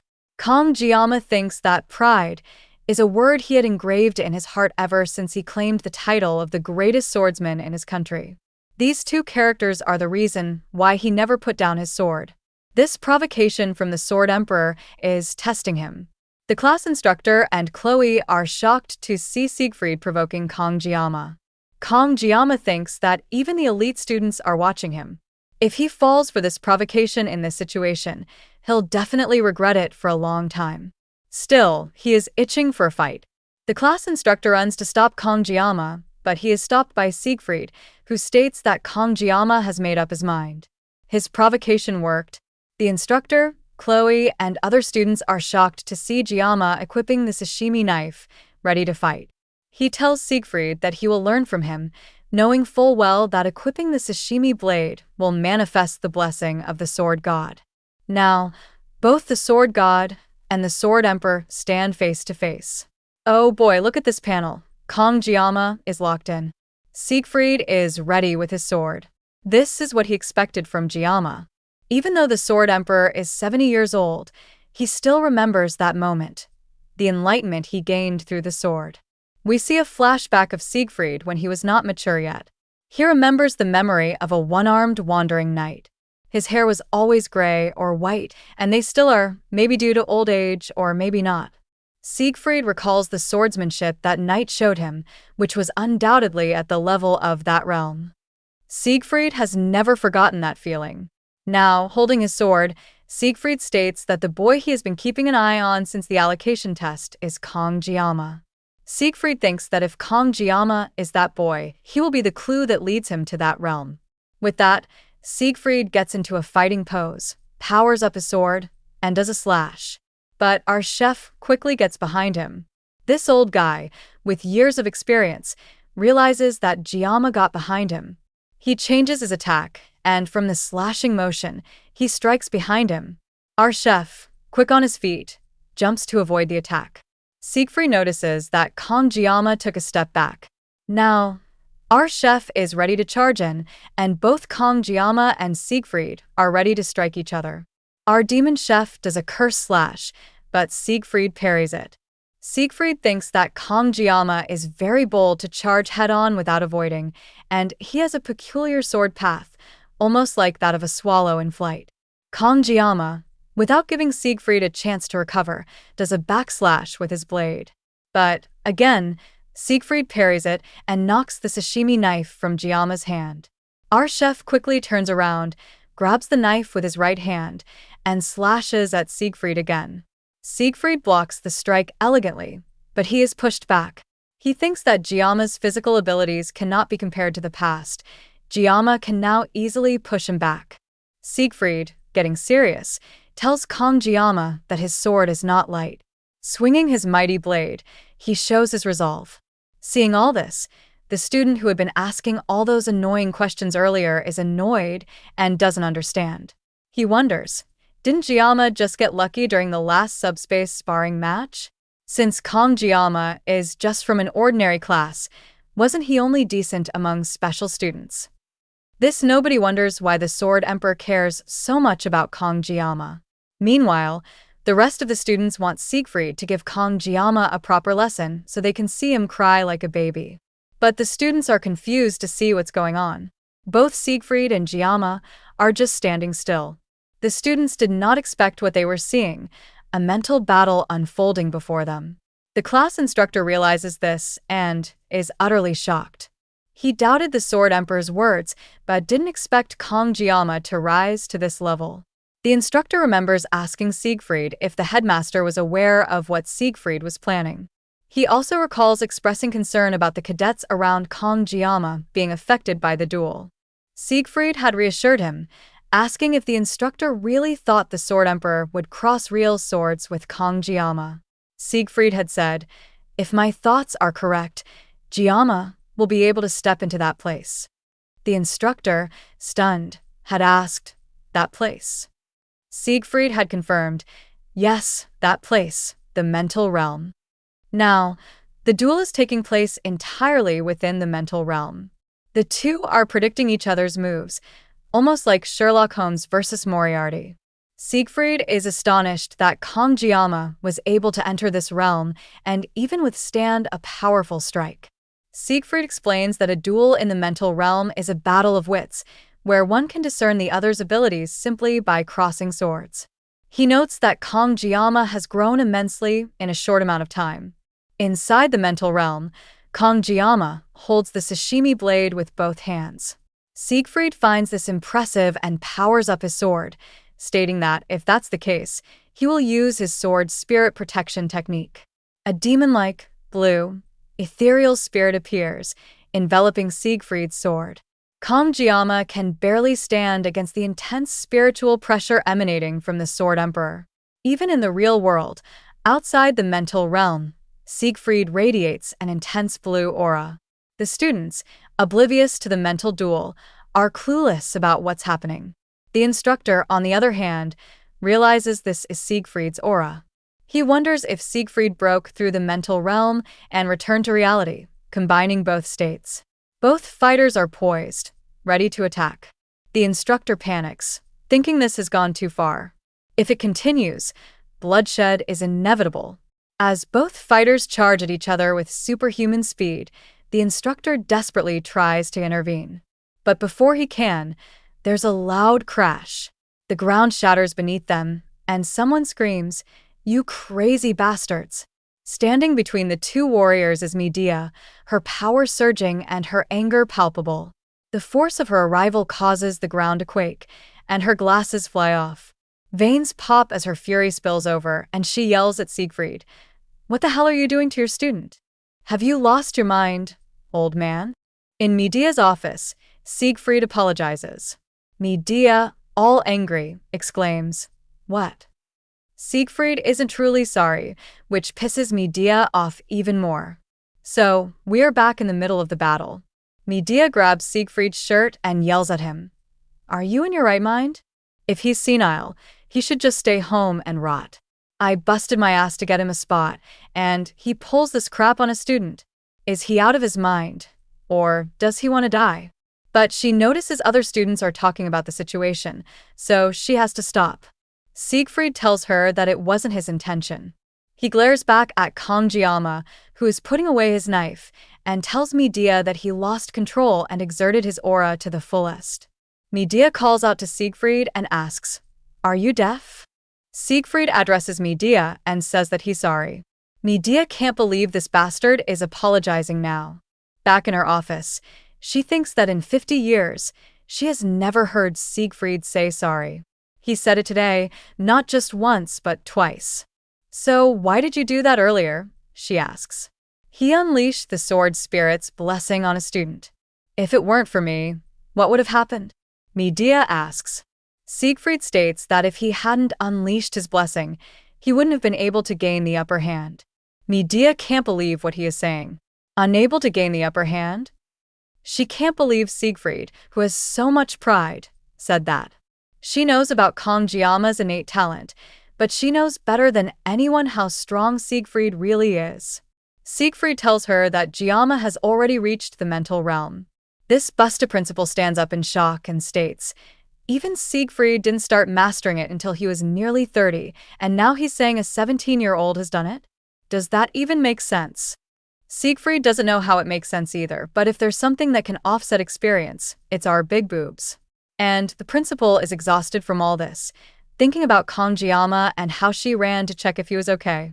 But Kangjiyama, back then, was still holding his sashimi knife, and his blessing was active. He was very much in the zone. At that moment, any semblance of dignity as an educator or a 7-star hero vanished. The emotion she felt toward Jiyama at that moment was fear.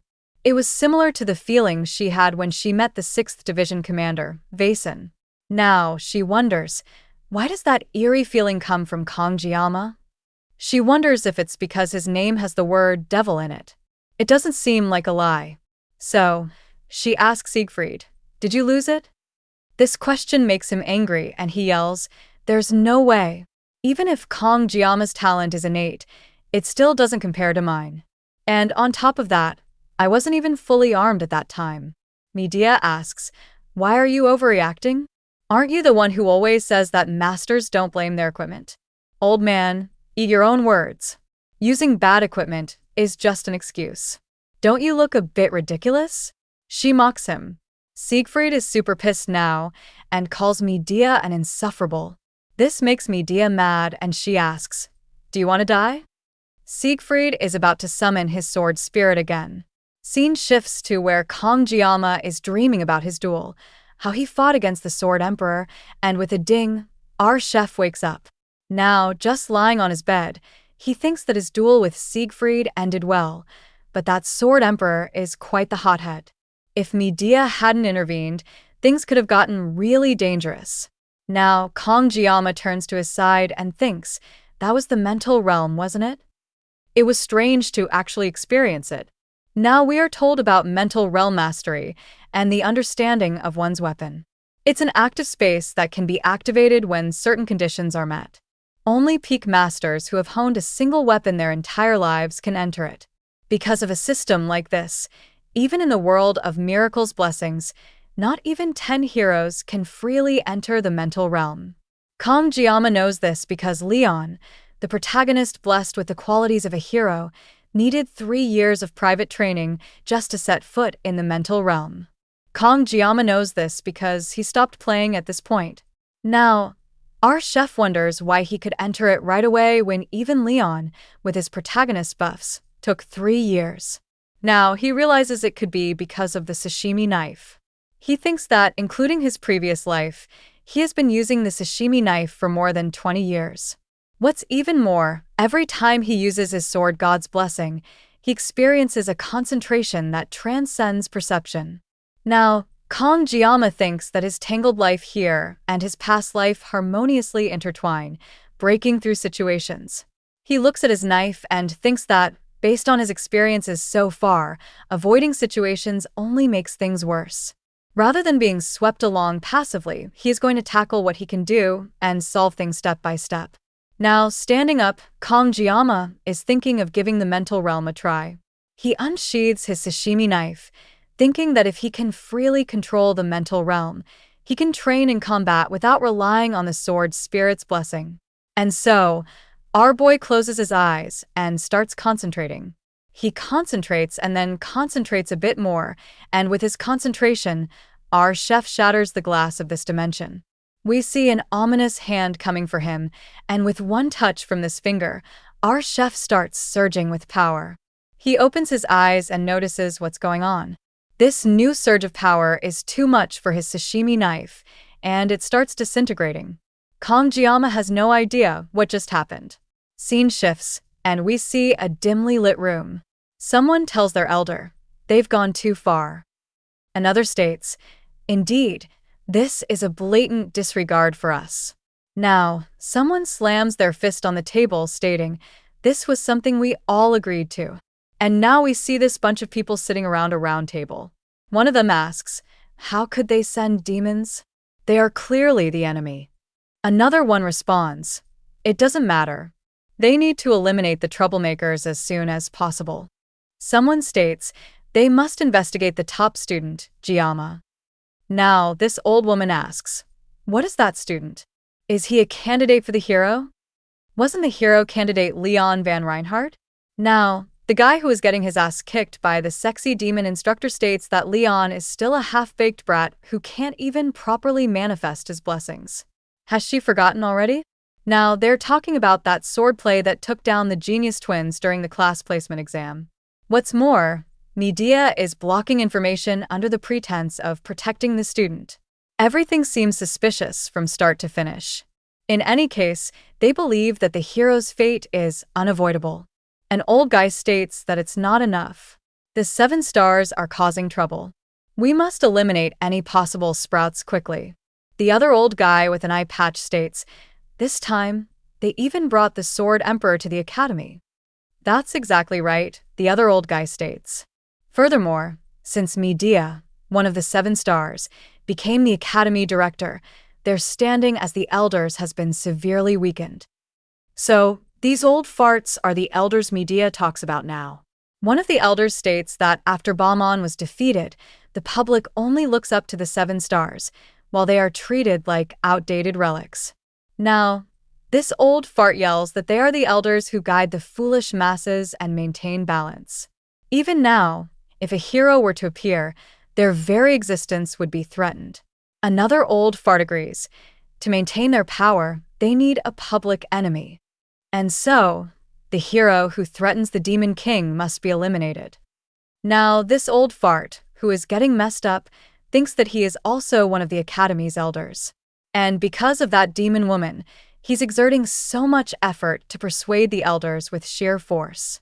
He thinks that the 5th Division commander is furious. And now, we are officially introduced to the sexy demon instructor. She is the 5th Demon King Division commander, Ager.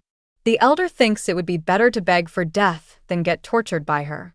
The elders know what to do now, and they are about to issue orders to the auditor family.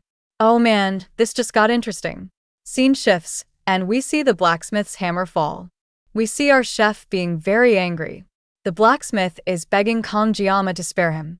The blacksmith turned Murasame into a sashimi knife. Kongjiyama is pissed and cursing at everything. He can't believe that's it. The blacksmith is trying to explain what happened. We start the next chapter with a look at the new sashimi knife or sword. I guess its stats are very low, with the rank E, but it has growth potential. Kongjiyama is pissed at the blacksmith, stating that he's been hammering steel for nearly 30 years, but even he has never seen something like this. To put it simply, it's as if the sword itself refused to be forged, and it broke. So, the blacksmith hastily melted the metal and reforged it, barely managing to give it a proper shape. If an ordinary blacksmith had tried, it would have ended up as a useless lump of metal. He is telling the truth. One strike from the hammer, and snap.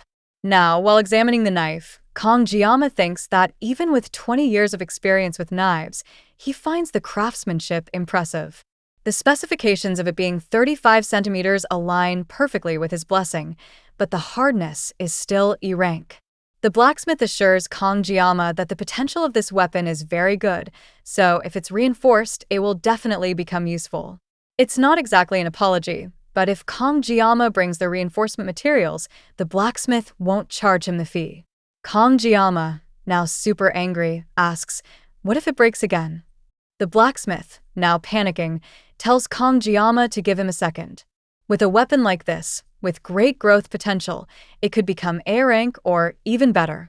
There's also that never-fail material, but that material can only be obtained from A rank or higher demonic beasts.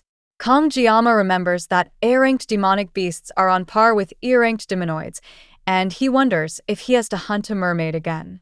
He doesn't want to risk his life to reinforce equipment, but remembers that even low-ranked demons drop reinforcement materials. Now, he remembers his wallet crying, and our chef is trying very hard not to get into microtransactions and buy games' premium currency. That's right, my boy, we grind, Kongjiyama thinks. He wants the blacksmith to promise. The blacksmith swears on his honor as a blacksmith. Now, Kongjiyama wants the blacksmith to refund him half the cost of the leftover scrap metal, which should be 10 million won. The blacksmith is confused.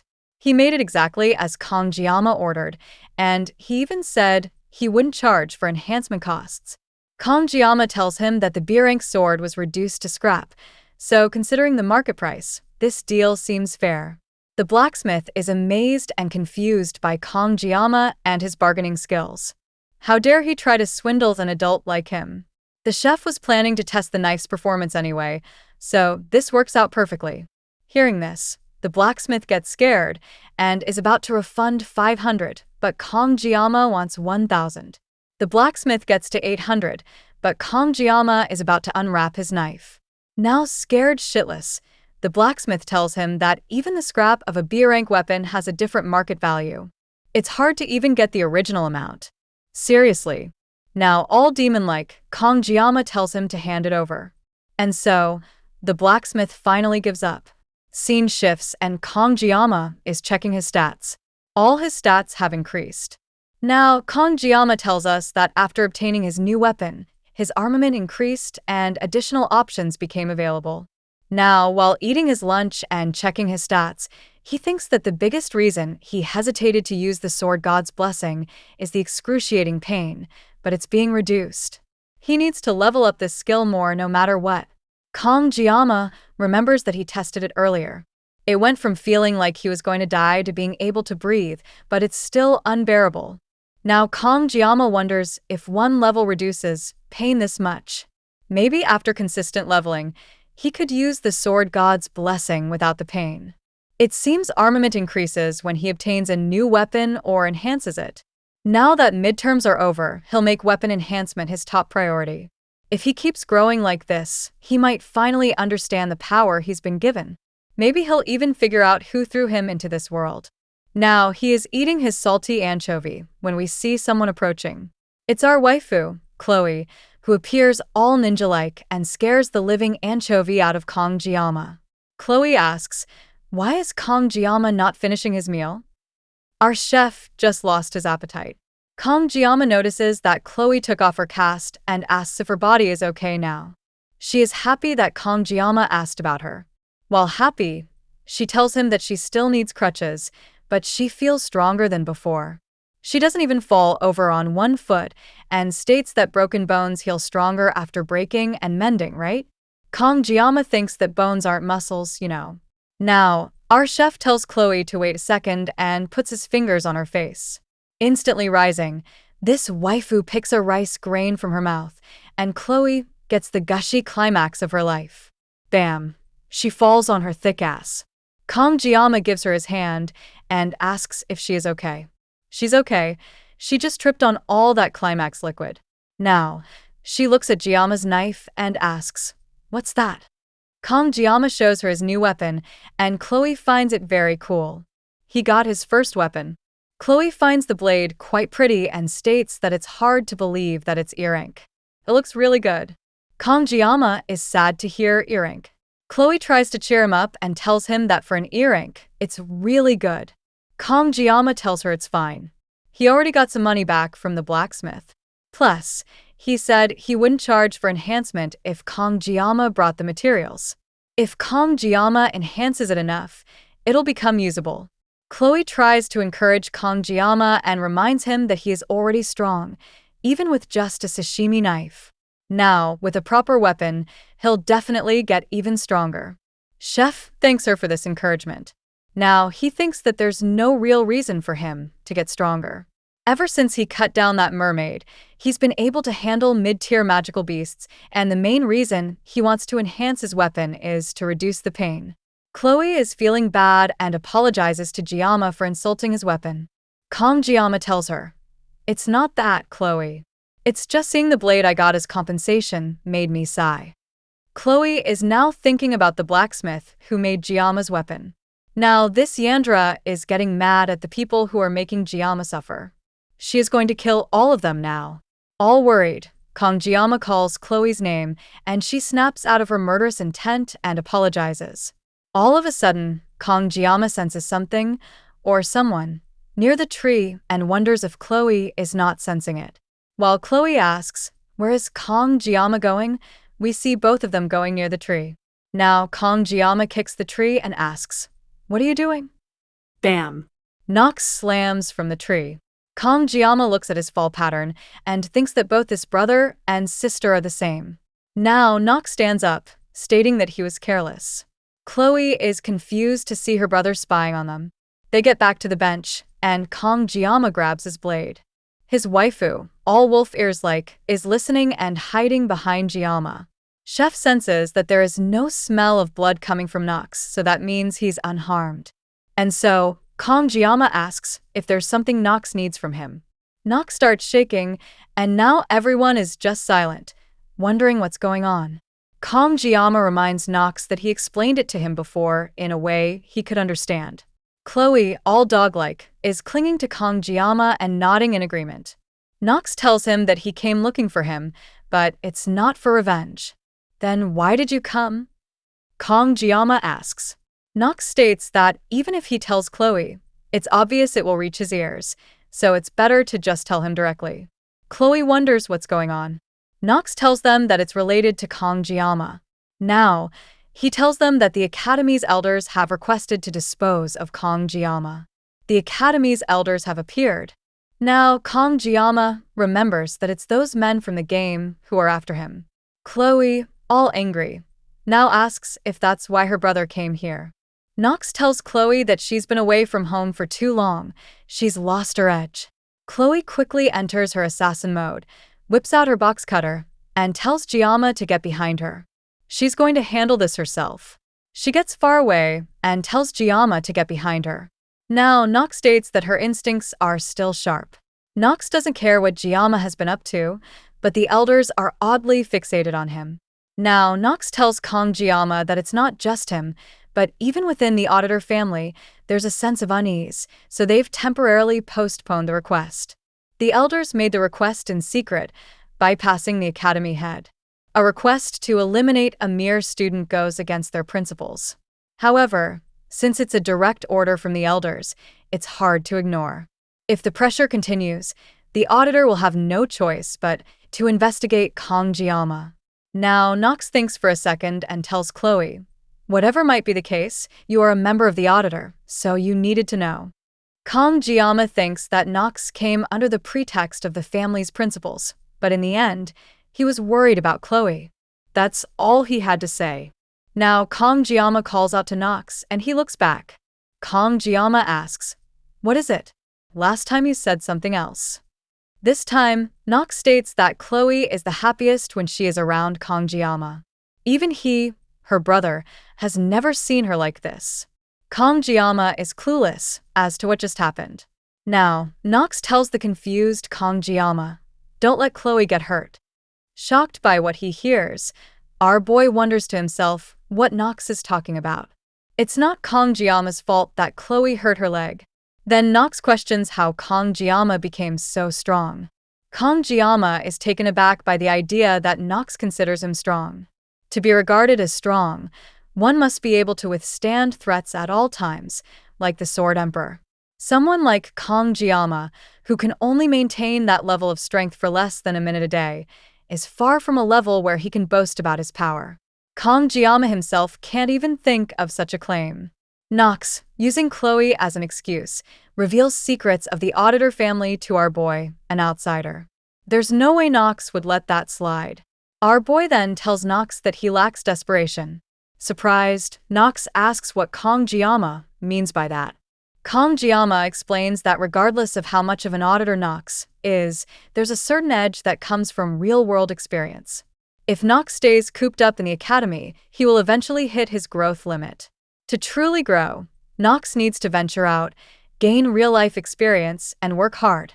Only then will he achieve something remarkable. Nox is surprised by this advice.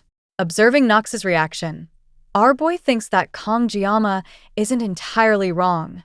With that, he decides to leave the conversation and move on. The scene shifts to the classroom, where the teacher is conducting a lecture. Our boy, sitting by himself, reflects on the academy elders targeting him. These elders are descendants of 5 of Baylor Hoken's 7 disciples, a group renowned for their immense influence, not just within the academy, but across the entire world. Kangjiyama recalls the elders' role in the game, where they were notorious for constantly obstructing the protagonist to safeguard their own power and status. This earned them the nickname Corrupt Remnants among players. However, Kangjiyama can't understand why the elders are now targeting our boy. To make sense of the situation, Kangjiyama begins writing down the key events our boy has been involved in so far. The top academy admission exam, where Kangjiyama faced and defeated the twins. The subspace training session, where our boy confronted and defeated Nox. The midterm exams, where our boy saved Leon. As Kangjiyama reviews what he has written, our boy realizes that he has caused quite a stir. It seems Kangjiyama has been inadvertently drawing attention to himself. Yet despite all that our boy has done, it still doesn't explain why the elders would target Kangjiyama specifically. At this point, Kangjiyama's thoughts shift to Scopuli Island, trying to piece together the puzzle. In the aftermath of saving Leon and defeating the mermaid, our boy begins to realize something troubling. Kangjiyama deduces that the elders are not targeting him specifically, they are after Leon. Kangjiyama was merely an obstacle in their way. Despite the media's efforts to cover up the incident, the fact that our boy defeated the mermaid must have reached the ears of the highest ranks in noble society. The fact that the elders are targeting Leon, a hero candidate, suggests something even more sinister. It becomes clear to Kangjiyama that someone among the elders, or perhaps all of them, may be colluding with the demons. The elders didn't just attempt to obstruct Leon, they went as far as to try to kill him, a young student. No matter how corrupt the elders are, this level of betrayal is shocking. Prioritizing their own power over the safety of humanity, and the academy crosses every line. Kangjiyama didn't think they could stoop this low.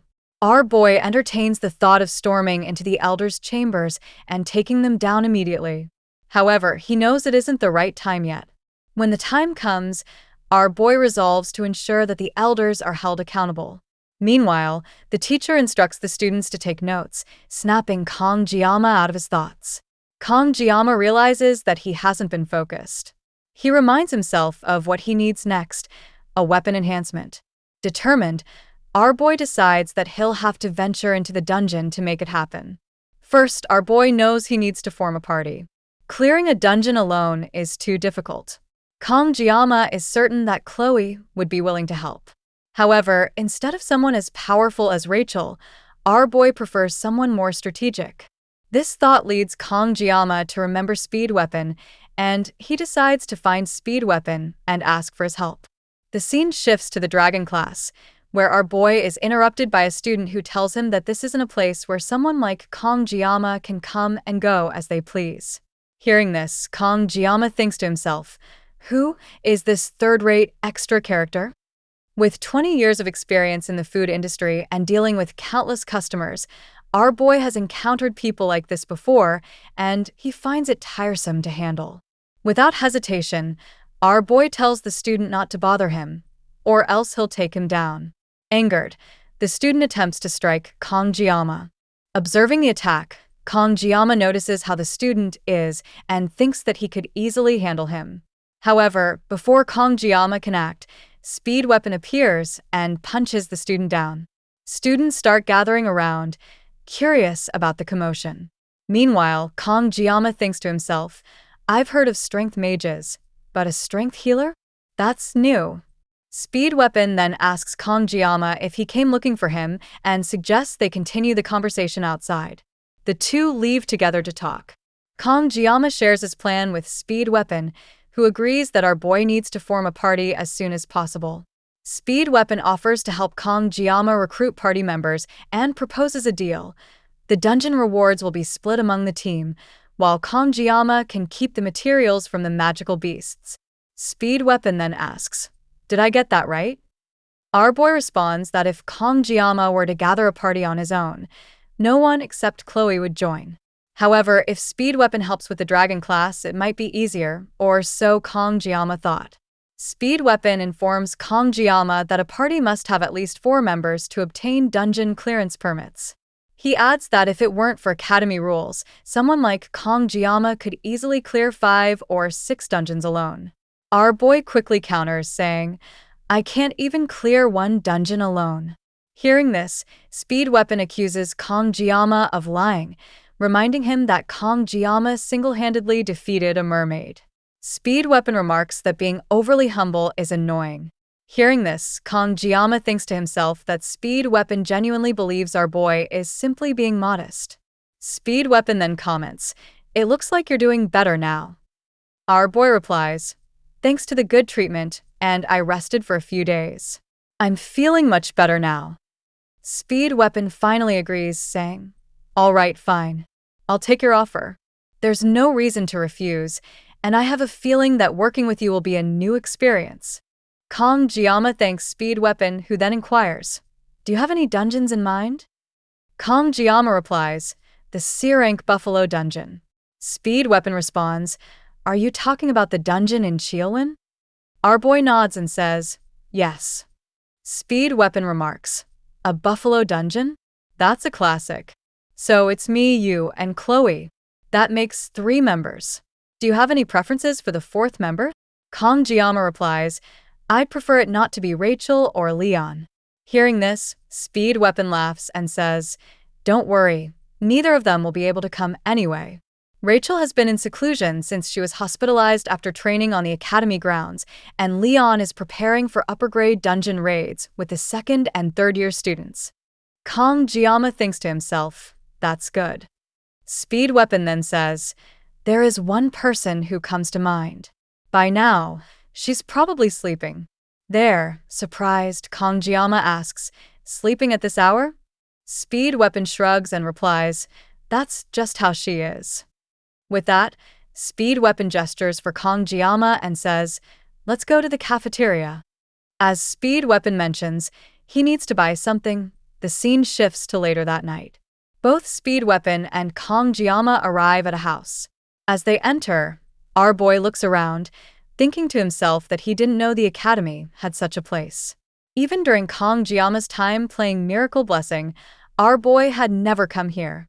In Kong Jiama's past life, our boy was a Japanese cuisine chef, though he never actually visited Japan.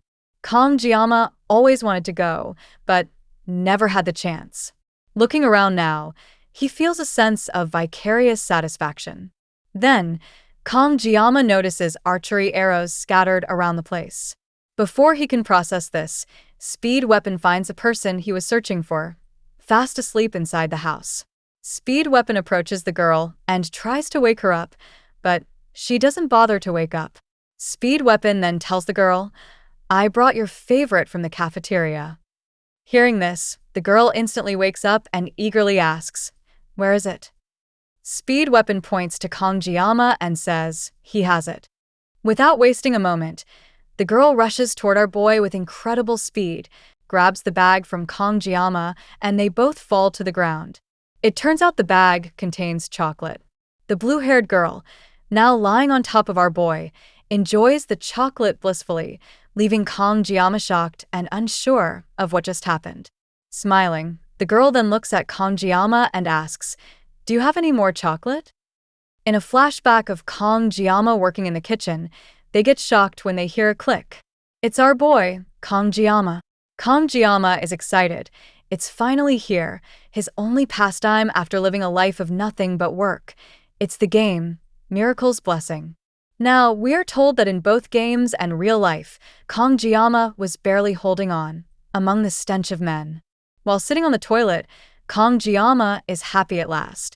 It's finally come to him. Boy, he is giving a creepy smile and thinks that it pops up right after he spends money. It's her, the angel who makes her spend money. It's Abel. Now, looking all creepy, Kangjiyama taps on the game. The game greets him with, "Hey, do you have Yengon egg?" It's not Abel, but Saki Ryoso, the new waifu. So basically, Kangjiyama spent some money on a loot box and he was hoping to get Abel, but he got Saki. Our Kangjiyama clearly got scammed. Now, we are reminded that the game is centered around the protagonist, Leon, featuring numerous heroines. And among them, the character officially designated as the main heroine by the game developers is Abel von Nibelung. Now, we're told that even though each heroine flaunted unique charm and abilities, like Rachel and Saki, it's Abel, and the story in game depicts Abel and Leon overcoming hardships. It also showcases the blossoming of their love. Our Kangjiyama, captivated by Abel's charm, opened his wallet like he was under some spell and spent a lot of money. As a result of Abel, the other heroines gradually faded into the background. We might get 1 to 2 more waifus, maybe more, I guess. Now, we're told that among those defeated heroines, the one who faded the fastest was Kangjiyama's first 5-star pull, the daughter of Jialgung, Saki Ryoso. And we're back to the present. Saki is asking for more Yengon egg, but quickly turns around, telling Kangjiyama that he looks a bit foolish. Now, Kangjiyama knows why Weapon was so confident. Kangjiyama tells us that having used Saki in the game, she is a top-tier DPS among ranged attackers. And even though it doesn't seem like it, Saki is a skill-based character, different from Leon. Plus, since she barely impacts the main story, her joining Jiyama's party won't disrupt the plot. Kangjiyama thinks that it'll probably be fine, right? Now, looking all curvy, Saki asks what brings Weapon here. Weapon is holding another Yengon egg. Saki quickly grabs it from him and tells him to spit it out. His waifu is about to eat it. Weapon introduces Jiyama and asks if she knows him. She does, so Weapon tells her that Jiyama came to him this afternoon, and Weapon sought him after getting harassed by some punk earlier. Waifu tells him to get to the point. So now, Weapon tells her that they are recruiting for the Buffalo Dungeon raid next week. Kangjiyama thinks that Weapon's explanation is a mess. He sure is living up to his nickname. Now, Weapon tells her that they will split the clear rewards, except the horns. Saki thinks for a moment and then walks towards Jiyama. She points at Jiyama and asks if he's the one who fought back then in the subspace training. Kangjiyama says, "Yeah." Now, waifu stares at him, and Kangjiyama is getting scared. Now, Saki states that since dungeon clear rewards also reflect on their grades, she has no real reason to refuse, but Kangjiyama seems less determined than she thought. Jiyama thinks that she is judging someone while she's half asleep. Waifu apologizes, but says she doesn't want to work with someone who seems so unmotivated. Hearing this response from her, Weapon reminds Saki that she saw Jiyama's duel. He's no ordinary guy. Saki states that maybe Jiyama's opponent was weak. Weapon, now getting annoyed, screams at her that Jiyama's opponent was from the auditor family, and during the midterms, Weapon was about to talk about the exam's secret but stops. Kangjiyama stares at Weapon. Now, Weapon states that he can't explain. She just needs to listen. Am I your dog? Why should I? Waifu utters, to which Weapon implies that she drools over Yonggangs like a mutt. What's her excuse? LOL. Man, seriously, this guy has no filter. And so, these two morons start arguing. Kangjiyama, all confused, wonders what's his deal, and why is Weapon getting all angry. Jiyama thinks that a party member can be greedy or rude, not both. So, there's no need to beg someone like her. He tells Weapon that's enough. That kind of uncooperative attitude is poisonous to a party. They should find someone better. Hearing this, Waifu states that the dungeon raid isn't that urgent, like mocking. See, This comment stops Giamma, and they both stare at each other. Now, very serious, Giamma takes out one of his sashimi knives, shocking both Saki and Weapon.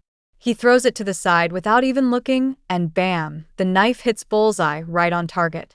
Waifu looks at the target, then at Giamma, and back at the target. She is clearly impressed and shocked. "So, are you interested now?" Giamma asks. "Dude, forget about being interested. This waifu is wet now."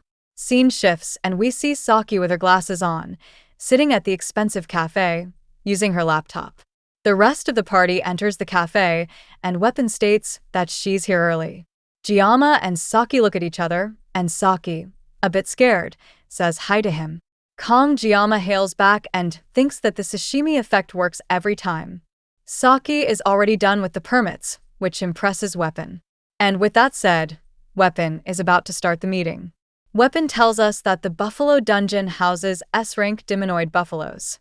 They're nicknamed water buffaloes. They charge from a distance, so close combat is tough. Chloe and Giamma are impressed with Weapon's art skills. Weapon continues that they are weak to ranged attacks, and there's one rule. Something they must never do is to never open the stone gate at the center. What happens if they do? Chloe asks. Weapon replies that the rumors say there's some kind of seal or something, but it's just a hypothesis. Nothing's been confirmed. Saki states that the Academy's permit requires them to leave the gate closed. No reason to disobey, right? Giamma agrees they won't open it. Hearing this from Giamma, everyone is shocked, and they stare at him. Weapon asks if Giamma knows what's behind it. Our Giamma knows that there's a hidden boss behind it, but tells them they should touch it. Weapon thought it could be something dangerous. Now, Giamma tells us that the gate only opens under specific conditions, and it's locked by the system. Now anyway, ignoring that risk, this dungeon's efficiency is unmatched. Munching on the bar, Saki asks, "What?" Seeing her, Giamma states that she really likes these things, to which Saki replies that brainy-type people like her need candy. Giamma thinks that she can't even speak properly with candy in her mouth. Suddenly, Giamma senses bloodlust.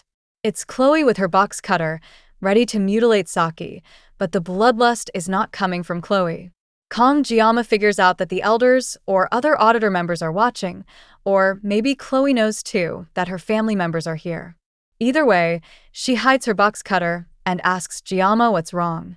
Giamma knows that they are waiting. Now, they'll appear when the time comes. We're on our way to Gamyeoldo, Chorwon, simply put, gym gangs in town, Chongun, South Korea. The bus is on its way, and inside the bus is our Giamma, thinking about Chorwon and reminiscing about when he was discharged from the army. He swore he would never go back to this city again, not even to pee in it. LOL. He never thought he'd come back like this. All of a sudden, the bus stops. The worker outside asks how he may assist the bus, and upon realizing that the bus is from Hawken Academy, he removes the blockade. Noticing this, Giamma wonders about civilian restrictions. Maybe because of this, the border is a dungeon zone. Security is tough here. Lost in his thoughts, Giamma remembers that the elders are watching them.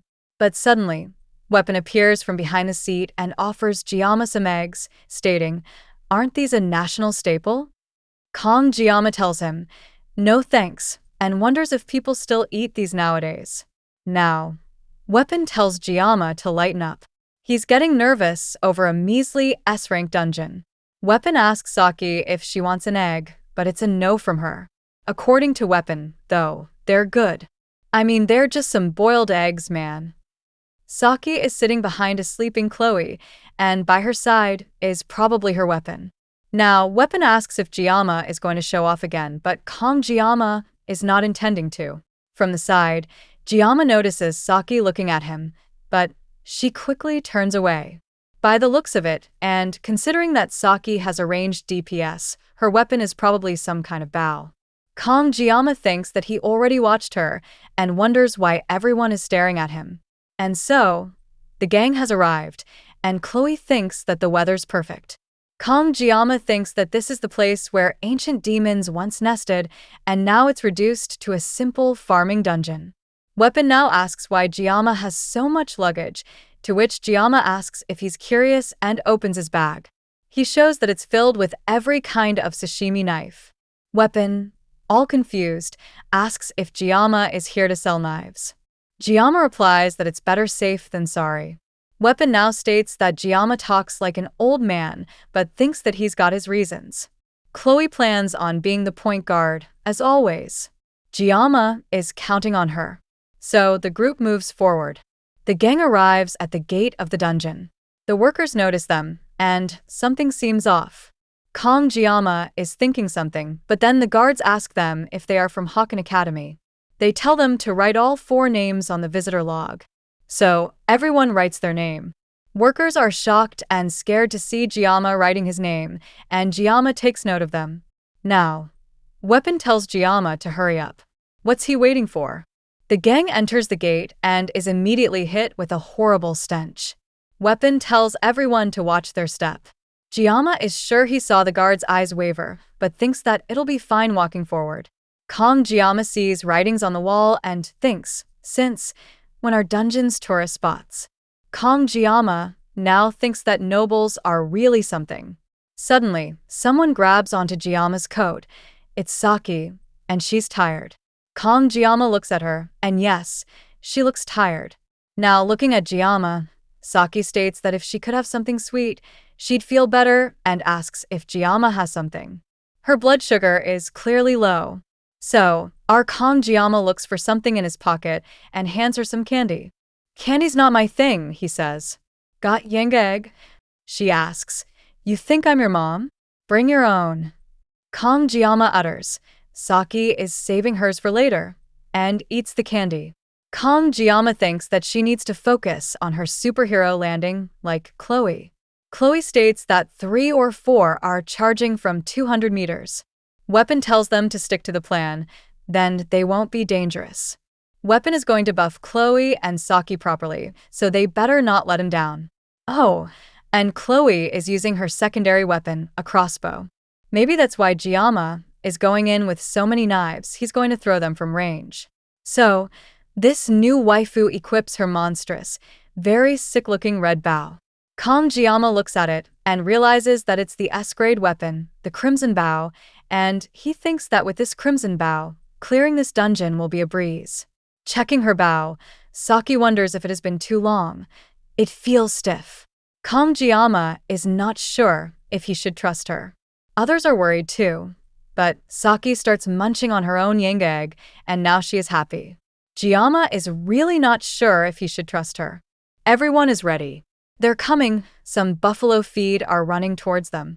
Saki and Chloe charge forward, and Weapon starts the BGM to buff them. We see a bunch of black buffaloes charging at the squad. Chloe is charging forward with 2 crossbows.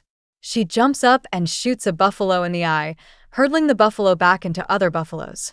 Now, this super badass waifu lands in front of the coming black buffaloes, and she is ready to slow them down up front. But Weapon quickly yells at her to fall back as planned. Saki states that they need to be hit right between the eyes. Charging her shot, she moves past Chloe, looking absolutely majestic. She shoots 3 magic arrows. Now we see 3 buffaloes are about to attack Chloe and whoosh right on target. Saki obliterates their heads. Ops, they're already down, Saki jokes, and she's back to eating her yang egg.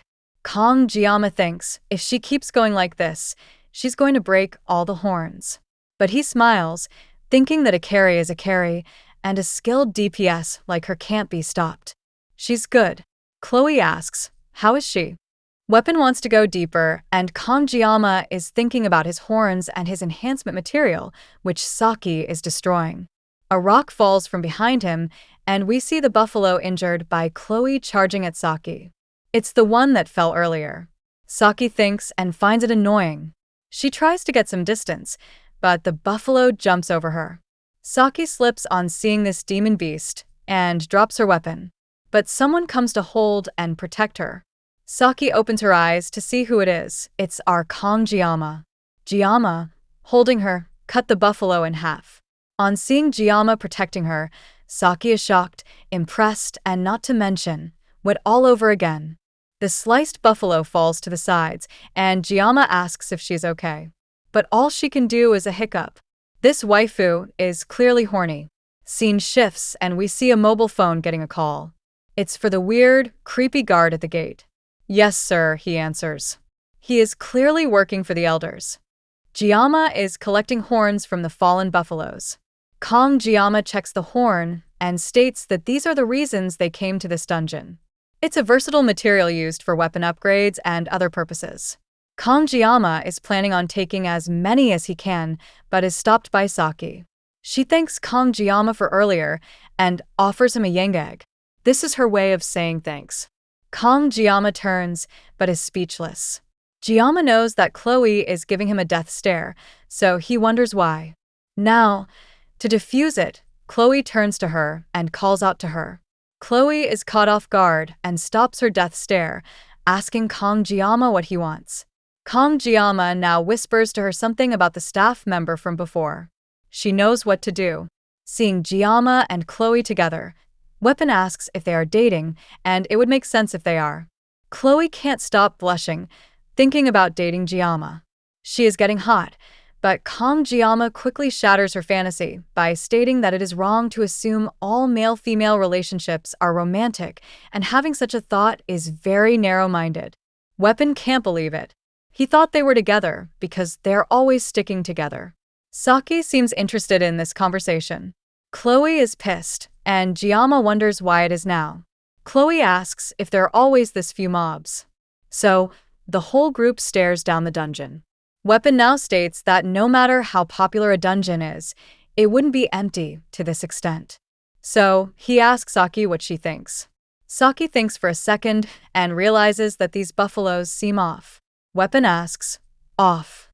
Saki states that they look like they were running from something. Buffalo don't behave that way, so it doesn't make sense. Weapon agrees and states that they are docile. Locals even use them for farming. Giamma wonders what's wrong with these people using demonic buffaloes for farming. The group agrees that there are more than one suspicious thing going on, but it's probably nothing. They agree that at least they have a signal here, so everything should be fine.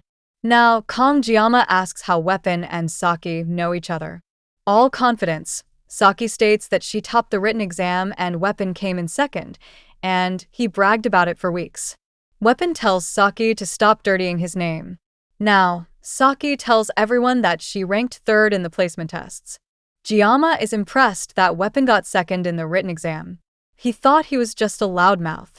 Weapon now tells him that he's not the loudmouth, it's Rachel. She is her distant cousin, but still, realizing that Rachel and Weapon are relatives, Giamma now knows why. As a player, he didn't know about Weapon's connection to the main characters. Weapon now tells us that his family is a branch of the Changxiang clan, Rachel's mainline. So basically, he's the Nige to Rachel's Hinata. That's why Weapon was about to tell something but stops, asking why they are talking about this. Giamma is clueless, as usual. Weapon bumps Giamma and tells him to stop glaring. He's living a dream here and tells Giamma not to forget him when he's famous. Giamma tells him that it won't happen, so no need to worry. Now, the group is walking forward, and Weapon states that Giamma might even join the 7 heroes. Chloe agrees he could.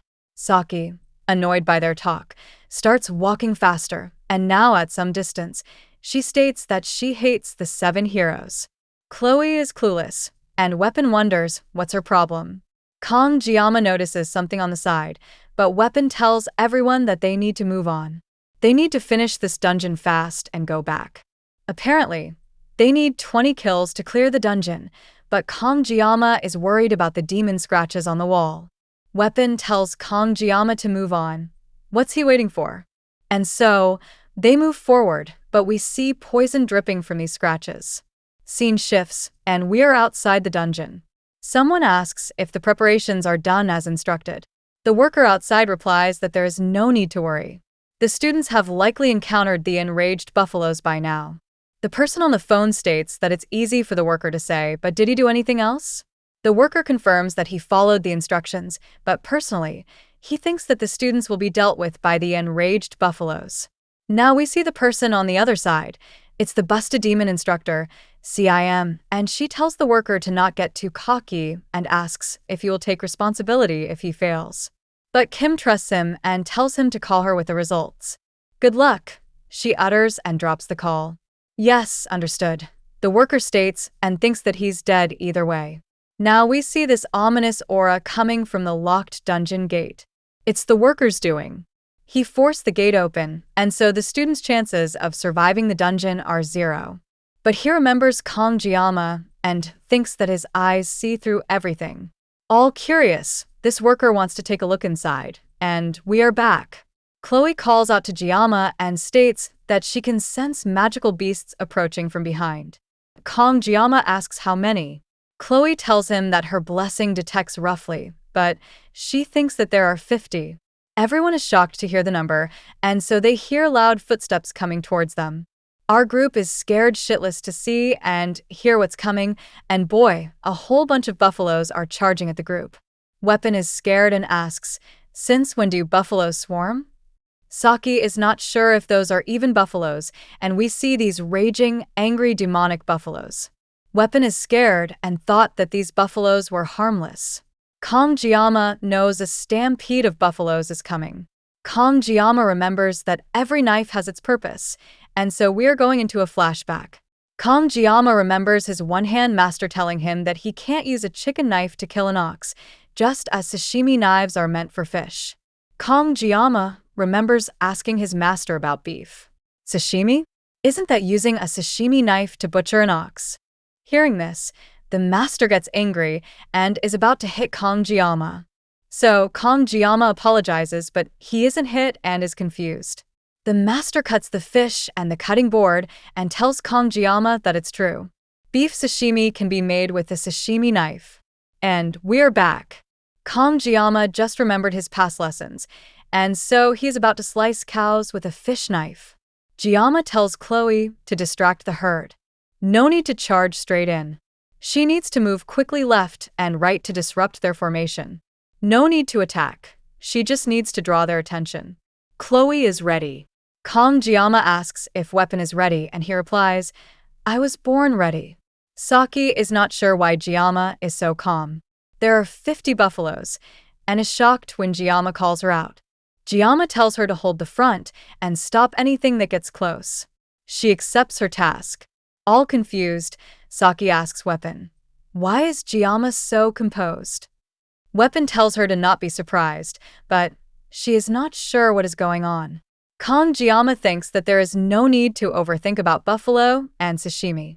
He came prepared, equipping all the sashimi knives he can hold, looking absolutely badass. Jiyama declares that no matter what's in front of them and no matter how many, he'll cut it all down. And with that, he activates his blessing of the sword god. Demon buffaloes charge at Kong Jiyama, but Jiyama is ready to cut. He throws his knives back to back, slicing the coming buffaloes. Weapon is buffing everyone, but Saki is shocked. She has never seen anything like this before. This waifu just got her panties blown off. We see a fallen yang egg. It was Saki, who dropped her favorite sight. She is completely blown away and finds Jiyama crazy. Kong Jiyama is looking super badass, standing over the fallen buffaloes. Now, with the close-up. OMG, this looks amazing. Saki is shocked that it only took Jiyama a split second to butcher all those buffaloes. Chloe is not going to let Jiyama get all the attention. She uses her feline's blessing and charges forward. Multiple buffaloes are coming to attack Chloe, but she uses her Schrodinger's cat ability to create multiple clones. By the way, nice name for the skill. She moves past the raging buffalo and clicks. The demons are sliced. She is using Brooke's move from One Piece. Now we see knives flying all over the place. It's Jiyama with his barrage of knives. He's moving from knife to knife like Noctis from Final Fantasy XV, slicing and slashing buffaloes left and right. But suddenly, a big buffalo jumps forward. Jiyama has to guard against the debris. Saki and Weapon are shocked on seeing this buffalo and many others attacking Jiyama. A bunch of buffaloes have jumped on Jiyama, trying to crush him. Saki readies her arrow, but thinks that's too many. But she completely loses her composure on seeing Jiyama emerge from the herd of buffaloes, knives in his hands, slashing everything. Kongjiyama is straight up flexing at this point. Kongjiyama is locked in, seeing all the sake like, OMG. Jiyama is now standing in the middle of all the butchered buffaloes. Saki is not even sure what she just saw. Jiyama is done with the killing and is now collecting the horns. This many should be good, he thinks. And thanks to the 40-second painlessness blessing, taking down 50 buffaloes was a breeze. Chloe comes up and praises Jiyama. He crushed it today. Kongjiyama thinks that he did that with the party's help. Kongjiyama now pats Chloe's head and tells her that she did a clean run. Chloe thanks him. Weapon and Saki are just watching this couple gossiping in the middle of a puddle of buffalo blood. Saki is still in shock from seeing this literal power couple. Weapon told her no surprises. Saki now screams at Weapon. How is she not supposed to freak out over that? Weapon teases her that she's speechless. She still can't believe it. Weapon states that Jiyama always finds a way to shock them. What even is he? Saki asks. No clue, Weapon replies. Weapon finds him legendary and is planning on going live. He wonders if the public will care about Jiyama. Saki wonders what is wrong with Weapon now. Weapon calls out to Jiyama, but Saki notices something and wonders what that is. So, our group moves forward to take a look at whatever Saki spotted. Now, walking forward, Weapon states that the dungeon clear condition was 20 buffaloes, but Jiyama solved twice that. Weapon calls Kongjiyama a show-off. Kongjiyama states that he didn't do anything during midterms. Kongjiyama is trying to be humble. Weapon is about to state what he did during the exam, but he notices Saki and shuts up. Weapon now states that they almost died screaming back there, and he asks, didn't the Lion King die the same way? Saki is not sure what the heck Weapon is going on about, and wonders if he is being controlled. Walking forward, Chloe asks Jiyama why it's so quiet. Saki notices it too. Now the group notices that pillar-looking thing. It's the dungeon boss gate, and the chains holding the gate are breaking. The group realizes that this pillar is a gate. Seeing this chain-shut gate, Kongjiyama knows this place. Scene shifts, and we see the worker stumbling upon the buffalo remains. He is shocked and thinks that it's freaking insane. They killed all these. Now we are told that Chorwin Land is 20 billion in debt. A few days ago, some woman claiming to be a Hokkien instructor approached him. It was the sexy instructor, CIM, and she told this worker to do one thing for her, and she'll wipe their debt clean. The worker asked her how, so this sexy, curvy instructor gave him a demon stone to tame and frenzy the buffaloes and release them when Jiyama shows up. Furthermore, he needs to open the stone gate in the depths. The worker, now confused, states that she's sacrificing students. Not interested, Kim asks. She hates risky bets, so she'll just find someone else. The worker quickly grabs her hand in the stone.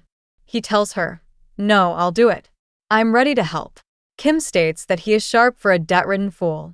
Kim tells him she'll call soon, so he better answer every unknown number.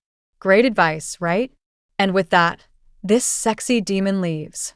The worker is only thinking about 20 billion, and with that much money, he could gamble again. We are back in the present, and the worker is sure that his 20 billion are still coming, and these worthless brats won't survive when the stone gate opens. We are back with the squad, and Kongjiyama realizes that it's that gate. The whole group is wondering if this is the gate to the inside store, probably a store to buy and sell items. Kongjiyama thinks that no wonder everything seemed too easy. They walked right into a trap. Jiyama should have trusted his gut. That glare from the worker fell off. Now, Kongjiyama tells us this gate only opens with the Giant's Demon Stone, which is a mid-game quest item. Now, Kongjiyama realizes that those scratches or fragments earlier were pieces of the Giant's Mana Stone. Jiyama didn't expect the door to be left open. Kongjiyama knows what the reward is here if this sequence of events follows the game, but surviving comes first. Jiyama can see it now, a single red line carved into the supposedly indestructible stone gate. He knows it's that line from the system, but our Kongjiyama has used up all 40 seconds of painlessness. But his sword might be able to hold out a little longer. Kong Jiama plans on slashing the gate and getting out before it shatters. Something or someone is approaching, and a loud thud is heard. The squad is shocked to hear it and wonders who it might be. Chloe, all scared, asks Jiama, "What the hell is that?" Now, we see some giant monsters slamming their giant battle axes. This giant demon boss is standing in front of these tiny students. Weapon asks, "Is that a buffalo?" Kong Jiama is pissed that they broke through. Now, we are told the reward for defeating this side boss in the game was the Blessing of Transition.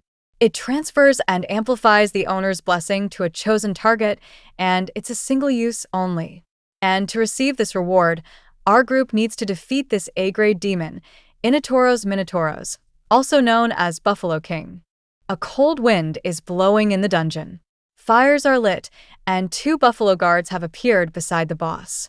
Our tiny squad is facing these huge Kobe beef buffaloes, and their names are Zhuazhong and Ojiang. They charge forward. Chloe realizes the monster inside the stone gate. Kong Jiama thinks that the other 2 seem strong as well. Jiama is processing that even if he cuts through the gate and heads outside, the moment that thing wakes up, it'll be hard for everyone to escape unharmed. But he knows that this is different from the midterm exams. Kong Jiama knows that there is no information about the mermaid, but he's fought this minotaur during the gameplay before. If he was in perfect condition, he could have handled all 3 alone, but right now he's already used up all 40 seconds of painlessness. He needs to find a way with the best chance to succeed. So, he's about to equip his new weapon, and he asks Weapon to give him a pain-reducing blessing. Sure, Weapon can do it. Jiama asks, "How many minutes can you keep at it?" Weapon replies, "The maximum I can do is about 2 minutes. Jiama states, "That's enough. You need to keep applying it while Kong Jiama fights that 5 Wagyu thing. If I lose focus for even a second, I might die." Hearing this, Weapon locks in and is ready to help, just because it's Jiama who's asking. Now, Kong Jiama tells the waifus to take care of the wounded on the side. All charming, he tells the girls to stay away from the big guy. He's dangerous, so they shouldn't get involved. Saki is again soaking wet upon hearing this. Someone is worried about her. Jiama tells Chloe to do the same thing as before, and with that, the small angry buffaloes attack them. Kong Jiama equips his special knife, which activates the blessing and is instantly hit with blinding pain, spitting out blood. His whole body is breaking, but he is able to move thanks to Weapon's blessing. He can endure this. Kong Jiama, barely alive, is trying to move his body. Kong Jiama walks forward, and we see the giant demon buffalo charging at him. And so, our bleeding Kong Jiama charges forward. The buffalo smashes its weapon at Jiama, but Kong Jiama dodges it. It's hurting him so bad that he's coughing up blood. Now both of them swing their weapons, and they clash. The demon slams his axe again, but Kong Jiama dodges and moves past him. However, he is kicked by the buffalo. Kong Jiama spits blood and thinks that all his senses, which he couldn't feel with painlessness, have awakened. The demon is about to attack again, and as he swings his axe, our Kong Jiama gets in close, avoiding the weapon and closing the distance. But the demon quickly changes his stance and goes horizontal. The battle axe is about to hit Jiama right in his face, but Kong Jiama gets lower and dodges it. He's feeling free, not using the painlessness blessing, not stopping the momentum. The demon spins his whole body, like a cute little ballerina. Jiama is moving the other way. The buffalo is ready to attack Kong Jiama again, and bam, with a powerful smash, it destroys the ground. This attack causes a huge explosion and a lot of smoke. The demon isn't sure where Jiama is, and it's getting pissed. Jiama uses the smoke to hide near the buffalo. Saki is fighting the other buffalo, but her eyes are still fixed on Jiama. She wonders if these moments are even that of a human. She is flying like a butterfly all over the small demon buffalo and dodging its attacks. This thick-thighed waifu is dodging, sliding, and attacking, but all her thoughts are about Jiama, his use of muscles, posture, stride, and positioning energy. It's a combat sense that topples the enemy's center of gravity with minimal movement. Saki gets behind the buffalo and shoots an arrow, all while thinking that what Jiyama is doing is purely theoretical. The gap between theory and real combat is immense. Her arrow hits the buffalo's eye, so it charges at Saki. Waifu points her arrow at this demon, but she is still thinking about Jiyama, how even in a life-or-death situation, he doesn't waver.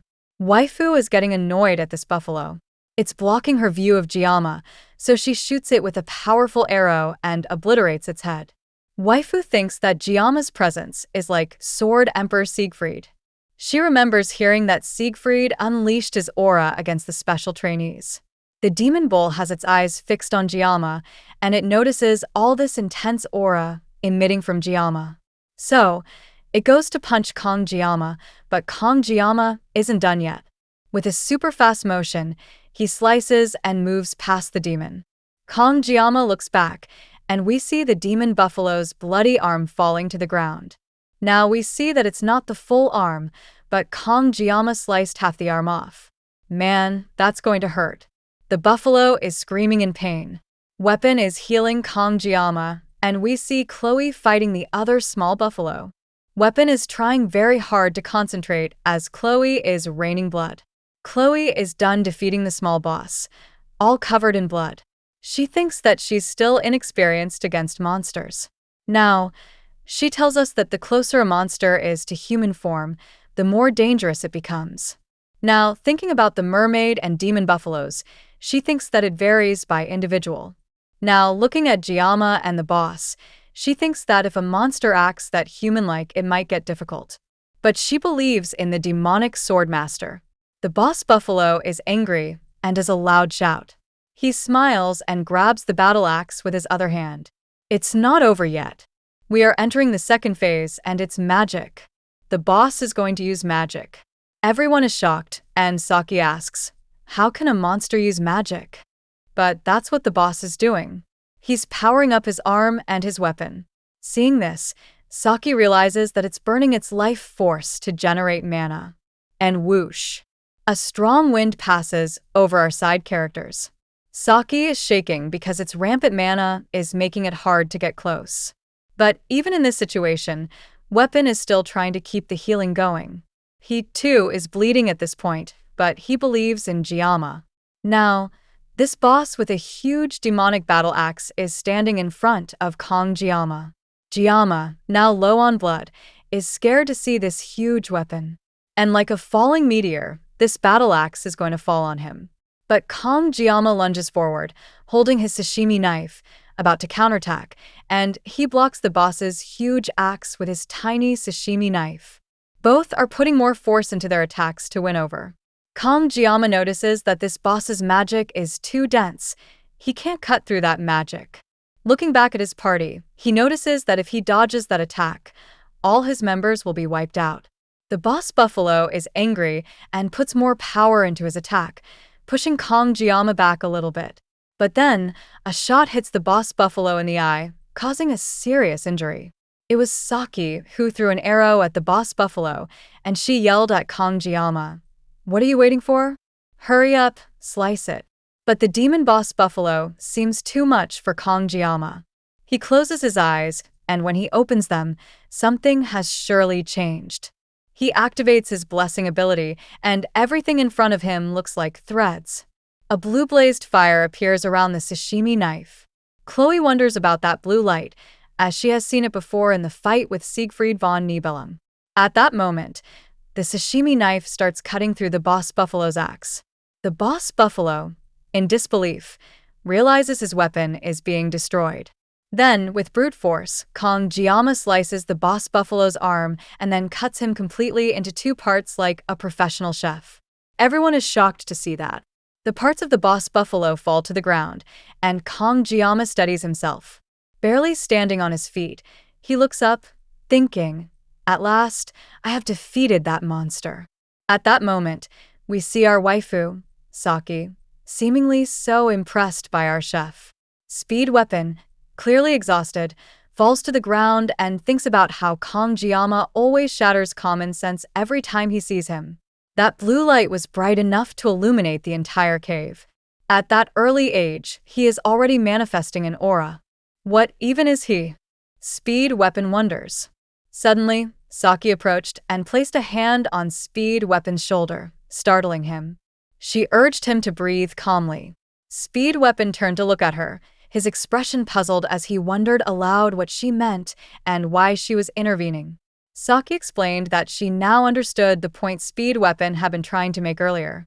Speed Weapon, still visibly confused, questioned what exactly he had meant. Saki clarified that it related to the legendary incident they discussed. At this, Speed Weapon's face lit up with realization. Saki continued, stating that she now comprehended why Speed Weapon had persistently followed a certain individual. Speed Weapon, baffled, denied ever doing so. Saki dismissed his protest and shifted the topic, asking whether academy rules would prevent Kongjiyama from transferring to their class that year. Speed Weapon, incredulous, retorted by asking if she'd hit her head or been possessed. Saki smirked and countered, suggesting there might be a loophole if they reversed the situation. Speed Weapon reluctantly admitted there wasn't a specific rule against it.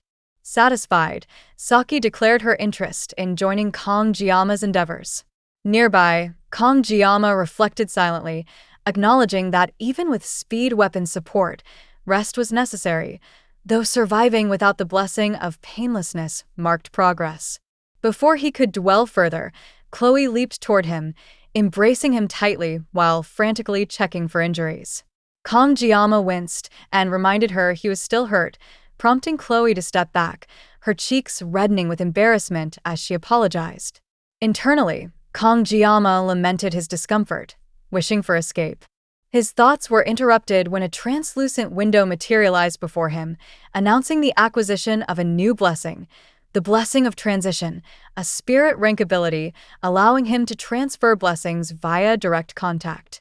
He mused that this power, originally meant for Leon, was crucial for mastering the dual-natured Balmung. As he processed this, he noticed someone peering through the gate. Kongjiyama reminded Chloe of a prior favor, and she sprang into action.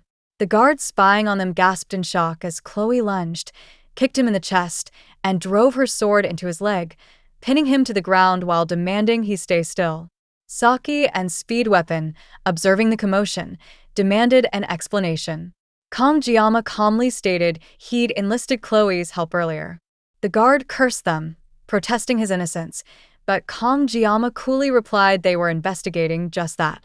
Saki deduced the guard's involvement in the Buffalo Horde incident and the open dungeon gate, noting the suspicious timing. Speed Weapon questioned the motive, but Saki brushed him off, pressing the guard for details about his accomplice. When the guard hesitated, Saki threatened to loosen his tongue, and Kongjiyama ominously added that silence wouldn't protect him. Terrified, the guard confessed that a Horkin Academy instructor, a tall, purple-haired woman, had coerced him by clearing his massive gambling debt. Speed Weapon erupted in anger, calling him a scumbag for betraying students.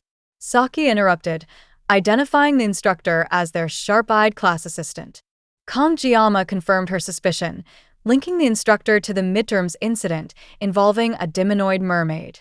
Saki gasped, realizing Leon's hospitalization stemmed from that battle. Speed Weapon interjected, crediting Kongjiyama with defeating the creature solo. Holding up his phone, Kongjiyama revealed he'd recorded the entire confession. The group stared in surprise as Chloe yanked her sword from the guard's leg, eliciting a scream.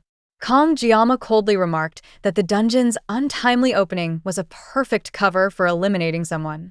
The guard panicked, begging for clarification, but Kongjiyama deferred to Chloe, declaring it her decision as an assassin. Chloe nodded, raised her sword, and coldly announced his execution. The guard's pleas were cut short as blood splattered across the ground. Kongjiyama, his voice icy, vowed to eradicate every elder and instructor at Hoenn Academy who targeted him.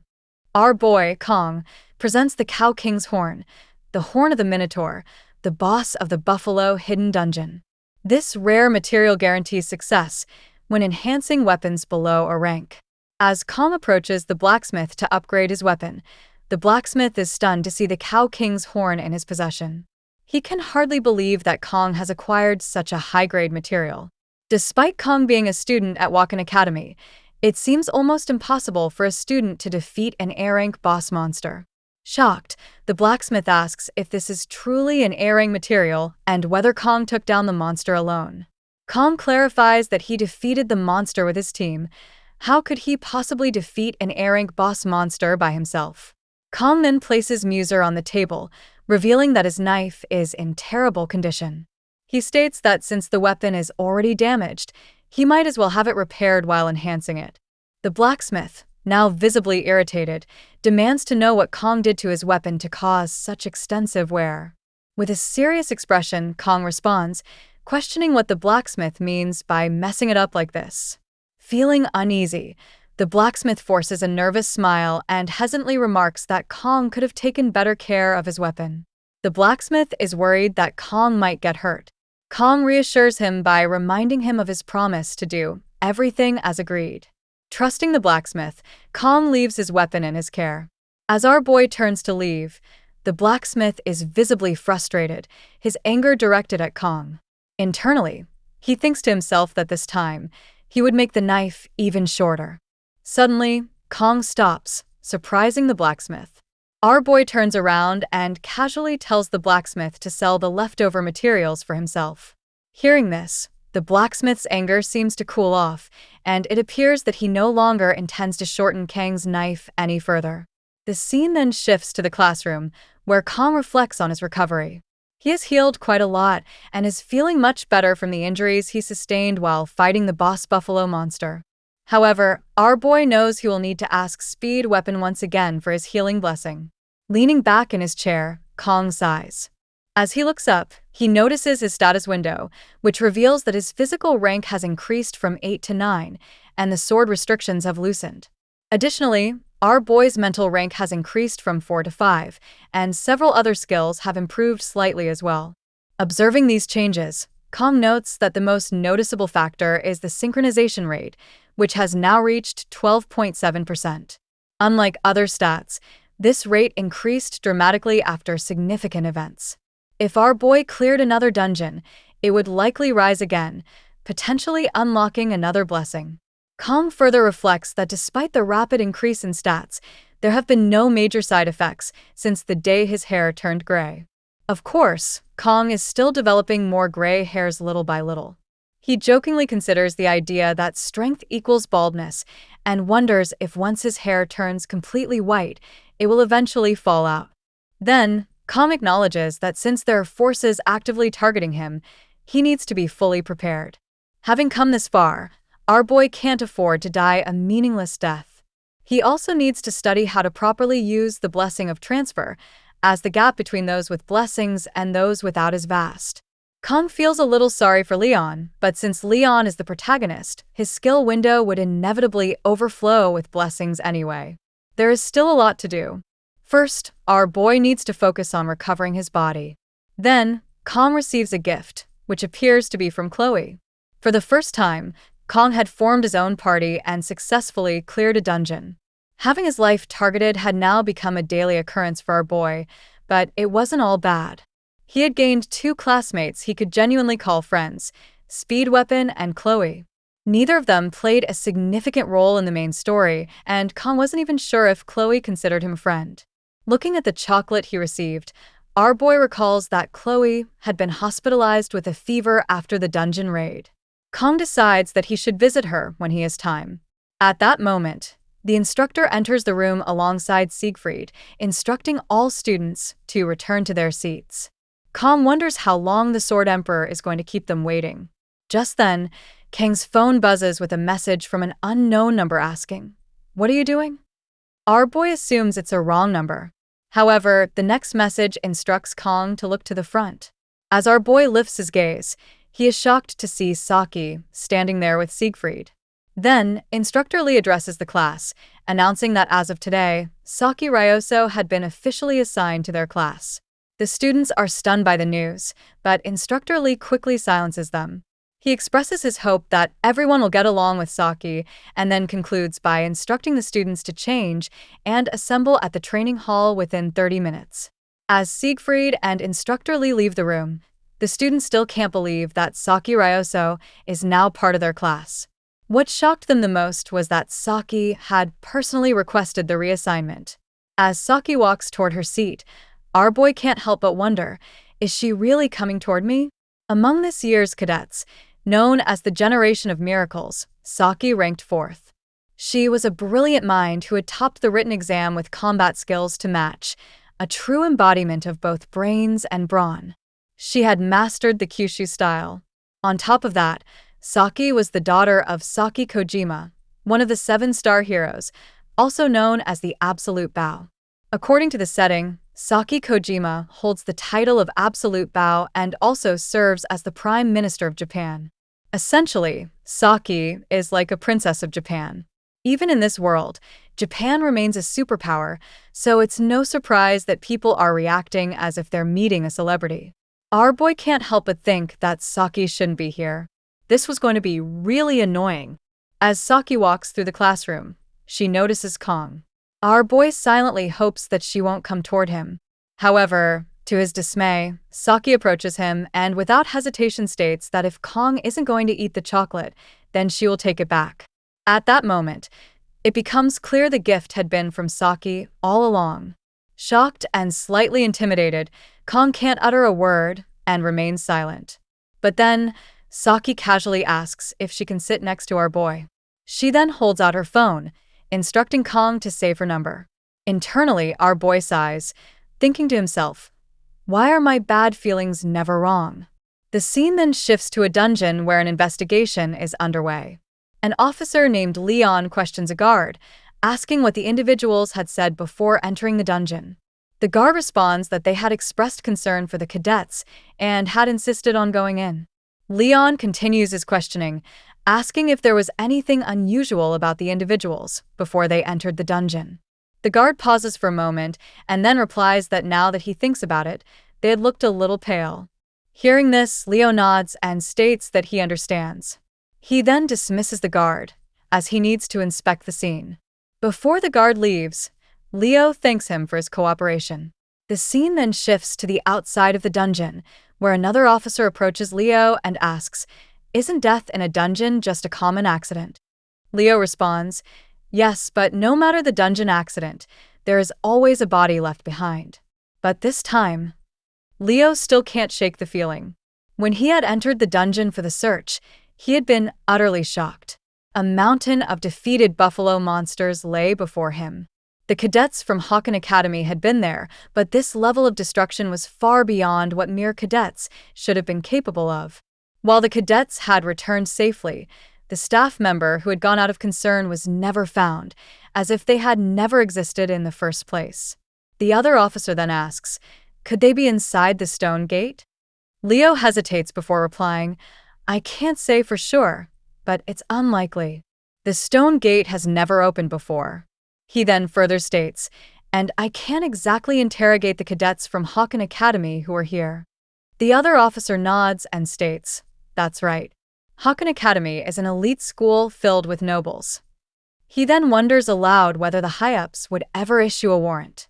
As the officer leaves for a bathroom break, Leo remains behind, deep in thought. "This is driving me crazy," he muses to himself.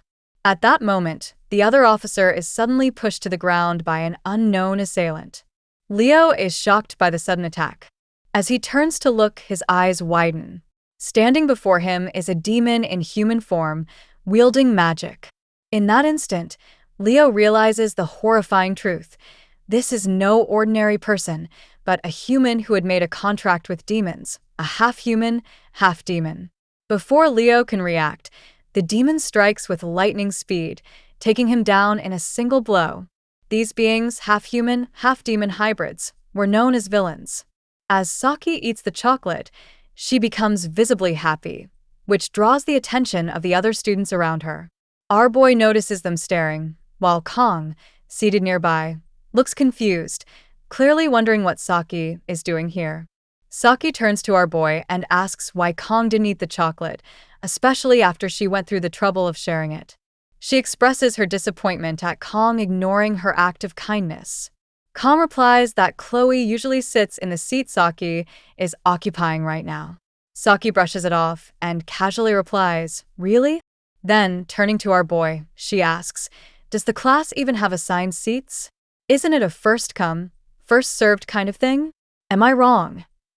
Our boy responds with a simple, "Well, yeah." Still savoring the taste, Saki remarks how amazing the chocolate was. Curious, our boy asks her why she transferred into this class. Just then, the instructor's voice echoes through the room, telling everyone to assemble in 5 minutes. The students groan at the announcement, clearly annoyed, but begin moving out to assemble. Our boy turns to Saki and explains that Kang's class has morning training every day. "Aren't you going?" he asks. Saki, now putting on a sleeping mask, replies, "Nope. I'm doing mental training today." She wishes Kang good luck before pulling the mask down and instantly falling asleep. Our boy watches, baffled by what he just witnessed.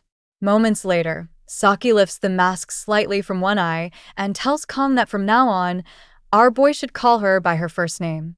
Kang looks confused. Saki explains that in her country, close friends address each other by their first names, not surnames. Kang responds by pointing out that Speed Weapon still calls her by her surname. Saki waves it off, saying that has nothing to do with anything, and again wishes him good luck with training, before dozing off once more. The scene shifts to Class C. Rachel stretches after a long lecture and comments to Abel, "It's really noisy today." She then brings up something she heard, asking Abel if she's heard that Saki got reassigned to another class. Rachel adds that Saki always used to lay around and do her own thing, and wonders aloud what sort of crazy idea might have gotten into Saki's head. Abel, seemingly uninterested, bluntly replies, "Yeah." Noticing this, Rachel, being her usual self, teases Abel and asks if she's disappointed. Abel looks at her and questions what she means by that. Rachel continues, reminding Abel that reassignments only happen when there's an open spot, and this year, Class Tiger had 1 vacancy. How did Saki even find out about that and get ahead of everyone? Rachel wonders. She recalls that Saki used to just nap in the archery hall all the time. Still skeptical, Abel asks what any of that has to do with her being disappointed. Rachel smirks and reveals that she heard from Speed Weapon last week that Saki and Kang Jiyama teamed up and cleared the Buffalo Dungeon together. Abel's eyes widen in surprise. Rachel adds, almost dramatically, seriously, even if Saki liked Kang Jiyama that much, they're supposed to be in order. Kang was already reserved by our dear Abel. Abel starts to blush. "What are you even talking about?" she asks, flustered. Rachel smiles and explains that she's always noticed how Abel reacts the most whenever Kang Jiyama's name comes up. "Are you really sure there's nothing going on between the two of you?" Abel grows serious and insists, "I'll make it clear, I've only talked to Kang Jiyama a few times. That's it. We don't have any kind of relationship. So I'd appreciate it if you stopped making weird assumptions." Rachel grins, but calmly replies, "If you say so until now. But who knows what the future holds." Abel falls silent. Then, with a sudden shift in tone, Rachel looks directly at her and says, "Lying to others is one thing, but lying to yourself? That never ends well." Abel is visibly taken aback by the comment. Rachel thinks Abel should seriously reflect on her feelings. The narrative then cuts to a memory from earlier that day. Abel is with her grandfather, Siegfried. He tells her that starting tomorrow, he'll be taking on a temporary instructor position at the academy. Shocked, Abel immediately tells him not to follow her to school, saying she's already attracting enough attention, and his presence would only cause more issues. Siegfried calmly informs her that he'll be in charge of the first-year special class. Abel, confused, asks what he means by that. Siegfried reminds her she was the one who requested this after what happened during the midterm exams. The memory returns to Abel, and she recalls her own words. Siegfried assures her they won't run into each other too much, so she doesn't need to worry. Abel, however, thinks to herself that her grandfather is trying to downplay it, but she can clearly see the excitement on his face. The Sword Emperor, who always seemed so bored with everything, is now suddenly invested all because of Kang Jiyama. Thinking about it fills Abel with frustration and anger. Abel continues thinking to herself about someone so absurd, so undeniably gifted, that it feels unfair. A once-in-a-lifetime genius who ignores status and noble background, solving everything purely through strength. On top of that, he's a special trainee. The first time Abel saw Kangjiyama, our boy was just a scrawny kid, always slacking off. But now, Kong has become a well-built, sharp-featured young man, radiating masculine charm. Perhaps even more so than Leon Van Reinhardt, the so-called hero candidate. Kangjiyama continues walking the path of a hero, and yet never flaunts it. Never boasting. Never seeking praise. Our boy silently walks a thorny path, shoulders heavy with the weight of his choices. Abel wishes, just once, that our boy would act arrogant so she could find a reason to hate him. But he doesn't. And that realization frustrates her even more. She's forced to admit, she probably looks jealous. Because her grandfather, Siegfried, never acknowledged her the way he now acknowledges Kong. Abel clenches her fists. She finds the thought deeply embarrassing. In that moment, we return to the present. Rachel suddenly appears behind Abel, a teasing smirk on her face. Startled, Abel instinctively pushes her back, causing Rachel to stumble and fall. Ah, "What are you doing?" Rachel asks, rubbing her elbow. Blushing, Abel stammers. "No matter what you think, I don't feel anything toward Kangjiyama. I don't have the time or space for those feelings you're talking about." Rachel tilts her head, amused. "If you say it that strongly, I feel relieved," she replies with a sly smile. "That means I don't have to compete with you for Kangjiyama." That's a relief, really. I can handle Saki. And that Chloe. but you? I could never compete with you. Abel's cheeks turn red as she fidgets. "Oh, really?"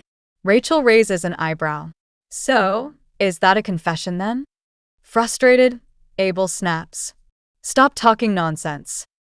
The scene then shifts to our boy's classroom. The instructor is mid-lecture, addressing the students. The rank of a blessing is determined by the entity that resides within it. He explains, if a guardian spirit is housed within, it's classified as a guardian class blessing. If a spirit resides in it, then it's a spirit class 1. A curious student raises a hand. If my ancestor is residing in it, would that make it an ancestor class blessing? I've been dreaming about my late grandfather a lot lately. The instructor chuckles. Your grandfather might be helping you lift weights at the gym, but no. Ancestors don't inhabit blessings. During this exchange, Saki momentarily wakes up from her nap, mid-lecture, only to fall right back asleep seconds later. The instructor notices but doesn't say anything. Our boy watches this unfold and wonders silently if Saki is somehow untouchable, even by the professors. The lecture wraps up with the instructor saying, "That's enough for today." Our boy glances at Saki, who still sleeps peacefully. He thinks to himself how well she sleeps. Like, she truly doesn't have a care in the world. It's been 2 days since Saki transferred into the class, yet Kong still hasn't heard the reason behind it. And she's done nothing but sleep since she arrived. It's ridiculous. Kong wonders, if Saki was just going to sleep all day, why didn't she choose a corner seat instead? Why does she have to sleep here? Our boy also thinks it's fortunate that Chloe is currently hospitalized. Who knows what could have happened if Chloe had seen Saki sitting next to our boy. Still, he can't deny the truth. Saki handled all the post-dungeon cleanup. Thanks to her, everything wrapped up without any major issues. Her skills are on another level, even compared to someone like Speed Weapon. Kang's eyes drift to the blackboard, where the instructor had written the various blessing ranks. The professor reiterates, blessings are typically classified like this. Most cadets here probably have personal class blessings. But don't be discouraged with skill. Even a personal class blessing can perform as effectively as a guardian class 1. Spirit class blessings are incredibly rare in this world anyway. Hearing this, our boy thinks to himself, is that supposed to be comforting?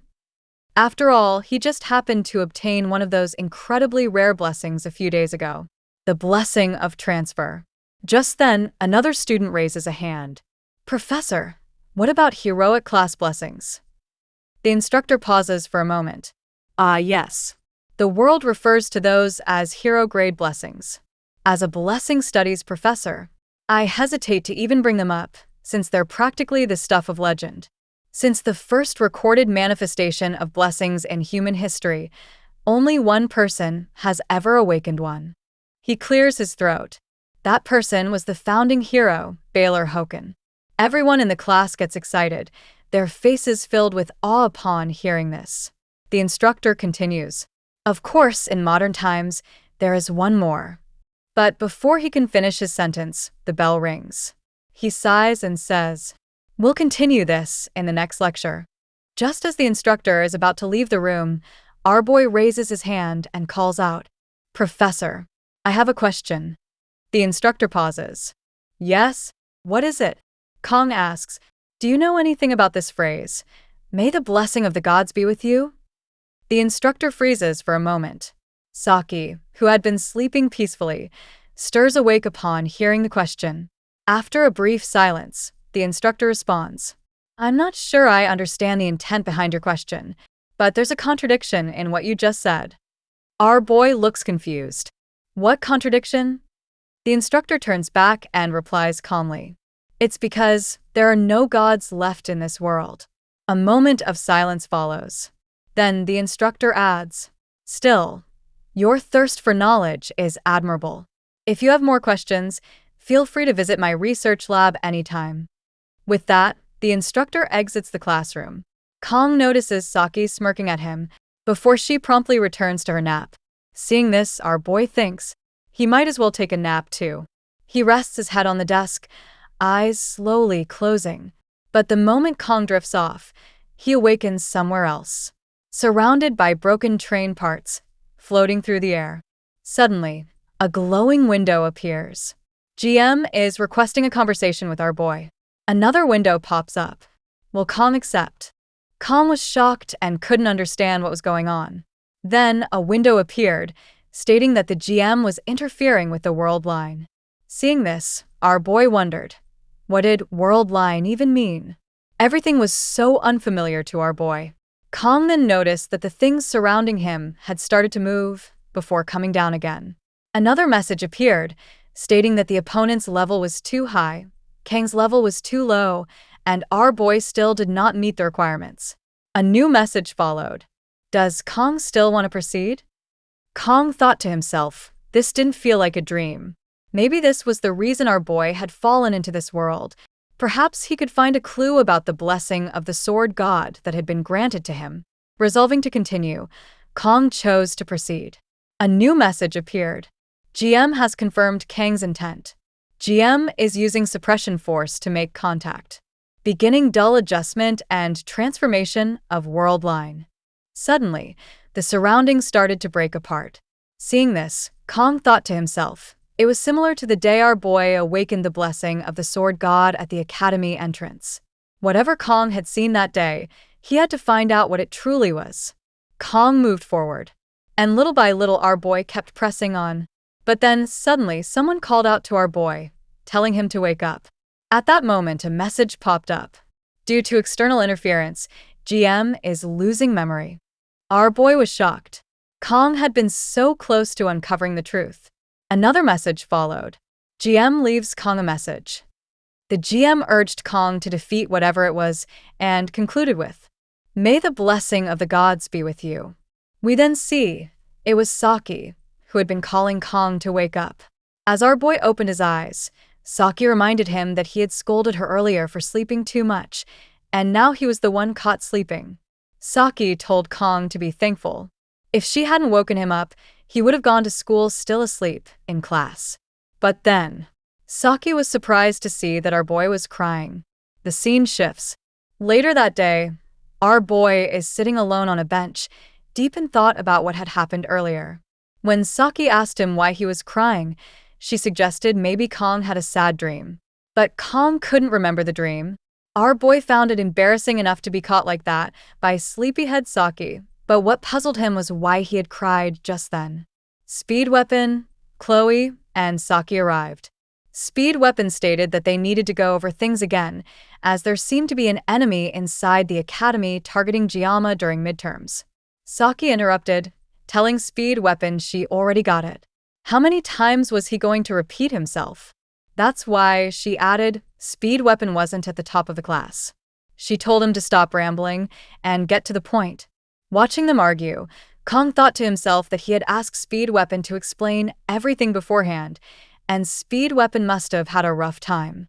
Speed Weapon, in turn, fired back, asking if Saki thought she'd stay on top forever. He told her to wait for next week's written exam. Saki covered her ears and said she couldn't hear anything. At that moment, Kong noticed Chloe standing a bit away. Our boy asked if she was feeling better. Chloe replied that she was, but she would keep her distance so as not to spread her cold. Kong realized that's why she had been standing far off. Then, our boy said that while Saki had probably heard the explanation, the situation had gotten a bit tangled. Racking Kang's brain alone hadn't helped much. Saki then moved closer to our boy and told him to call her by her first name, Ryoso. She sat next to him on the bench. Kong asked how he should address her, and Ryoso replied that she was looking forward to working with Kong Jiama. Speed Weapon jumped in, saying he had organized everything and that they needed to figure it all out. In the back, we see Saki getting frustrated, as Speed Weapon still kept talking about his plan again. First, he stated the Academy elders were targeting Kong Jiama. Second, there was the appearance of the female instructor, whom they'd heard about from checkpoint staff.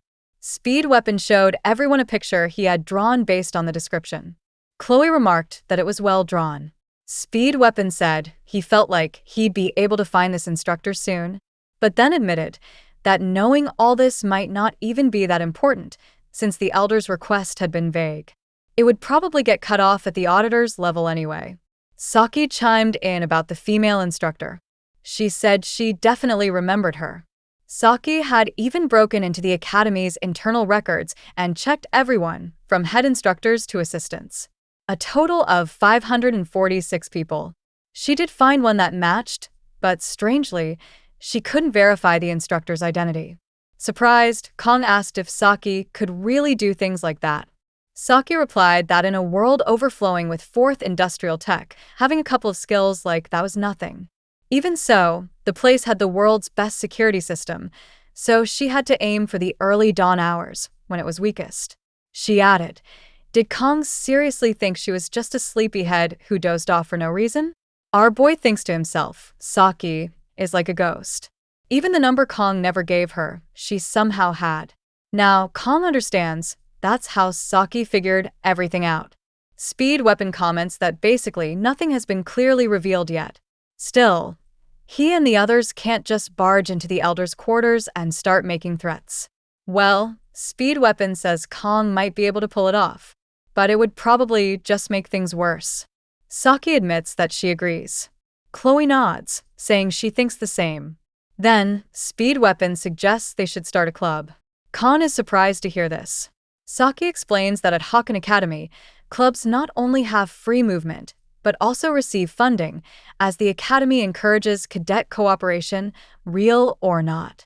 So the Academy offers benefits to fit that ideal. One of those benefits? Clubs are treated as affiliate organizations of the Academy. In other words, at that point, Speed Weapon cuts in to clarify what Saki meant. Just being in a club grants a degree of protection from the Academy because being just a cadet isn't enough.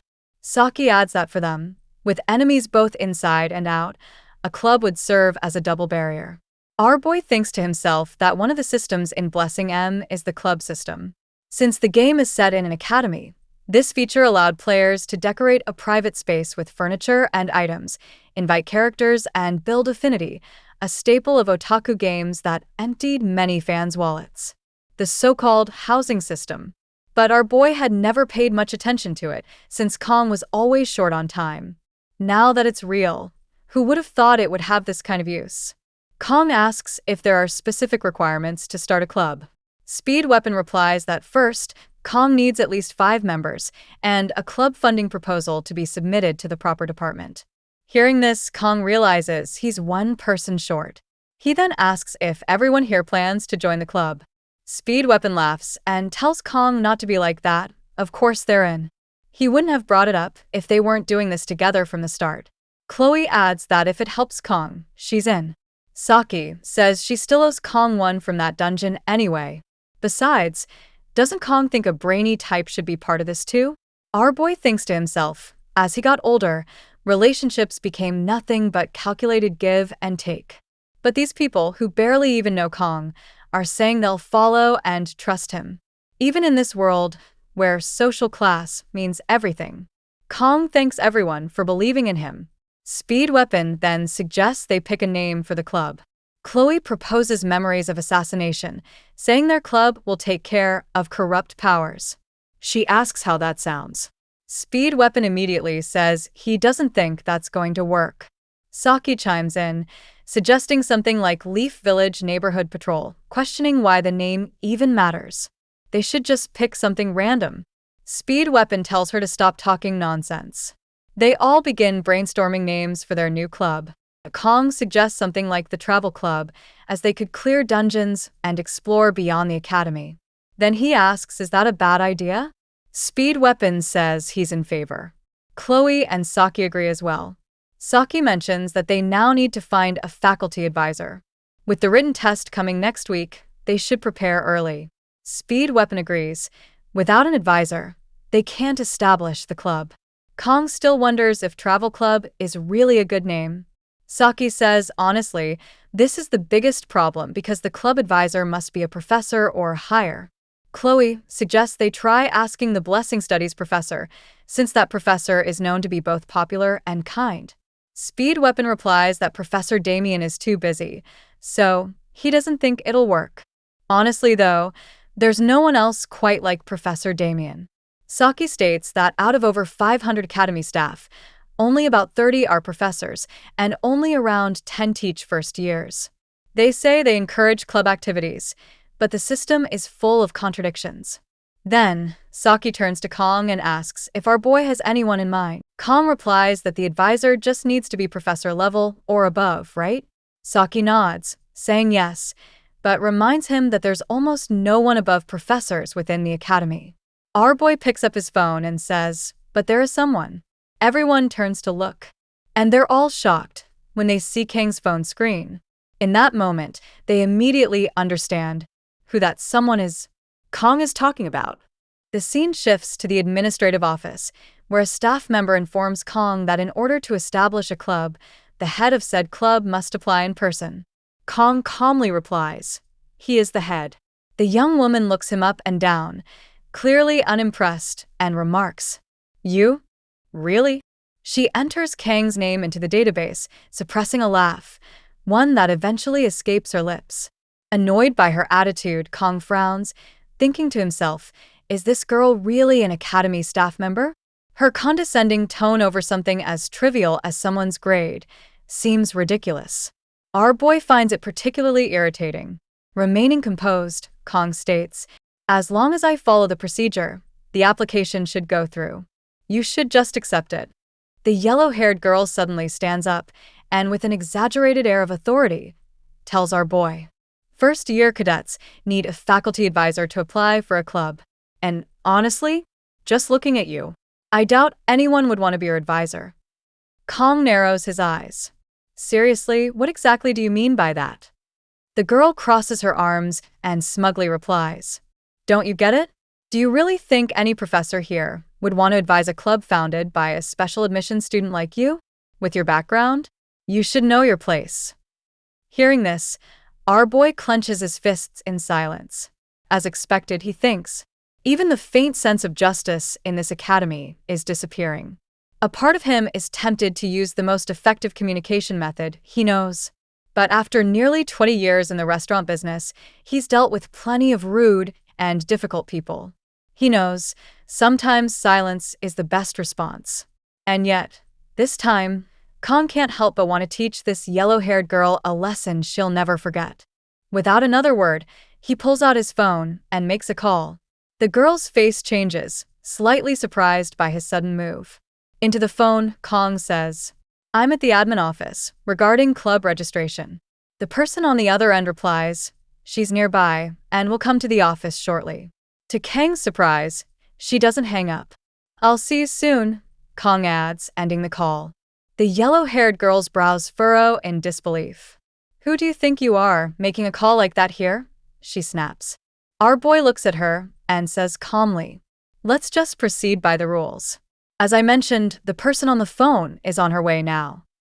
Confused and visibly nervous, the yellow-haired girl asks, who's backing you up that makes you act so arrogant? Another staff member nearby shifts uncomfortably. Frustrated, the yellow-haired girl huffs. I'm the cousin of the principal's close friend. If I say the word, a special student like you will be finished. Kong doesn't respond. Instead, he simply smiles. That infuriates her even more. He steps closer, his gaze piercing. You're being too loud. Shocked, and now openly angry, the girl shouts, stop talking nonsense. But Kang's expression sharpens further. All your hypocrisy is exposed. This is exactly what I wanted to see. At that moment, the door to the office bursts open, with a loud bang, flying off its hinges. Everyone in the room freezes, eyes wide. Standing there is none other than Media, her aura flaring with authority. Kong turns to the yellow-haired girl and says, show some respect. The principal is my club advisor. The girl's face strains of color. She's so stunned, she can't even speak. Media walks in with a warm smile. It's been so long. I'm so happy to see our boy in person. Kong bows slightly. Apologies for the trouble. I know you must be incredibly busy. Not at all, Media replies. If it's a request from you, I'll drop everything and come running. The yellow-haired girl's eyes widen in realization. Kong Jiama. He's this year's top incoming student. Media turns to Kong. Hand that document over to me, your advisor, and get going. You have a written exam next week. Thank you, Kong replies. I'll leave the registration in your hands. As Kong walks out, a staff member quickly brings a chair for Media. After sitting down, she glares at the yellow-haired girl. Trying to salvage the situation, the girl stammers. There's been a misunderstanding. I didn't mean what I said to Kong Jiama. Stop talking. Media interrupts coldly. I don't need a blessing to see clearly. You judged him solely based on his background. Him, a cadet marked as a successor by both myself and Siegfried. Media flicks her hand, casting a wind spell. The registration form flies through the air, landing in front of the girl. You have 5 minutes to complete the registration. Media says firmly. Start writing. Scene shifts. Our boy, Kong, reads a message from Media. The club registration is complete. He smirks. That staff member probably got fired. Kong replies, thanking Media and promising to visit her soon. She messages back. Come by the headmaster's office after today's class. We then see our boy arriving at the blacksmith shop. As Kong enters, the blacksmith turns around and says, if you're here for the gear, you'll need to wait a few minutes. Hearing this, Kong thinks, he actually sounds like a proper shopkeeper for once. Our boy doesn't really know what the blacksmith thinks of him, but as a former player of the game, he knows the blacksmith is a love-hate figure. Sure, after what happened recently, the hate side might be stronger, but our boy can't help feeling a bit of pity for the man, too. It's also uncomfortably hot in the room. Kong finds himself sweating. He thinks back on Blacksmith Violent, one of the main NPCs in the game, who handled nearly everything related to weapons. Due to the nature of K-mobile games, Violent was essentially a punching bag by design, draining players' resources in an instant. As a light spender, Kong didn't feel it as much. But the heavy spenders? They used to pray. Just once, Violent, please. It became a saying. Even so, most people ended up calling him a scam. Our boy himself once cursed when Violent downgraded his Murasame from B rank to E rank. That memory still stings. Suddenly, Violent breaks the silence. What are you thinking about so deeply? Snapping out of his thoughts, our boy replies, it's nothing. You just look like someone I used to know. Smiling, Violent responds, then that person must have been as handsome as I am. He hands Kong the weapon and proudly states, I can say with confidence, this job is beyond perfect. It even looks like a special option has been added. You should check it out. Kong inspects the weapon and notices the level of Murasame has indeed increased from before. Scene shifts outside the shop. Our boy checks his status window. He sees that the activation time has increased from 40 to 50 seconds. Kong had already thought 40 seconds felt too short for the upcoming dungeons. It's just 10 more seconds, but even that small upgrade? Huge. If he plans to combine this with the blessing of transfer later when upgrading gear, it's definitely good news. Kong used to complain that the blessing was useless. But now, The blessing of painlessness, the true blessing of Kong Jiama, feels surprisingly versatile for a commander class. As instructed by Bylent, Kong checks the weapon rank. It has now been upgraded to D rank, with the potential to grow to A rank. Observing this, Kong mutters, "For all the materials and effort I put in, the result isn't exactly dramatic." He had used materials from an A rank beast, the Cow King. So, our boy had at least expected a C rank result. Still, thinking ahead to the future, when he'll infuse Murasame with aura, it's good news. Its hardness has increased by 2 levels. It won't crumble on impact anymore. Then, another window appears in front of our boy. A new feature has been added. As Kong hovers over it, he feels a twinge of unease. "I've got a bad feeling about this," he mutters. Clicking the window, a notification pops up. Due to the successful enhancement and the weapon's growth, up to 3 special abilities can now be granted. These abilities can only be activated using mana stones and will trigger randomly. Kang's eyes widen. He hadn't expected that. He begins to wonder about the mana stones, then recalls he handed over most of his remaining materials to Bylent. Scene shift. A dimly lit room. One of the Academy's elders lies on the floor, staring at a picture of his late father. His father, Lyman von Beimhark, was one of the legendary 7-star heroes, known as the Mad Tiger. But Lyman died 40 years ago during the 6th Legion's subjugation of Balmon. The public hailed him as a noble hero, but immediately after his death, the Beimhark family came under relentless attack. Factions moved to dismantle them. To survive, the elder was forced to carry hatred in his heart. Assassination plots from his own relatives became routine. Eventually, he turned them against one another and had them wiped out. Through this brutal process, the elder restored the family's shaken power. In the absence of his father, he had protected the name and legacy of Beimhark. At age 30, he became one of the elders of one academy. He accepted it as his destiny to guide foolish humanity and uphold the absolute supremacy of the chosen. To control the ignorant masses, a common enemy was needed. Fortunately, humanity already had won: demons.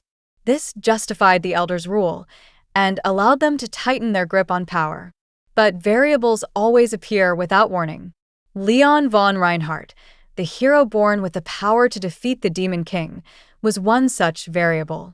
The one chosen by the heavens. Of course, the gap in power between humans and demons is vast. The Elder knows Leon's chances of victory are practically zero. Even so, legends persist.